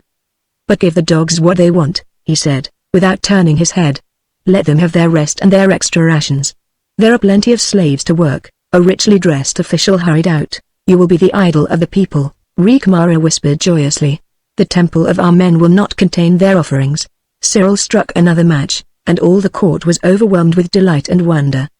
And when Cyril took the candle from his pocket and lighted it with a match, and then held the burning candle up before the king, the enthusiasm knew no bounds. Oh, greatest of all, before whom sun and moon and stars bow down, said Rikmara insinuatingly, am I pardoned? Is my innocence made plain? As plain as it ever will be, I dare say, said Pharaoh shortly. Get along with you. You are pardoned. Go in peace. The priest went with lightning swiftness, "And what," said the king suddenly, "is it that moves in that sack? Show me, O strangers." There was nothing for it but to show the Samed. "Seize it," said Pharaoh carelessly. "A very curious monkey. It will be a nice little novelty for my wild beast collection." And instantly, the entreaties of the children availing as little as the bites of the Samed, though both bites and entreaties were fervent, it was carried away from before their eyes. "Oh, do be careful," cried Anthea. "At least keep it dry. Keep it in its sacred house." She held up the embroidered bag. "It's a magic creature," cried Robert. "It's simply priceless." "You've no right to take it away," cried Jane incautiously. "It's a shame, a barefaced robbery, that's what it is." There was an awful silence. Then Pharaoh spoke. "Take the sacred house of the beast from them," he said, "and imprison all. Tonight after supper it may be our pleasure to see more magic. Guard them well, and do not torture them yet." "Oh, dear," sobbed Jane, as they were led away. "I knew exactly what it would be." "Oh, I wish you hadn't." "Shut up, silly," said Cyril. "You know you would come to Egypt. It was your own idea entirely." "Shut up. It'll be all right. I thought we should play ball with queens," sobbed Jane, "and have no end of larks. And now everything's going to be perfectly horrid." The room they were shut up in was a room, and not a dungeon, as the elder ones had feared. That, as Anthea said, was one comfort. There were paintings on the wall that at any other time would have been most interesting. And a sort of low couch, and chairs. When they were alone Jane breathed a sigh of relief. "Now we can get home all right," she said. "And leave the Samed?" said Anthea reproachfully. "Wait a second. I've got an idea," said Cyril. He pondered for a few moments. Then he began hammering on the heavy cedar door. It opened, and a guard put in his head. "Stop that row," he said sternly. "Or, look here," Cyril interrupted. "It's very dull for you, isn't it? Just doing nothing but guard us. Wouldn't you like to see some magic? We're not too proud to do it for you. Wouldn't you like to see it?" "I don't mind if I do," said the guard. "Well then, you get us that monkey of ours that was taken away, and we'll show you." "How do I know you're not making game of me?" asked the soldier. "Shouldn't wonder if you only wanted to get the creature so as to set it on me. I dare say its teeth and claws are poisonous." "Well, look here," said Robert. "You see we've got nothing with us? You just shut the door, and open it again in 5 minutes, and we'll have got a I don't know, a magic flower in a pot for you. If you can do that you can do anything," said the soldier, and he went out and barred the door. Then, of course, they held up the amulet. They found the east by holding it up, and turning slowly till the amulet began to grow big, walked home through it, and came back with a geranium in full scarlet flower from the staircase window of the Fitzroy Street house. "Well," said the soldier when he came in, "I really am. We can do much more wonderful things than that." "Oh, ever so much," said Anthea persuasively, "if we only have our monkey. And here's 2pence for yourself."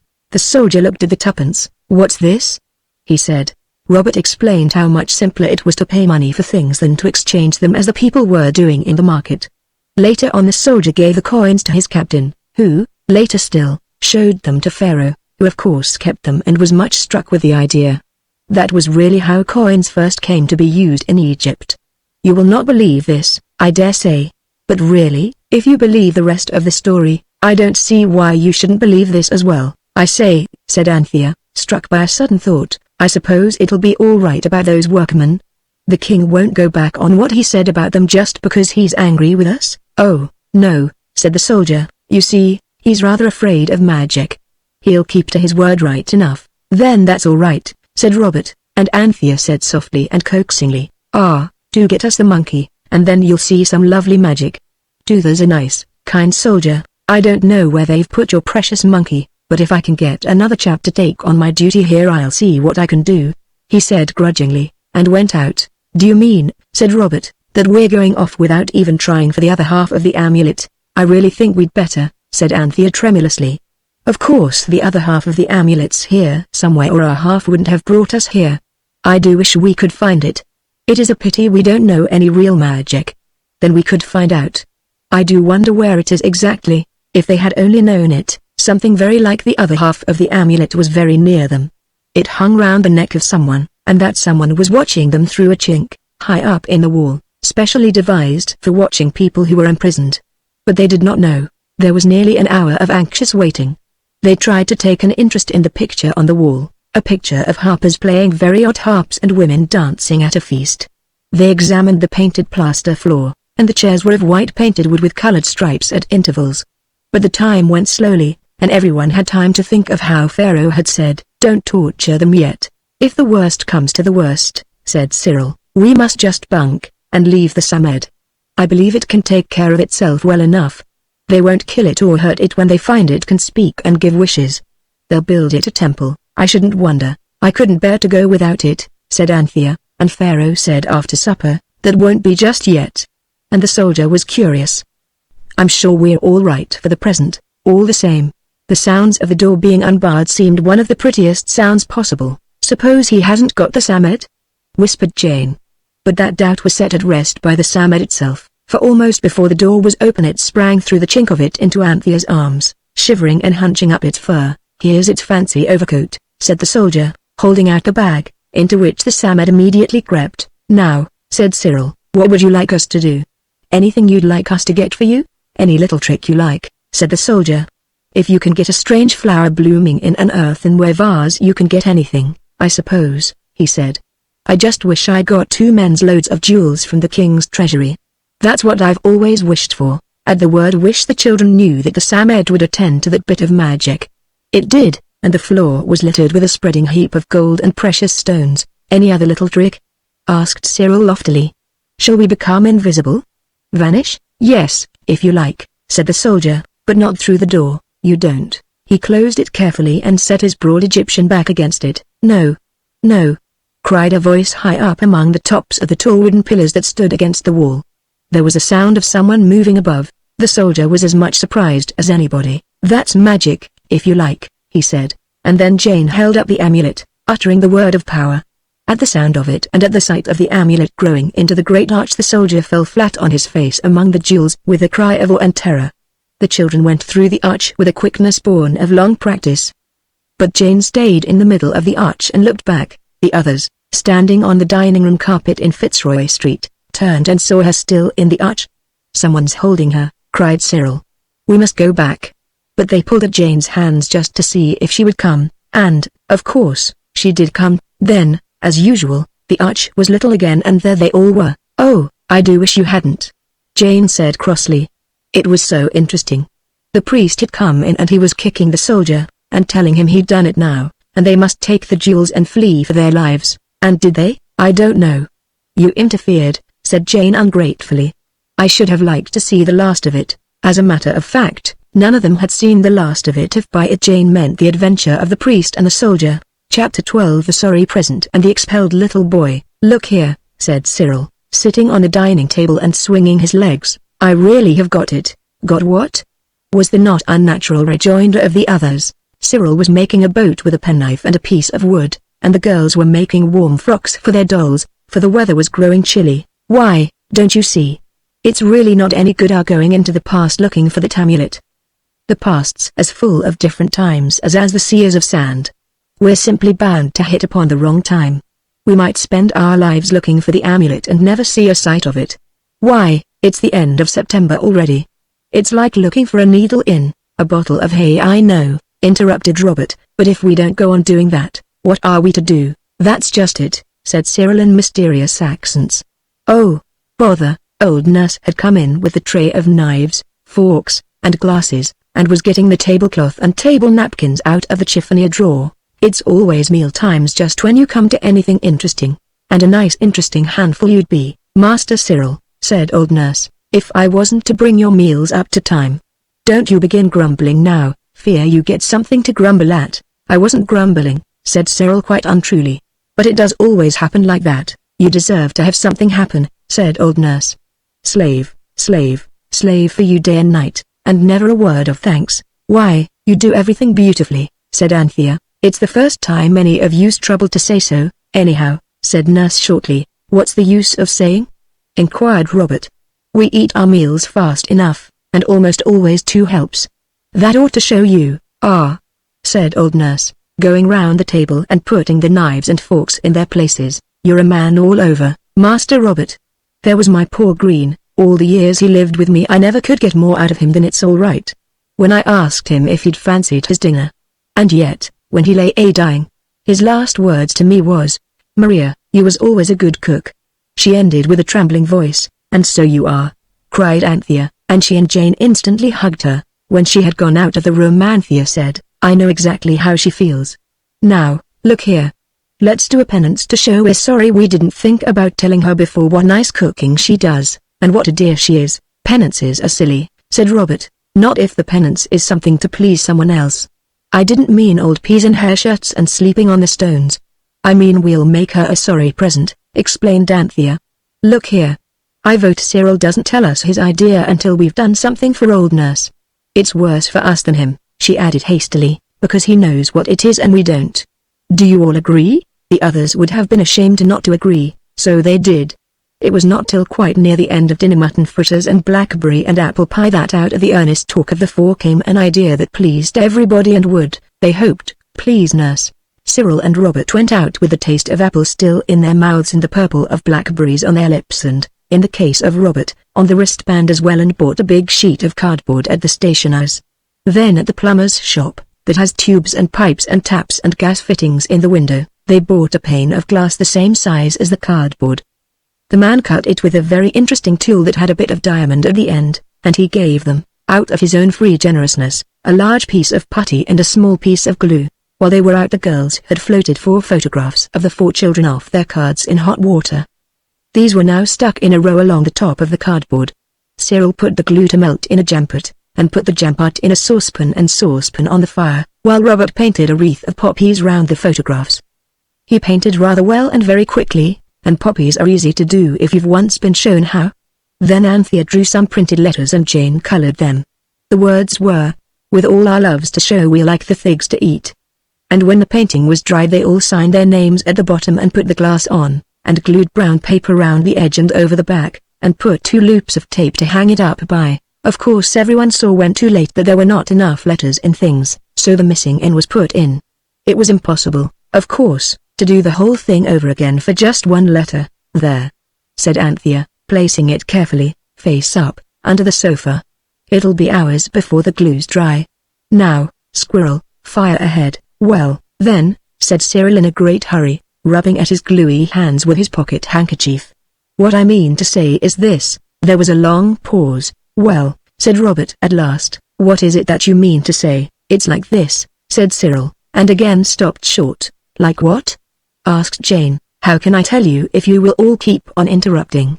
said Cyril sharply. So no one said any more, and with wrinkled frowns he arranged his ideas. "Look here," he said, "what I really mean is we can remember now what we did when we went to look for the amulet.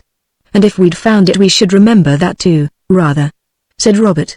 "Only, you see we haven't, but in the future we shall have, shall we, though?"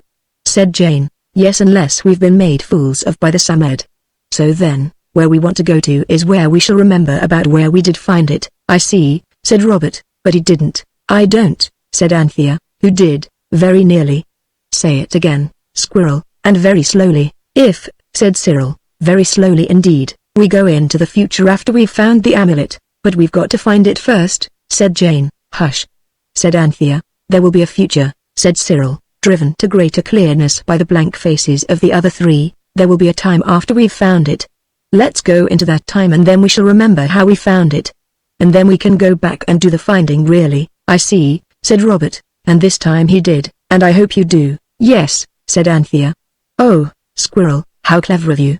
But will the amulet work both ways?" inquired Robert. "It ought to," said Cyril, "if time's only a thingamy of what's its name.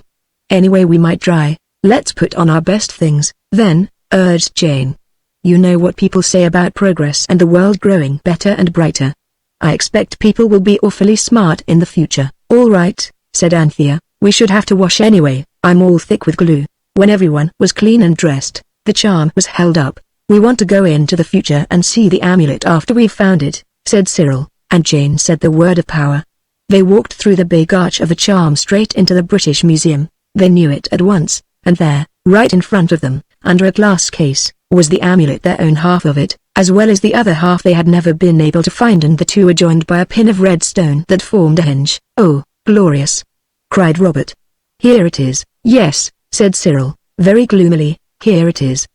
But we can't get it out." "No," said Robert, remembering how impossible the Queen of Babylon had found it to get anything out of the glass cases in the museum except by Samed magic, and then she hadn't been able to take anything away with her. No, but we remember where we got it, and we can. Oh, do we? Interrupted Cyril bitterly. Do you remember where we got it? No, said Robert, I don't exactly, now I come to think of it, nor did any of the others. But why can't we? Said Jane. Oh, I don't know. Cyril's tone was impatient. Some silly old enchanted rule, I suppose. I wish people would teach you magic at school like they do Sums, or instead of. It would be some use having an amulet then. I wonder how far we are in the future, said Anthea. The museum looks just the same, only lighter and brighter, somehow. Let's go back and try the past again, said Robert. Perhaps the museum people could tell us how we got it, said Anthea with sudden hope. There was no one in the room, but in the next gallery, where the Assyrian things are and still were, they found a kind, stout man in a loose blue gown, and stockinged legs. Oh, they've got a new uniform, how pretty, said Jane. When they asked him their question, he showed them a label on the case. It said, from the collection of. A name followed, and it was the name of the learned gentleman who, among themselves, and to his face when he had been with them at the other side of the amulet, they had called Jimmy. That's not much good, said Cyril. Thank you. How is it you're not at school? Asked the kind man in blue. Not expelled for long, I hope? We're not expelled at all, said Cyril rather warmly. Well, I shouldn't do it again, if I were you, said the man, and they could see he did not believe them. There is no company so little pleasing as that of people who do not believe you. Thank you for showing us the label, said Cyril. And they came away. As they came through the doors of the museum, they blinked at the sudden glory of sunlight and blue sky. The houses opposite the museum were gone. Instead there was a big garden, with trees and flowers and smooth green lawns, and not a single notice to tell you not to walk on the grass and not to destroy the trees and shrubs and not to pick the flowers. There were comfortable seats all about, and arbors covered with roses, and long, trellised walks, also rose-covered. Whispering, splashing fountains fell into full white marble basins, white statues gleamed among the leaves, and the pigeons that swept about among the branches or pecked on the smooth, soft gravel were not black and tumbled like the museum pigeons are now, but bright and clean and sleek as birds of new silver. A good many people were sitting on the seats, and on the grass babies were rolling and kicking and playing with very little on. Indeed, men, as well as women, seemed to be in charge of the babies and were playing with them. It's like a lovely picture, said Anthea, and it was. For the people's clothes were of bright, soft colors and all beautifully and very simply made. No one seemed to have any hats or bonnets, but there were a great many Japanese-looking sunshades. And among the trees were hung lamps of colored glass. I expect they light those in the evening, said Jane. I do wish we lived in the future. They walked down the path, and as they went the people on the benches looked at the 4 children very curiously, but not shrewdly or unkindly. The children, in their turn, looked. I hope they did not stare at the faces of these people in the beautiful soft clothes. Those faces were worth looking at. Not that they were all handsome, though even in the matter of handsomeness they had the advantage of any set of people the children had ever seen. But it was the expression of their faces that made them worth looking at. The children could not tell at first what it was. I know, said Anthea suddenly. They're not worried, that's what it is, and it was. Everybody looked calm, no one seemed to be in a hurry, no one seemed to be anxious, or fretted, and though some did seem to be sad, not a single one looked worried. But though the people looked kind, everyone looked so interested in the children that they began to feel a little shy and turned out of the big main path into a narrow little one that wound among trees and shrubs and mossy, dripping springs. It was here, in a deep, shadowed cleft between tall cypresses, that they found the expelled little boy. He was lying face downward on the mossy turf, and the peculiar shaking of his shoulders was a thing they had seen, more than once, in each other. So Anthea kneeled down by him and said, "What's the matter?" "I'm expelled from school," said the boy between his sobs. This was serious. "People are not expelled for light offenses. Do you mind telling us what you'd done?" I tore up a sheet of paper and threw it about in the playground," said the child, in the tone of one confessing an unutterable baseness. "You won't talk to me any more now, you know that," he added without looking up. "Was that all?" asked Anthea. "It's about enough," said the child, "and I'm expelled for the whole day." "I don't quite understand," said Anthea, gently. The boy lifted his face, rolled over, and sat up. "Why, whoever on earth are you?" he said. "We're strangers from a far country," said Anthea. "In our country it's not a crime to leave a bit of paper about." "It is here," said the child. "If grown-ups do it they're fined." When we do it we're expelled for the whole day. Well, but, said Robert, that just means a day's holiday. You must come from a long way off, said the little boy. A holiday's when you all have play and treats and jolliness, all of you together. On your expelled days no one'll speak to you. Everyone sees you're an expeller or you'd be in school. Suppose you were ill, nobody is hardly. If they are, of course they wear the badge, and everyone is kind to you. I know a boy that stole his sister's illness badge and wore it when he was expelled for a day. He got expelled for a week for that. It must be awful not to go to school for a week. Do you like school, then? Asked Robert incredulously. Of course I do. It's the loveliest place there is. I chose railways for my special subject this year. There are such splendid models and things, and now I shall be all behind because of that torn-up paper. You choose your own subject? Asked Cyril. Yes, of course. Where do you come from? Don't you know anything? No, said Jane definitely, so you'd better tell us. Well, on Midsummer Day school breaks up and everything's decorated with flowers, and you choose your special subject for next year. Of course you have to stick to it for a year at least. Then there are all your other subjects, of course, reading, and painting, and the rules of citizenship. Good gracious, said Anthea. Look here, said the child, jumping up, it's nearly 4. The expelledness only lasts till then. Come home with me. Mother will tell you all about everything. Will your mother like you taking home strange children? Asked Anthea. I don't understand, said the child, settling his leather belt over his honey-colored smock and stepping out with hard little bare feet. Come on. So they went. The streets were wide and hard and very clean. There were no horses, but a sort of motor carriage that made no noise. The Thames flowed between green banks, and there were trees at the edge, and people sat under them, fishing, for the stream was clear as crystal. Everywhere there were green trees and there was no smoke. The houses were set in what seemed like one green garden. The little boy brought them to a house, and at the window was a good, bright mother face. The little boy rushed in, and through the window they could see him hugging his mother, then his eager lips moving and his quick hands pointing. A lady in soft green clothes came out, spoke kindly to them, and took them into the oddest house they had ever seen. It was very bare, there were no ornaments, and yet every single thing was beautiful, from the dresser with its rows of bright china, to the thick squares of Eastern-looking carpet on the floors. I can't describe that house, I haven't the time. And I haven't heart either, when I think how different it was from our houses. The lady took them all over it. The oddest thing of all was the big room in the middle. It had padded walls and a soft, thick carpet, and all the chairs and tables were padded. There wasn't a single thing in it that anyone could hurt itself with. Whatever's this for ? Lunatics? Asked Cyril. The lady looked very shocked. No. It's for the children, of course, she said. Don't tell me that in your country there are no children's rooms. There are nurseries, said Anthea doubtfully. But the furniture's all cornery and hard, like other rooms. How shocking, said the lady You must be very much behind the times in your country. Why? The children are more than half of the people. It's not much to have one room where they can have a good time and not hurt themselves. But there's no fireplace, said Anthea. Hot air pipes, of course, said the lady. Why, how could you have a fire in a nursery? A child might get burned. In our country, said Robert suddenly, more than 3,000 children are burned to death every year. Father told me, he added, as if apologizing for this piece of information, once when I'd been playing with fire. The lady turned quite pale. What a frightful place you must live in, she said. What's all the furniture padded for? Anthea asked, hastily turning the subject. Why, you couldn't have little tots of 2 or 3 running about in rooms where the things were hard and sharp. They might hurt themselves. Robert fingered the scar on his forehead where he had hit it against the nursery fender when he was little. But does everyone have rooms like this, poor people and all? Asked Anthea. There's a room like this wherever there's a child, of course, said the lady. How refreshingly ignorant you are!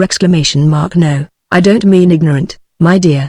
Of course, you're awfully well up in ancient history. But I see you haven't done your duties of citizenship course yet. But beggars, and people like that? Persisted Anthea. And tramps and people who haven't any homes? People who haven't any homes? Repeated the lady.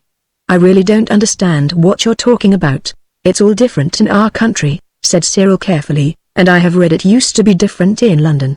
Usedn't people to have no homes and beg because they were hungry? And wasn't London very black and dirty once upon a time? And the Thames all muddy and filthy? And narrow streets, and, you must have been reading very old-fashioned books, said the lady. Why, all that was in the Dark Ages. My husband can tell you more about it than I can.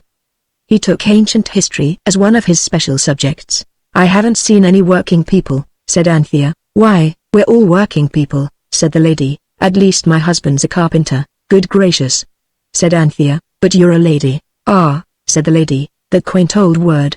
Well, my husband will enjoy a talk with you. In the Dark Ages everyone was allowed to have a smoky chimney, and those nasty horses all over the streets, and all sorts of rubbish thrown into the Thames. And, of course, the sufferings of the people will hardly bear thinking of. It's very learned of you to know it all. Did you make ancient history your special subject? Not exactly, said Cyril, rather uneasily. What is the duties of citizenship course about? Don't you really know? Aren't you pretending just for fun? Really not? Well, that course teaches you how to be a good citizen, what you must do and what you mayn't do, so as to do your full share of the work of making your town a beautiful and happy place for people to live in. There's a quite simple little thing they teach the tiny children. How does it go? I must not steal and I must learn, nothing is mine that I do not earn. I must try in work and play to make things beautiful every day. I must be kind to everyone, and never let cruel things be done. I must be brave, and I must try when I am hurt never to cry, and always laugh as much as I can, and be glad that I'm going to be a man to work for my living and help the rest and never do less than my very best. That's very easy, said Jane. I could remember that. That's only the very beginning, of course, said the lady. There are heaps more rhymes. There's a one beginning. I must not litter the beautiful street with bits of paper or things to eat. I must not pick the public flowers. They are not mine, but they are ours. And things to eat reminds me, are you hungry? Wells, run and get a tray of nice things. Why do you call him Wells? Asked Robert, as the boy ran off. It's after the great reformer, surely you've heard of him? He lived in the Dark Ages, and he saw that what you ought to do is to find out what you want and then try to get it. Up to then people had always tried to tinker up what they'd got. We've got a great many of the things he thought of. Then Wells means springs of clear water. It's a nice name, don't you think? Here Wells returned with strawberries and cakes and lemonade on a tray, and everybody ate and enjoyed. Now, Wells, said the lady, run off or you'll be late and not meet your daddy. Wells kissed her, waved to the others, and went. Look here, said Anthea suddenly, would you like to come to our country, and see what it's like? It wouldn't take you a minute. The lady laughed. But Jane held up the charm and said the word. What a splendid conjuring trick! Cried the lady, enchanted with the beautiful, growing arch. Go through, said Anthea. The lady went, laughing. But she did not laugh when she found herself, suddenly, in the dining room at Fitzroy Street. Oh, what a horrible trick! She cried. What a hateful, dark, ugly place. She ran to the window and looked out. The sky was grey, the street was foggy, a dismal organ grinder was standing opposite the door, a beggar and a man who sold matches were quarrelling at the edge of the pavement on whose greasy black surface people hurried along, hastening to get to the shelter of their houses. Oh, look at their faces, their horrible faces! She cried. What's the matter with them all? They're poor people, that's all, said Robert, but it's not all. They're ill, they're unhappy, they're wicked. Oh, do stop it, there's dear children. It's very, very clever. Some sort of magic lantern trick, I suppose, like I've read of. But do stop it. Oh, they're poor, tired, miserable, wicked faces. The tears were in her eyes. Anthea signed to Jane. The arch grew, they spoke the words, and pushed the lady through it into her own time and place, where London is clean and beautiful, and the Thames runs clear and bright, and the green trees grow, and no one is afraid, or anxious, or in a hurry. There was a silence. Then, I'm glad we went, said Anthea, with a deep breath. I'll never throw paper about again as long as I live, said Robert. Mother always told us not to, said Jane. I would like to take up the duties of citizenship for a special subject, said Cyril. I wonder if Father could put me through it. I shall ask him when he comes home. If we'd found the amulet, Father could be home now, said Anthea, and Mother and the lamp. Let's go into the future again, suggested Jane brightly. Perhaps we could remember if it wasn't such an awful way off. So they did.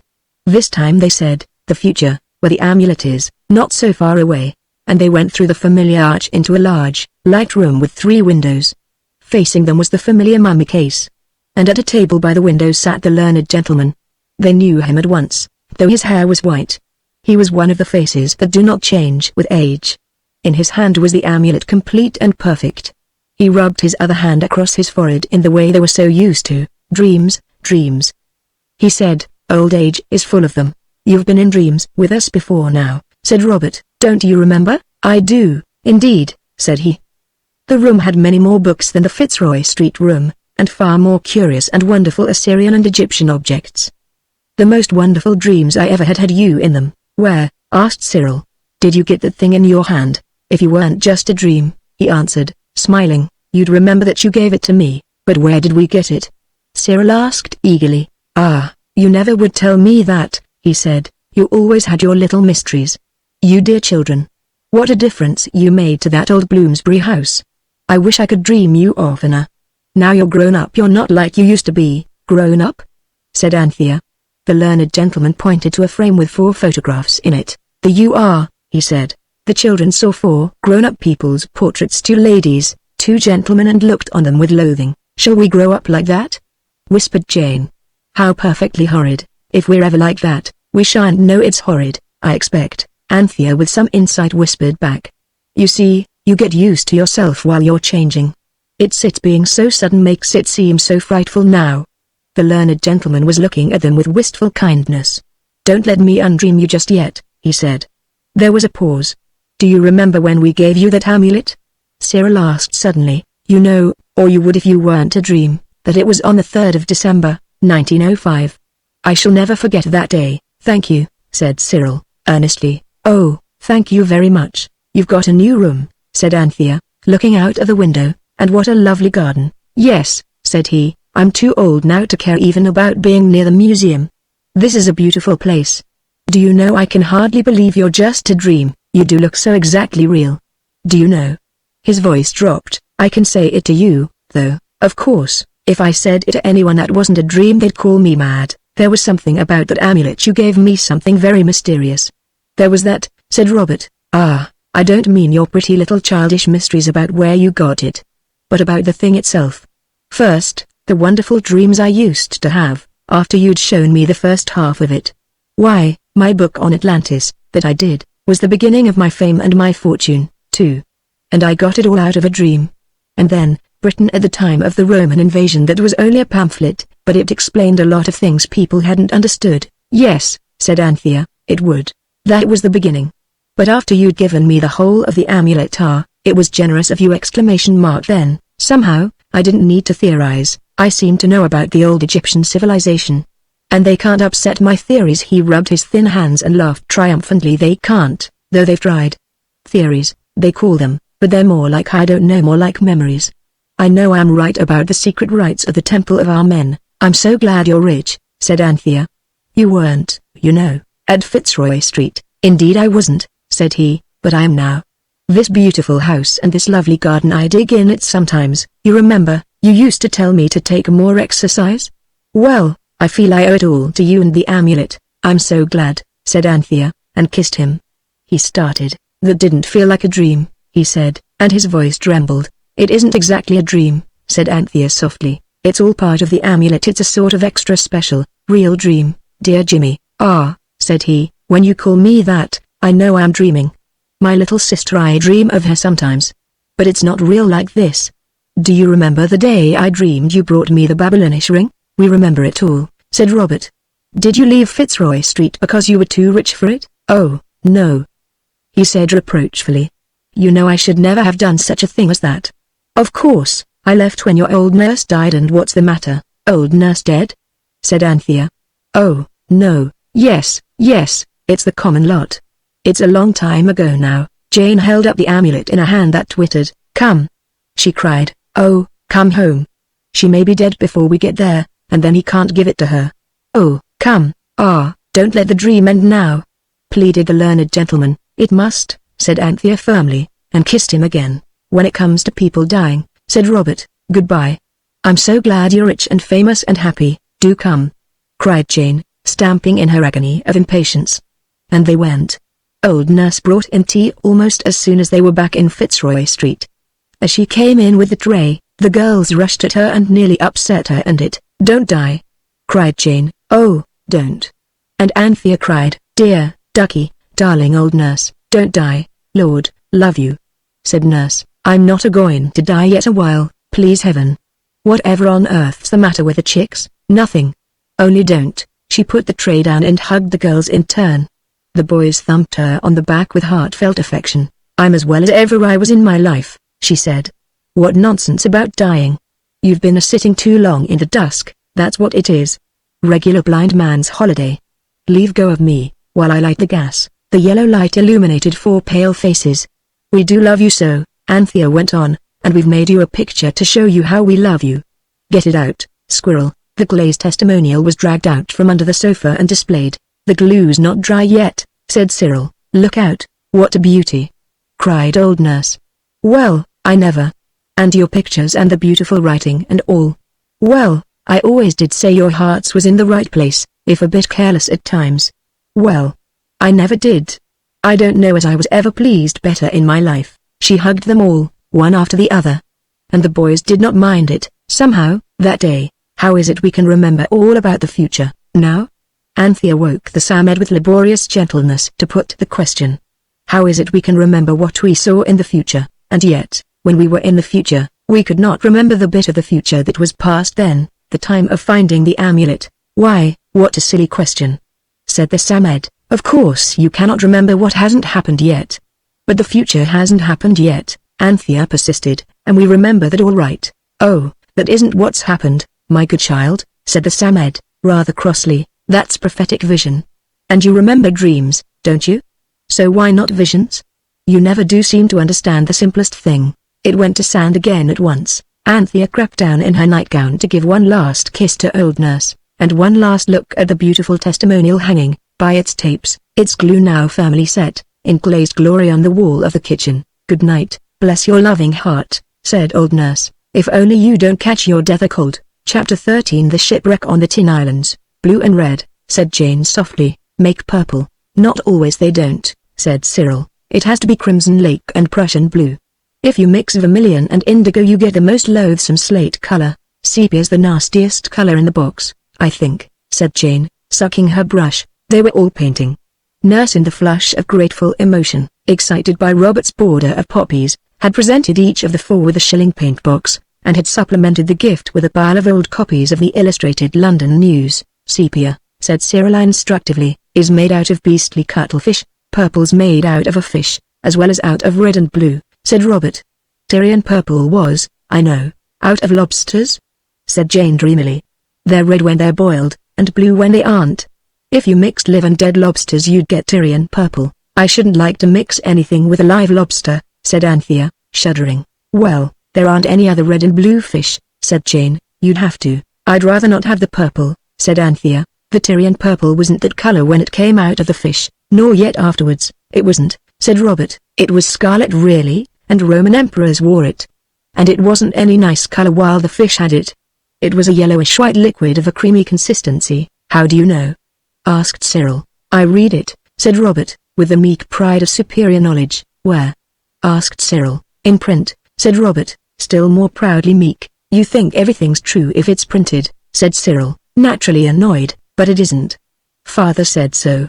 Quite a lot of lies get printed, especially in newspapers, you see, as it happens, said Robert, in what was really a rather annoying tone. It wasn't a newspaper, it was in a book. How sweet Chinese white is, said Jane, dreamily sucking her brush again. I don't believe it, said Cyril to Robert. Have a suck yourself, suggested Robert. I don't mean about the Chinese white. I mean about the cream fish turning purple and, oh, cried Anthea, jumping up very quickly, I'm tired of painting. Let's go somewhere by Amulet. I say let's let it choose. Cyril and Robert agreed that this was an idea. Jane consented to stop painting because, as she said, Chinese white, though certainly sweet, gives you a queer feeling in the back of the throat if you paint with it too long. The amulet was held up. Take us somewhere, said Jane, anywhere you like in the past but somewhere where you are. Then she said the word. Next moment everyone felt a queer rocking and swaying, something like what you feel when you go out in a fishing boat. And that was not wonderful, when you come to think of it, for it was in a boat that they found themselves. A queer boat, with high bulwarks pierced with holes for oars to go through. There was a high seat for the steersman, and the prow was shaped like the head of some great animal with big, staring eyes. The boat rode at anchor in a bay, and the bay was very smooth. The crew were dark, wiry fellows with black beards and hair. They had no clothes except a tunic from waist to knee, and round caps with knobs on the top. They were very busy, and what they were doing was so interesting to the children that at first they did not even wonder where the amulet had brought them. And the crew seemed too busy to notice the children. They were fastening rush baskets to a long rope with a great piece of cork at the end, and in each basket they put mussels or little frogs. Then they cast out the rope, the baskets sank, but the cork floated. And all about on the blue water were other boats, and all the crews of all the boats were busy with ropes and baskets and frogs and the mussels. "Whatever are you doing?" Jane suddenly asked a man who had rather more clothes than the others, and seemed to be a sort of captain or overseer.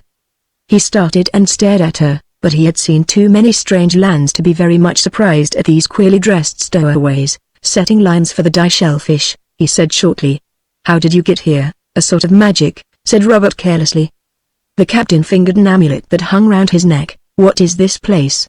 asked Cyril. "Tyre, of course," said the man.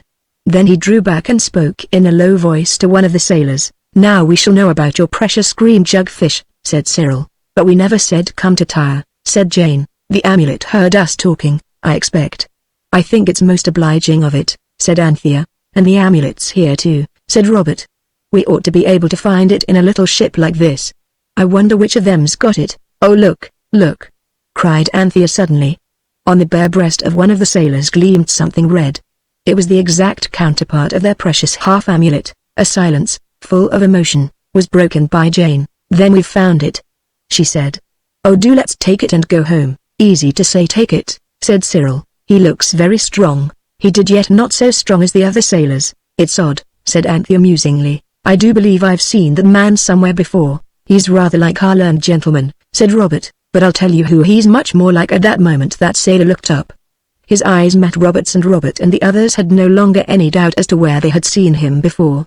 It was Rikamara, the priest who had led them to the palace of Pharaoh and whom Jane had looked back at through the arch, when he was counseling Pharaoh's guard to take the jewels and fly for his life. Nobody was quite pleased, and nobody quite knew why. Jane voiced the feelings of all when she said, fingering their amulet through the folds of her frock, "We can go back in a minute if anything nasty happens." For the moment nothing worse happened than an offer of food. Figs and cucumbers it was, and very pleasant. "I see," said the captain, "that you are from a far country.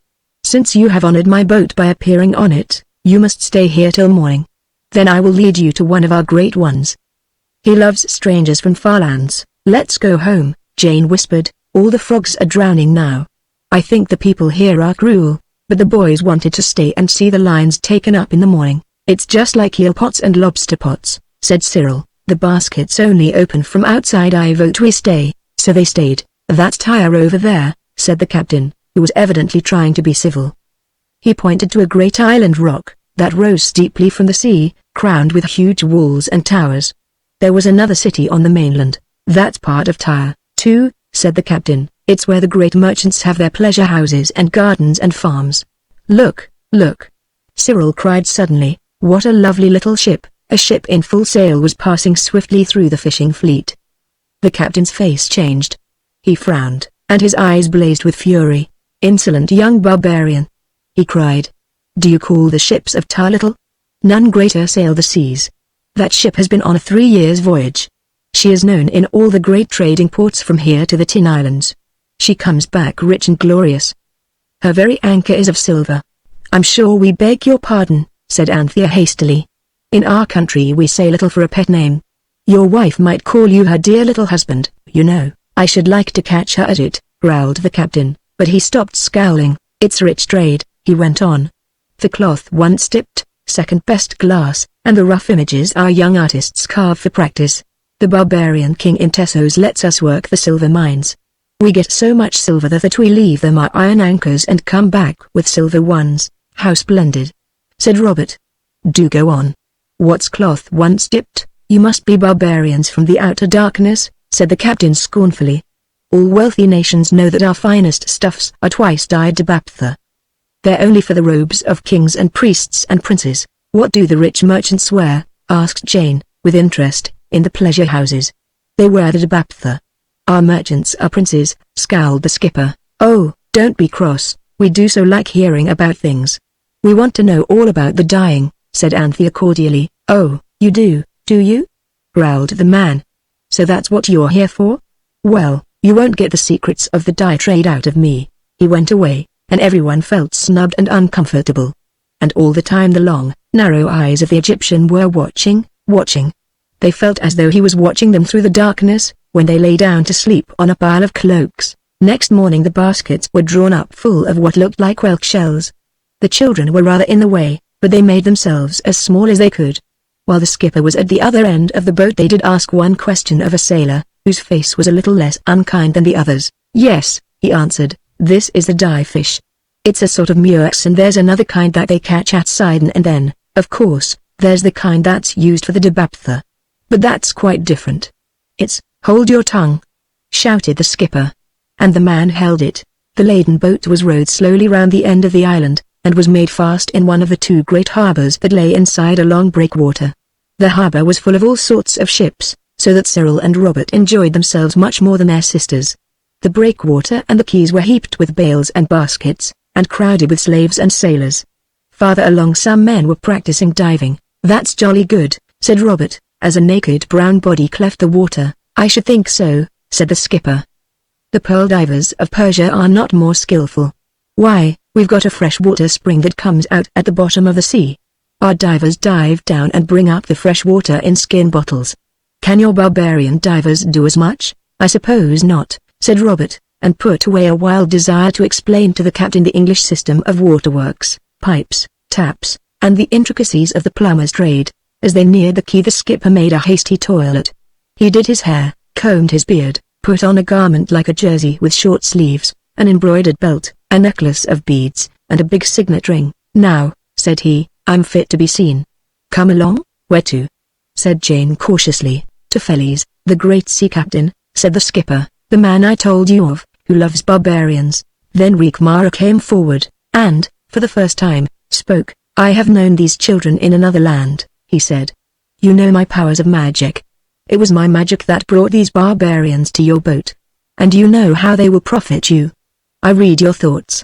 Let me come with you and see the end of them, and then I will work the spell I promised you in return for the little experience you have so kindly given me on your boat.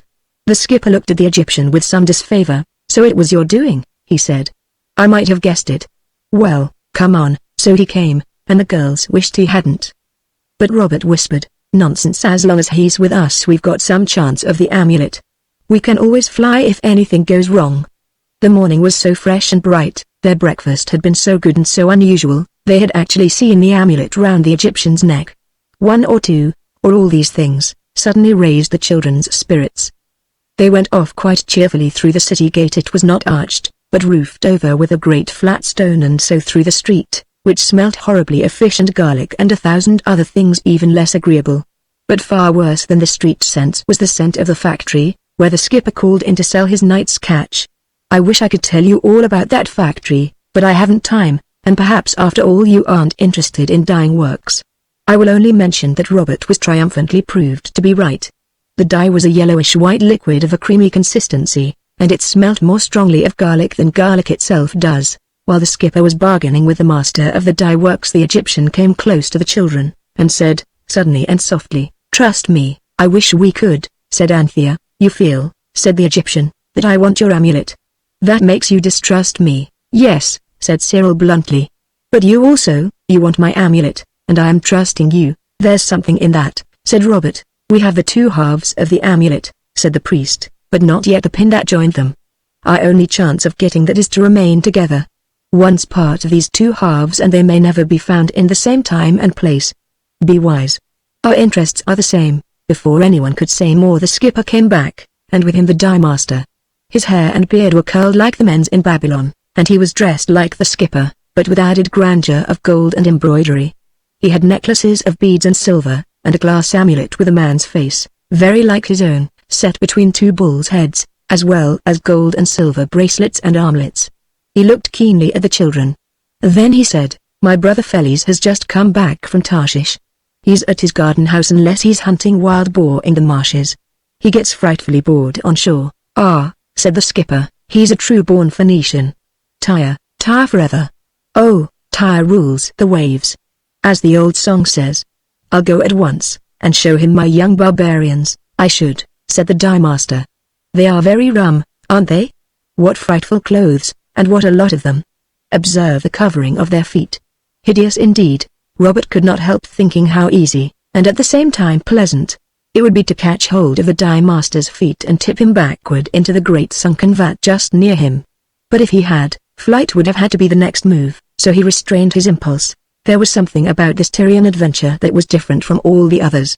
It was, somehow, calmer. And there was the undoubted fact that the charm was there on the neck of the Egyptian, so they enjoyed everything to the full. The row from the island city to the shore, the ride on the donkeys that the skipper hired at the gate of the mainland city, and the pleasant country palms and figs and cedars all about. It was like a garden. Clematis, honeysuckle, and jasmine clung about the olive and mulberry trees, and there were tulips and gladiolus, and clumps of mandrake, which has bellflowers that look as though they were cut out of dark blue jewels. In the distance were the mountains of Lebanon. The house they came to at last was rather like a bungalow, long and low, with pillars all along the front. Cedars and sycamores grew near it and sheltered it pleasantly. Everyone dismounted, and the donkeys were led away. "Why is this like Rocheville?" whispered Robert, and instantly supplied the answer, "Because it's the place to spend a happy day. It's jolly decent of the skipper to have brought us to such a ripping place," said Cyril. "Do you know," said Anthea, "this feels more real than anything else we've seen? It's like a holiday in the country, at home." The children were left alone in a large hall. The floor was mosaic, done with wonderful pictures of ships and sea beasts and fishes. Through an open doorway they could see a pleasant courtyard with flowers. "I should like to spend a week here," said Jane, "and donkey ride every day." Everyone was feeling very jolly. Even the Egyptian looked pleasanter than usual. And then, quite suddenly, the skipper came back with a joyous smile. With him came the master of the house. He looked steadily at the children and nodded twice. "Yes," he said, "my steward will pay you the price. But I shall not pay at that high rate for the Egyptian dog." The two passed on. "This," said the Egyptian, "is a pretty kettle of fish." "What is?" asked all the children at once. "Our present position," said Rikmara. "Our seafaring friend," he added, "has sold us all for slaves." A hasty council succeeded the shock of this announcement. The priest was allowed to take part in it. His advice was stay, because they were in no danger, and the amulet in its completeness must be somewhere near, or, of course, they could not have come to that place at all. And after some discussion they agreed to this. The children were treated more as guests than as slaves, but the Egyptian was sent to the kitchen and made to work. Felis, the master of the house, went off that very evening, by the king's orders, to start on another voyage. And when he was gone his wife found the children amusing company, and kept them talking and singing and dancing till quite late. "To distract my mind from my sorrows," she said. "I do like being a slave," remarked Jane cheerfully, as they curled up on the big, soft cushions that were to be their beds. It was black night when they were awakened. Each by a hand passed softly over its face, and a low voice that whispered, "Be quiet, or all is lost." So they were quiet. "It's me, Rikmara, the priest of our men," said the whisperer. "The man who brought us has gone to sea again, and he has taken my amulet from me by force, and I know no magic to get it back." "Is the magic for that in the amulet you bear?" Everyone was instantly awake by now. "We can go after him," said Cyril, leaping up, "but he might take ours as well, or he might be angry with us for following him." "I'll see to that," said the Egyptian in the dark. "Hide your amulet well." There in the deep blackness of that room in the Tyrian country house the amulet was once more held up and the word spoken. All passed through onto a ship that tossed and tumbled on a wind-blown sea. They crouched together till morning, and Jane and Cyril were not at all well. When the dawn showed, dove-colored, across the steely waves, they stood up as well as they could for the tumbling of the ship. Felis, that hardy sailor and adventurer, turned quite pale when he turned round suddenly and saw them. "Well," he said. "Well, I never did, master," said the Egyptian, bowing low, "and that was even more difficult than standing up. We are here by the magic of the sacred amulet that hangs round your neck." "I never did," repeated Felis. "Well, well, what port is the ship bound for?" asked Robert, with a nautical air. But Felis said, "Are you a navigator?" Robert had to own that he was not. "Then," said Felis, "I don't mind telling you that we're bound for the Tin Isles. Tyre alone knows where the Tin Isles are. It is a splendid secret we keep from all the world. It is as great a thing to us as your magic to you." He spoke in quite a new voice, and seemed to respect both the children and the amulet a good deal more than he had done before. "The king sent you, didn't he?" said Jane. "Yes," answered Felis, He bade me set sail with half a score brave gentlemen and this crew. You shall go with us, and see many wonders." He bowed and left them. "What are we going to do now?" said Robert, when Felice had caused them to be left along with a breakfast of dried fruits and a sort of hard biscuit. "Wait till he lands in the Tin Isles," said Rikmara, "then we can get the barbarians to help us. We will attack him by night and tear the sacred amulet from his accursed heathen neck," he added, grinding his teeth. "When shall we get to the Tin Isles?" asked Jane. "Oh, 6 months, perhaps, or a year," said the Egyptian cheerfully. "A year of this?" cried Jane, and Cyril, who was still feeling far too unwell to care about breakfast, hugged himself miserably and shuddered. It was Robert who said, "Look here, we can shorten that year. Jane, out with the amulet. Wish that we were where the amulet will be when the ship is 20 miles from the Tin Island. That'll give us time to mature our plans." It was done the work of a moment and that they were on the same ship, between grey northern sky and grey northern sea. The sun was setting in a pale yellow line. It was the same ship, but it was changed, and so were the crew. Weather-worn and dirty were the sailors, and their clothes torn and ragged. And the children saw that, of course, though they had skipped the 9 months, the ship had had to live through them. Felice looked thinner, and his face was rugged and anxious. "Ha!" he cried. "The charm has brought you back. I have prayed to it daily these 9 months and now you are here? Have you no magic that can help? What is your need?" asked the Egyptian quietly. "I need a great wave that shall whelm away the foreign ship that follows us. A month ago it lay in wait for us, by the pillars of the gods, and it follows, to find out the secret of Tyre, the place of the Tin Islands. If I could steer by night I could escape them yet, but tonight there will be no stars. My magic will not serve you here," said the Egyptian. But Robert said, "My magic will not bring up great waves, but I can show you how to steer without stars." He took out the shilling compass, still, fortunately, in working order, that he had bought off another boy at school for 5 pence, a piece of induraba, a strip of whalebone, and half a stick of red sealing wax, and he showed Felice how it worked. And Felice wondered at the compass's magic truth. "I will give it to you," Robert said, "in return for that charm about your neck." Felice made no answer. He first laughed, snatched the compass from Robert's hand, and turned away still laughing. "Be comforted," the priest whispered, "our time will come." The dusk deepened, and Felice, crouched beside a dim lantern, steered by the shilling compass from the Crystal Palace. No one ever knew how the other ship sailed, but suddenly, in the deep night, the lookout man at the stern cried out in a terrible voice, "She is close upon us," and we, said Felice, "are close to the harbor." He was silent a moment, then suddenly he altered the ship's course, and then he stood up and spoke. "Good friends and gentlemen," he said, "who are bound with me in this brave venture by our king's command, the false, foreign ship is close on our heels. If we land, they land, and only the gods know whether they might not beat us in fight, and themselves survive to carry back the tale of Tyre's secret island to enrich their own miserable land. Shall this be?" "Never!" cried the half-dozen men near him. The slaves were rowing hard below and could not hear his words. The Egyptian leapt upon him, suddenly, fiercely, as a wild beast leaps. "Give me back my amulet," he cried, and caught at the charm. The chain that held it snapped, and it lay in the priest's hand. Felice laughed, standing balanced to the leap of the ship that answered the oarstroke. "This is no time for charms and mummeries," he said. "We've lived like men, and will die like gentlemen for the honor and glory of Tyre, our splendid city. Tyre, Tyre forever. It's Tyre that rules the waves. I steer her straight for the Dragon Rocks, and we go down for our city, as brave men should. The creeping cowards who follow shall go down as slaves, and slaves they shall be to us when we live again. Tyre, Tyre forever." A great shout went up, and the slaves below joined in it. "Quick! The amulet!"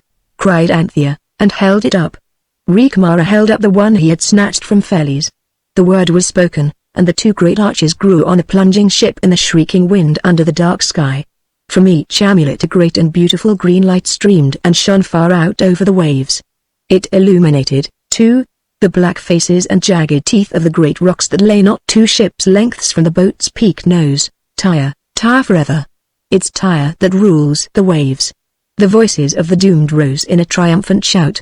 The children scrambled through the arch, and stood trembling and blinking in the Fitzroy Street parlor, and in their ears still sounded the whistle of the wind, and the rattle of the oars, the crash of the ship's bow on the rocks, and the last shout of the brave gentlemen adventurers who went to their deaths singing, for the sake of the city they loved. "And so we've lost the other half of the amulet again," said Anthea, When they had told the Samed all about it, "Nonsense, pooh," said the Samed. "That wasn't the other half. It was the same half that you've got, the one that wasn't crushed and lost." "But how could it be the same?" said Anthea gently. "Well, not exactly, of course. The one you've got is a good many years older, but at any rate it's not the other one."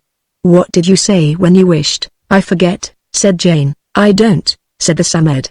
"You said, 'Take us where you are,' and it did, so you see it was the same half." "I see," said Anthea, "but you mark my words," the Samed went on, "you'll have trouble with that priest yet." "Why? He was quite friendly," said Anthea. "All the same you'd better beware of the Reverend Rikmara." "Oh, I'm sick of the amulet," said Cyril. "We shall never get it." "Oh yes we shall," said Robert. "Don't you remember December 3rd, Jinx?" said Cyril. "I'd forgotten that." "I don't believe it," said Jane, "and I don't feel at all well." "If I were you," said the Samed, "I should not go out into the past again till that date. You'll find it safer not to go where you're likely to meet that Egyptian anymore just at present." "Of course we'll do as you say," said Anthea soothingly, "though there's something about his face that I really do like." "Still, you don't want to run after him, I suppose," snapped the Samed. "You wait till the 3rd, and then see what happens." Cyril and Jane were feeling far from well. Anthea was always obliging, so Robert was overruled. And they promised. And none of them, not even the Samed, at all foresaw, as you no doubt do quite plainly, exactly what it was that would happen on that memorable date. Chapter 14 The Heart's Desire. If I only had time I could tell you lots of things. For instance, how, in spite of the advice of the Samed, the 4 children did, one very wet day, go through their amulet arch into the Golden Desert, and there find the great temple of Baalbek and meet with the phoenix whom they never thought to see again. And how the phoenix did not remember them at all until it went into a sort of prophetic trance, if that can be called remembering.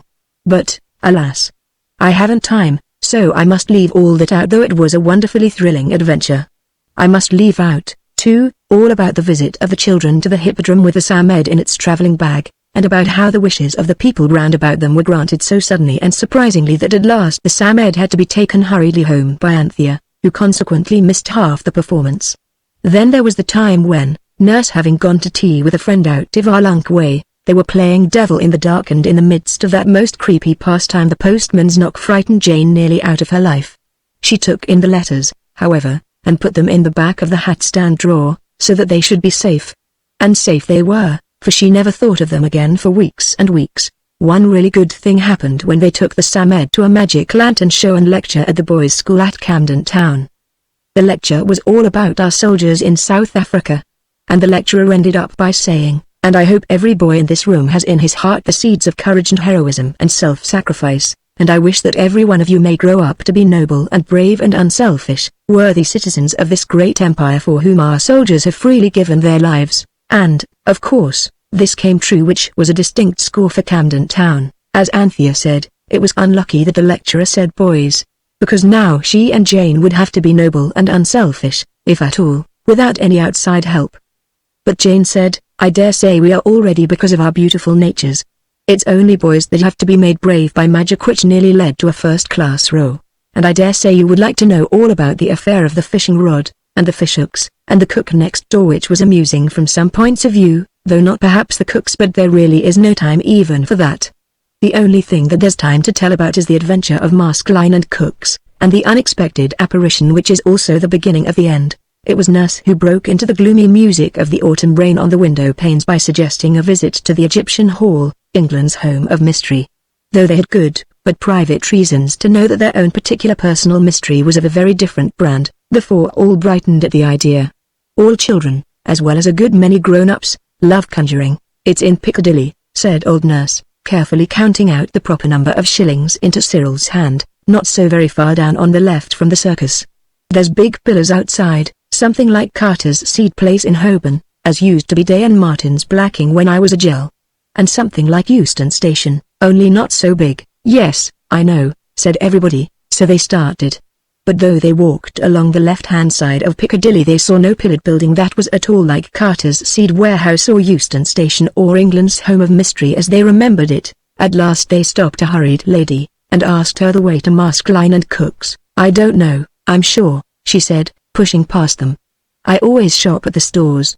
Which just shows, as Jane said, how ignorant grown-up people are. It was a policeman who at last explained to them that England's mysteries are now appropriately enough enacted at St. George's Hall, so they tramped to Langham Place, and missed the first 2 items in the program. But they were in time for the most wonderful magic appearances and disappearances, which they could hardly believe even with all their knowledge of a larger magic was not really magic after all. If only the Babylonians could have seen this conjuring, whispered Cyril. It takes the shine out of their old conjurer, doesn't it? Hush, said Anthea and several other members of the audience. Now there was a vacant seat next to Robert. And it was when all eyes were fixed on the stage where Mr. Devant was pouring out glasses of all sorts of different things to drink, out of one kettle with one spout, and the audience were delightedly tasting them, that Robert felt someone in that vacant seat. He did not feel someone sit down in it. It was just that one moment there was no one sitting there, and the next moment, suddenly, there was someone. Robert turned. The someone who had suddenly filled that empty place was Rikamara, the priest of our men. Though the eyes of the audience were fixed on Mr. David Devant, Mr. David Devant's eyes were fixed on the audience. And it happened that his eyes were more particularly fixed on that empty chair. So that he saw quite plainly the sudden appearance, from nowhere, of the Egyptian priest. A jolly good trick, he said to himself, and worked under my own eyes, in my own hall. I'll find out how that's done. He had never seen a trick that he could not do himself if he tried. By this time a good many eyes in the audience had turned on the clean-shaven, curiously dressed figure of the Egyptian priest. Ladies and gentlemen, said Mr. Devant, rising to the occasion, this is a trick I have never before performed. The empty seat, third from the end, second row, gallery you will now find occupied by an ancient Egyptian, warranted genuine. He little knew how true his words were, and now all eyes were turned on the priest and the children, and the whole audience, after a moment's breathless surprise, shouted applause. Only the lady on the other side of Rikamara drew back a little. She knew no one had passed her, and, as she said later, over tea and cold tongue, it was that sudden it made her flesh creep. Rikamara seemed very much annoyed at the notice he was exciting. Come out of this crowd, he whispered to Robert. I must talk with you apart. Oh, no, Jane whispered. I did so want to see the mascot moth, and the ventriloquist. How did you get here? Was Robert's return whisper. How did you get to Egypt and to Tyre? Retorted Rikamara. Come, let us leave this crowd, there's no help for it, I suppose. Robert shrugged angrily. But they all got up. Confederates, said a man in the row behind. Now they go round to the back and take part in the next scene. I wish we did, said Robert. Confederate yourself, said Cyril. And so they got away, the audience applauding to the last. In the vestibule of St. George's Hall they disguised Rikamara as well as they could. But even with Robert's hat and Cyril's Inverness cape he was too striking a figure for foot exercise in the London streets. It had to be a cab, and it took the least money of all of them. They stopped the cab a few doors from home, and then the girls went in and engaged old nurse's attention by an account of a conjuring and a fervent entreaty for dripping toast with their tea, leaving the front door open so that while nurse was talking to them the boys could creep quietly in with Rikamara and smuggle him, unseen, up the stairs into their bedroom. When the girls came up they found the Egyptian priest sitting on the side of Cyril's bed, his hands on his knees, looking like a statue of a king. Come on, said Cyril impatiently. He won't begin till we're all here. And shut the door, can't you? When the door was shut the Egyptian said, my interests and yours are one. Very interesting, said Cyril, and it'll be a jolly sight more interesting if you keep following us about in a decent country with no more clothes on than that. Peace, said the priest. What is this country? And what is this time? The country's England, said Anthea, and the time's about 6,000 years later than your time. The amulet, then, said the priest, deeply thoughtful, gives the power to move to and fro in time as well as in space? That's about it, said Cyril gruffly. Look here, it'll be tea time directly. What are we to do with you? You have one half of the amulet, I the other, said Rikamara. All that is now needed is the pin to join them, don't you think it, said Robert. The half you've got is the same half as the one we've got, but the same thing cannot be in the same place and the same time, and yet be not one, but twain, said the priest. See, here is my half. He laid it on the Marsler counterpane. Where is yours? Jane, watching the eyes of the others, unfastened the string of the amulet and laid it on the bed, but too far off for the priest to seize it, even if he had been so dishonorable. Cyril and Robert stood beside him, ready to spring on him if one of his hands has moved but ever so little towards the magic treasure that was theirs. But his hands did not move, only his eyes opened very wide, and so did everyone else's, for the amulet the priest had now quivered and shook, and then, as steel is drawn to the magnet, it was drawn across the white counterpane, nearer and nearer to the amulet, warm from the neck of Jane. And then, as one drop of water mingles with another on a rain-wrinkled window pane, as one bead of quicksilver is drawn into another bead, Rikmara's amulet slipped into the other one, and, behold, there was no more but the one amulet. "Black magic!" cried Rikmara, and sprang forward to snatch the amulet that had swallowed his. But Anthea caught it up, and at the same moment the priest was jerked back by a rope thrown over his head. It drew, tightened with the pull of his forward leap, and bound his elbows to his sides. Before he had time to use his strength to free himself, Robert had knotted the cord behind him and tied it to the bedpost. Then the 4 children, overcoming the priest's wrigglings and kickings, tied his legs with more rope. "I thought," said Robert, breathing hard, and drawing the last knot tight, "he'd have a try for hours, so I got the ropes out of the box room, so as to be ready." The girls, with rather white faces, applauded his foresight. "Loosen these bonds," cried Rikmara in fury. "Before I blast you with the 7 secret curses of Amen-Ra, we shouldn't be likely to loose them after," Robert retorted. "Oh, don't quarrel," said Anthea desperately. "Look here, he has just as much right to the thing as we have. This," she took up the amulet that had swallowed the other one, "this has got his in it as well as being ours." "Let's go, Shares." "Let me go," cried the priest, writhing. "Now, look here," said Robert, "if you make a row we can just open that window and call the police, the guards, you know, and tell them you've been trying to rob us. Now will you shut up and listen to reason?" "I suppose so," said Rikmara sulkily. But reason could not be spoken to him till a whispered council had been held in the far corner by the washhand stand and the towel horse, a council rather long and very earnest. At last Anthea detached herself from the group, and went back to the priest. "Look here," she said in her kind little voice, "we want to be friends. We want to help you. Let's make a treaty. Let's join together to get the amulet, the whole one, I mean. And then it shall belong to you as much as to us, and we shall all get our heart's desire." "Fair words," said the priest. "Grow no onions, we say, butter no parsnips," Jane put in. "But don't you see we want to be fair? Only we want to bind you in the chains of honor and upright dealing. Will you deal fairly by us?" said Robert. "I will," said the priest. "By the secret name that is written under the altar of Amen-Ra, I will deal fairly by you. Will you, too, take the oath of honorable partnership?" "No," said Anthea, on the instant, and added rather rashly. "We don't swear in England, except in police courts, where the guards are, you know, and you don't want to go there. But when we say we'll do a thing it's the same as an oath to us, we do it. You trust us, and we'll trust you." She began to unbind his legs, and the boys hastened to untie his arms. When he was free he stood up, stretched his arms, and laughed. "Now," he said, "I am stronger than you and my oath is void. I have sworn by nothing, and my oath is nothing likewise. For there is no sacred name under the altar of Amen-Ra." "Oh, yes there is," said a voice from under the bed. Everyone started, Rikmara most of all. Cyril stooped and pulled out the bath of sand where the Samed slept. "You don't know everything, though you are a divine father of the temple of Amen," said the Samed, shaking itself till the sand fell tinkling on the bath edge. "There is a sacred name beneath the altar of Amen-Ra.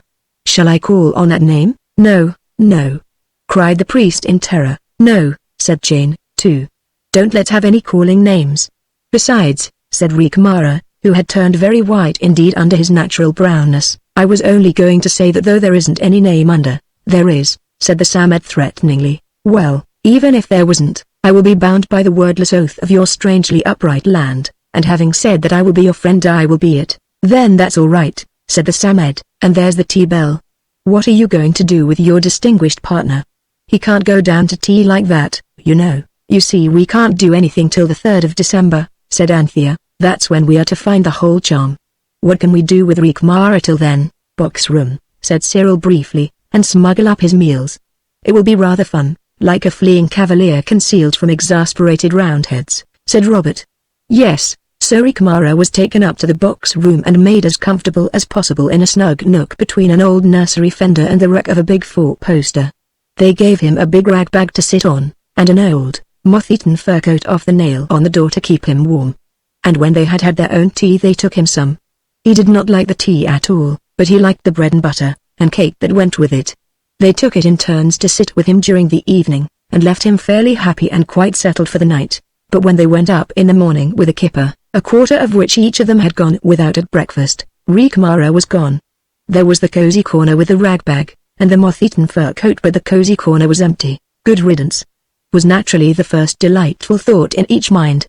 The second was less pleasing, because everyone at once remembered that since his amulet had been swallowed up by theirs which hung once more round the neck of Jane, he could have no possible means of returning to his Egyptian past. Therefore he must be still in England, and probably somewhere quite near them, plotting mischief. The attic was searched, to prevent mistakes, but quite vainly. "The best thing we can do," said Cyril, "is to go through the half-amulet straight away, get the whole amulet, and come back." "I don't know," Anthea hesitated. "Would that be quite fair? Perhaps he isn't really a base deceiver. Perhaps something's happened to him." "Happened?" said Cyril. "Not it. Besides, what could happen?" "I don't know," said Anthea.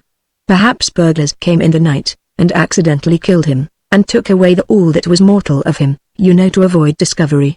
Or perhaps," said Cyril, "they hid all that was mortal, in one of those big trunks in the box room. Shall we go back and look?" He added grimly. "No, no." Jane shuddered. "Let's go and tell the Samed and see what it says." "No," said Anthea, "let's ask the learned gentleman. If anything has happened to Rikmara, a gentleman's advice would be more useful than a Samed's. And the learned gentleman'll only think it's a dream, like he always does." They tapped at the door, and on the come-in entered. The learned gentleman was sitting in front of his untasted breakfast. Opposite him, in the easy chair, sat Rikmara. "Hush," said the learned gentleman very earnestly, "please, hush. Or the dream will go. I am learning." "Oh, what have I not learned in the last hour?" "In the grey dawn," said the priest, "I left my hiding place, and finding myself among these treasures from my own country, I remained. I feel more at home here somehow. Of course I know it's a dream," said the learned gentleman feverishly, "but, oh, ye gods! What a dream! By Jove, call not upon the gods," said the priest, "lest ye raise greater ones than ye can control. Already," he explained to the children, "he and I are as brothers, and his welfare is dear to me as my own. He has told me—" the learned gentleman began, but Robert interrupted. This was no moment for manners. "Have you told him?" he asked the priest, "all about the amulet?" "No," said Rikmara. "Then tell him now. He is very learned. Perhaps he can tell us what to do." Rikmara hesitated, then told, and, oddly enough, none of the children ever could remember afterwards what it was that he did tell. Perhaps he used some magic to prevent their remembering. When he had done, the learned gentleman was silent, leaning his elbow on the table and his head on his hand. "Dear Jimmy," said Anthea gently, "don't worry about it. We are sure to find it today, somehow." "Yes," said Rikmara, "and perhaps, with it, death." "It's to bring us our heart's desire," said Robert. "Who knows," said the priest, "what things undreamed of and infinitely desirable lie beyond the dark gates." "Oh, don't," said Jane, almost whimpering. The learned gentleman raised his head suddenly. "Why not?" he suggested. "Go back into the past. At a moment when the amulet is unwatched. Wish to be with it, and that it shall be under your hand." It was the simplest thing in the world. And yet none of them had ever thought of it. "Come," cried Rikmara, leaping up. "Come now, may I come?" the learned gentleman timidly asked. "It's only a dream, you know." "Come, and welcome, oh brother," Rikmara was beginning, but Cyril and Robert with one voice cried, "No, you weren't with us in Atlantis," Robert added, "or you'd know better than to let him come." "Dear Jimmy," said Anthea, "please don't ask to come. We'll go and be back again before you have time to know that we're gone." "And he, too? We must keep together," said Rikmara, "since there is but one perfect amulet to which I and these children have equal claims." Jane held up the amulet. Rikmara went first, and they all passed through the great arch into which the amulet grew at the name of power. The learned gentleman saw through the arch a darkness lighted by smoky gleams. He rubbed his eyes. And he only rubbed them for 10 seconds. The children and the priest were in a small, dark chamber. A square doorway of massive stone let in gleams of shifting light, and the sound of many voices chanting a slow, strange hymn. They stood listening. Now and then the chant quickened and the light grew brighter, as though fuel had been thrown on the fire. "Where are we?" whispered Anthea. "And when?" whispered Robert. "This is some shrine near the beginnings of belief," said the Egyptian, shivering. "Take the amulet and come away.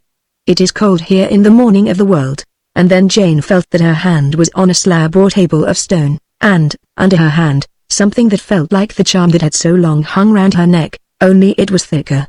Twice as thick. It's here, she said. I've got it. And she hardly knew the sound of her own voice. Come away, repeated Rikmara. I wish we could see more of this temple, said Robert resistingly. Come away. The priest urged. There is death all about, and strong magic. Listen. The chanting voices seemed to have grown louder and fiercer, and lights stronger. They are coming, cried Rikmara. Quick, quick, the amulet. Jane held it up. What a long time you've been rubbing your eyes, said Anthea. Don't you see we've got back? The learned gentleman merely stared at her. Miss Anthea, Miss Jane. It was Nurse's voice, very much higher and squeaky and more exalted than usual. Oh, bother, said everyone. Cyril adding, you just go on with the dream for a second, Mr. Jimmy, we'll be back directly. Nurse'll come up if we don't. She wouldn't think Rikmara was a dream. Then they went down. Nurse was in the hall, an orange envelope in one hand, and a pink paper in the other. Your Pa and Ma's come home. Reach London 11.15. Prepare rooms as directed in letter, and signed in their two names. Oh, hooray! Hooray! Hooray! Shouted the boys and Jane. But Anthea could not shout, she was nearer crying. Oh, she said almost in a whisper, then it was true. And we have got our heart's desire, but I don't understand about the letter, Nurse was saying. I haven't had no letter. Oh, said Jane in a queer voice, I wonder whether it was one of those. They came that night, you know, when we were playing devil in the dark, and I put them in the hat stand drawer, behind the clothes brushes, and she pulled out the drawer as she spoke, and here they are. There was a letter for Nurse and one for the children. The letters told how Father had done being a war correspondent and was coming home, and how Mother and the Lamb were going to meet him in Italy and all come home together, and how the Lamb and Mother were quite well, and how a telegram would be sent to tell the day and the hour of their homecoming. Mercy me, said old Nurse. I declare, if it's not too bad of you, Miss Jane. I shall have a nice to-do getting things straight for your Pa and Ma. Oh, never mind, Nurse, said Jane, hugging her. Isn't it just too lovely for anything? We'll come and help you, said Cyril. There's just something upstairs we've got to settle up, and then we'll all come and help you. Get along with you, said old Nurse, but she laughed jollily. Nice help you'd be. I know you. And it's 10 o'clock now. There was, in fact, something upstairs that they had to settle. Quite a considerable something, too. And it took much longer than they expected. A hasty rush into the boys' room secured the Samed, very sandy and very cross. It doesn't matter how cross and sandy it is though, said Anthea. It ought to be there at the final council. It'll give the learned gentleman fits, I expect, said Robert, when he sees it, but it didn't. The dream is growing more and more wonderful, he exclaimed, when the Samed had been explained to him by Rikmara. I have dreamed this beast before. Now, said Robert, Jane has got the half amulet and I've got the whole. Show up, Jane. Jane untied the string and laid her half amulet on the table, littered with dusty papers, and the clay cylinders marked all over with little marks like the little prints of birds' little feet. Robert laid down the whole amulet, and Anthea gently restrained the eager hand of the learned gentleman as it reached out yearningly towards the perfect specimen. And then, just as before on the muslin quilt, so now on the dusty litter of papers and curiosities, the half amulet quivered and shook, and then, as steel is drawn to a magnet, it was drawn across the dusty manuscripts, nearer and nearer to the perfect amulet, warm from the pocket of Robert. And then, as one drop of water mingles with another when the panes of the window are wrinkled with rain, as one bead of mercury is drawn into another bead, the half amulet, that was the children's and was also Rikmara' slipped into the whole amulet, and, behold, there was only one, the perfect and ultimate charm. And that's all right, said the Samed, breaking a breathless silence. Yes, said Anthea, and we've got our heart's desire.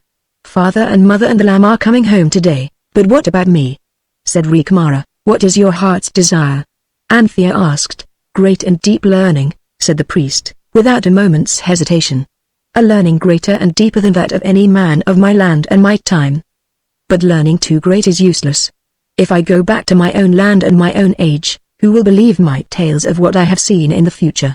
Let me stay here, be the great knower of all that has been, in that our time, so living to me, so old to you, about which your learned men speculate unceasingly, and often, he tells me, vainly. If I were you, said the Samed, I should ask the amulet about that. It's a dangerous thing, trying to live in a time that's not your own. You can't breathe an air that's thousands of centuries ahead of your lungs without feeling the effects of it, sooner or later. Prepare the mystic circle and consult the amulet. Oh, What a dream!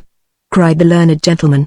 Dear children, if you love me, and I think you do, in dreams and out of them prepare the mystic circle and consult the amulet. They did. As once before, when the sun had shone in August splendor, they crouched in a circle on the floor. Now the air outside was thick and yellow with the fog that by some strange decree always attends the cattle show week. And in the street costers were shouting. "A Hekauseche," Jane said the name of power. And instantly the light went out, and all the sounds went out too, so that there was a silence and a darkness, both deeper than any darkness or silence that you have ever even dreamed of imagining. It was like being deaf or blind, only darker and quieter even than that. Then out of that vast darkness and silence came a light and a voice. The light was too faint to see anything by, and the voice was too small for you to hear what it said. But the light and the voice grew. And the light was the light that no man may look on and live, and the voice was the sweetest and the most terrible voice in the world. The children cast down their eyes. And so did everyone. "I speak," said the voice. "What is it that you would hear?" There was a pause. Everyone was afraid to speak. "What are we to do about Rikmara?" said Robert suddenly and abruptly. "Shall he go back through the amulet to his own time, or, no one can pass through the amulet now," said the beautiful, terrible voice, "to any land or any time. Only when it was imperfect could such things be. But men may pass through the perfect charm to the perfect union, which is not of time or space. Would you be so very kind," said Anthea tremulously, "as to speak so that we can understand you?" The Sameda said something about Rikmara not being able to live here, and if he can't get back. She stopped. Her heart was beating desperately in her throat, as it seemed. "Nobody can continue to live in a land and in a time not appointed," said the voice of glorious sweetness. "But a soul may live, if in that other time and land there be found a soul so akin to it as to offer it refuge, in the body of that land and time, that thus they two may be one soul and one body." The children exchanged discouraged glances. But the eyes of Rikmara and the learned gentleman met, and were kind to each other, and promised each other many things, secret and sacred and very beautiful. Anthea saw the look. "Oh, but," she said, without at all meaning to say it, "dear Jimmy's soul isn't at all like Rikmara's. I'm certain it isn't. I don't want to be rude, but it isn't, you know. Dear Jimmy's soul is as good as gold, and nothing that is not good can pass beneath the double arch of my perfect amulet," said the voice. "If both are willing, say the word of power, and let the two souls become one forever and evermore, shall I?" asked Jane. "Yes, yes." The voices were those of the Egyptian priest and the learned gentleman, and the voices were eager, alive, thrilled with hope and the desire of great things. So Jane took the amulet from Robert and held it up between the two men, and said, for the last time, the word of power, "A Hekauseche." The perfect amulet grew into a double arch. The two arches leaned to each other, making a great A. "A stands for Amen," whispered Jane. "What he was a priest of." "Hush!" breathed Anthea. The great double arch glowed in and through the green light that had been there since the name of power had first been spoken. It glowed with a light more bright yet more soft than the other light, a glory and splendor and sweetness unspeakable. "Come!" cried Rikmara, holding out his hands. "Come!" cried the learned gentleman, and he also held out his hands. Each moved forward under the glowing, glorious arch of the perfect amulet. Then Rikmara quavered and shook, and as steel is drawn to a magnet he was drawn, under the arch of magic, nearer and nearer to the learned gentleman. And, as one drop of water mingles with another, when the window glass is rain-wrinkled, as one quicksilver bead is drawn to another quicksilver bead, Rikmara, divine father of the temple of Amun-Ra, was drawn into, slipped into, disappeared into, and was one with Jimmy, the good, the beloved, the learned gentleman. And suddenly it was good daylight and the December sun shone. The fog has passed away like a dream. The amulet was the little and complete in Jane's hand, and there were the other children and the Samed, and the learned gentleman. But Rikmara, or the body of Rikmara, was not there any more. As for his soul, oh, the horrid thing! cried Robert, and put his foot on a centipede as long as your finger, that crawled and wriggled and squirmed at the learned gentleman's feet. That, said the Samed, was the evil in the soul of Rikmara. There was a deep silence. Then Rikmara's him now? said Jane at last. All that was good in Rikmara, said the Samed. He ought to have his heart's desire, too, said Anthea, in a sort of stubborn gentleness. His heart's desire, said the Samed, is the perfect amulet you hold in your hand. Yes, and has been ever since he first saw the broken half of it. We've got ours, said Anthea softly. Yes, said the Samed. Its voice was crosser than they had ever heard it. Your parents are coming home. And what's to become of me? I shall be found out, and made a show of. and degraded in every possible way. I know they'll make me go into Parliament, hateful place all mud and no sand. That beautiful Baalbek temple in the desert. Plenty of good sand there, and no politics.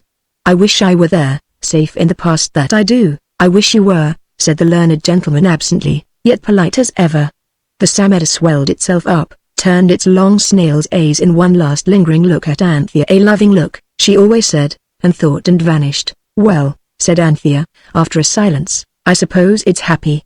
The only thing it ever did really care for was sand. My dear children, said the learned gentleman, I must have fallen asleep. I've had the most extraordinary dream. I hope it was a nice one, said Cyril with courtesy. Yes. I feel a new man after it. Absolutely a new man. There was a ring at the front door bell. The opening of a door. Voices, it's them, cried Robert, and a thrill ran through 4 hearts. Here, cried Anthea, snatching the amulet from Jane and pressing it into the hand of the learned gentleman. Here, it's yours, your very own, a present from us, because you're Reekmara as well as. I mean, because you're such a dear. She hugged him briefly but fervently, and the 4 swept down the stairs to the hall, where a cabman was bringing in boxes, and where, heavily disguised in travelling cloaks and wraps, was their heart's desire threefold: mother, father, and the lamp. Bless me, said the learned gentleman, left alone, bless me. What a treasure. The dear children. It must be their affection that has given me these luminous epicas. I seem to see so many things now, things I never saw before. The dear children. The dear, dear children.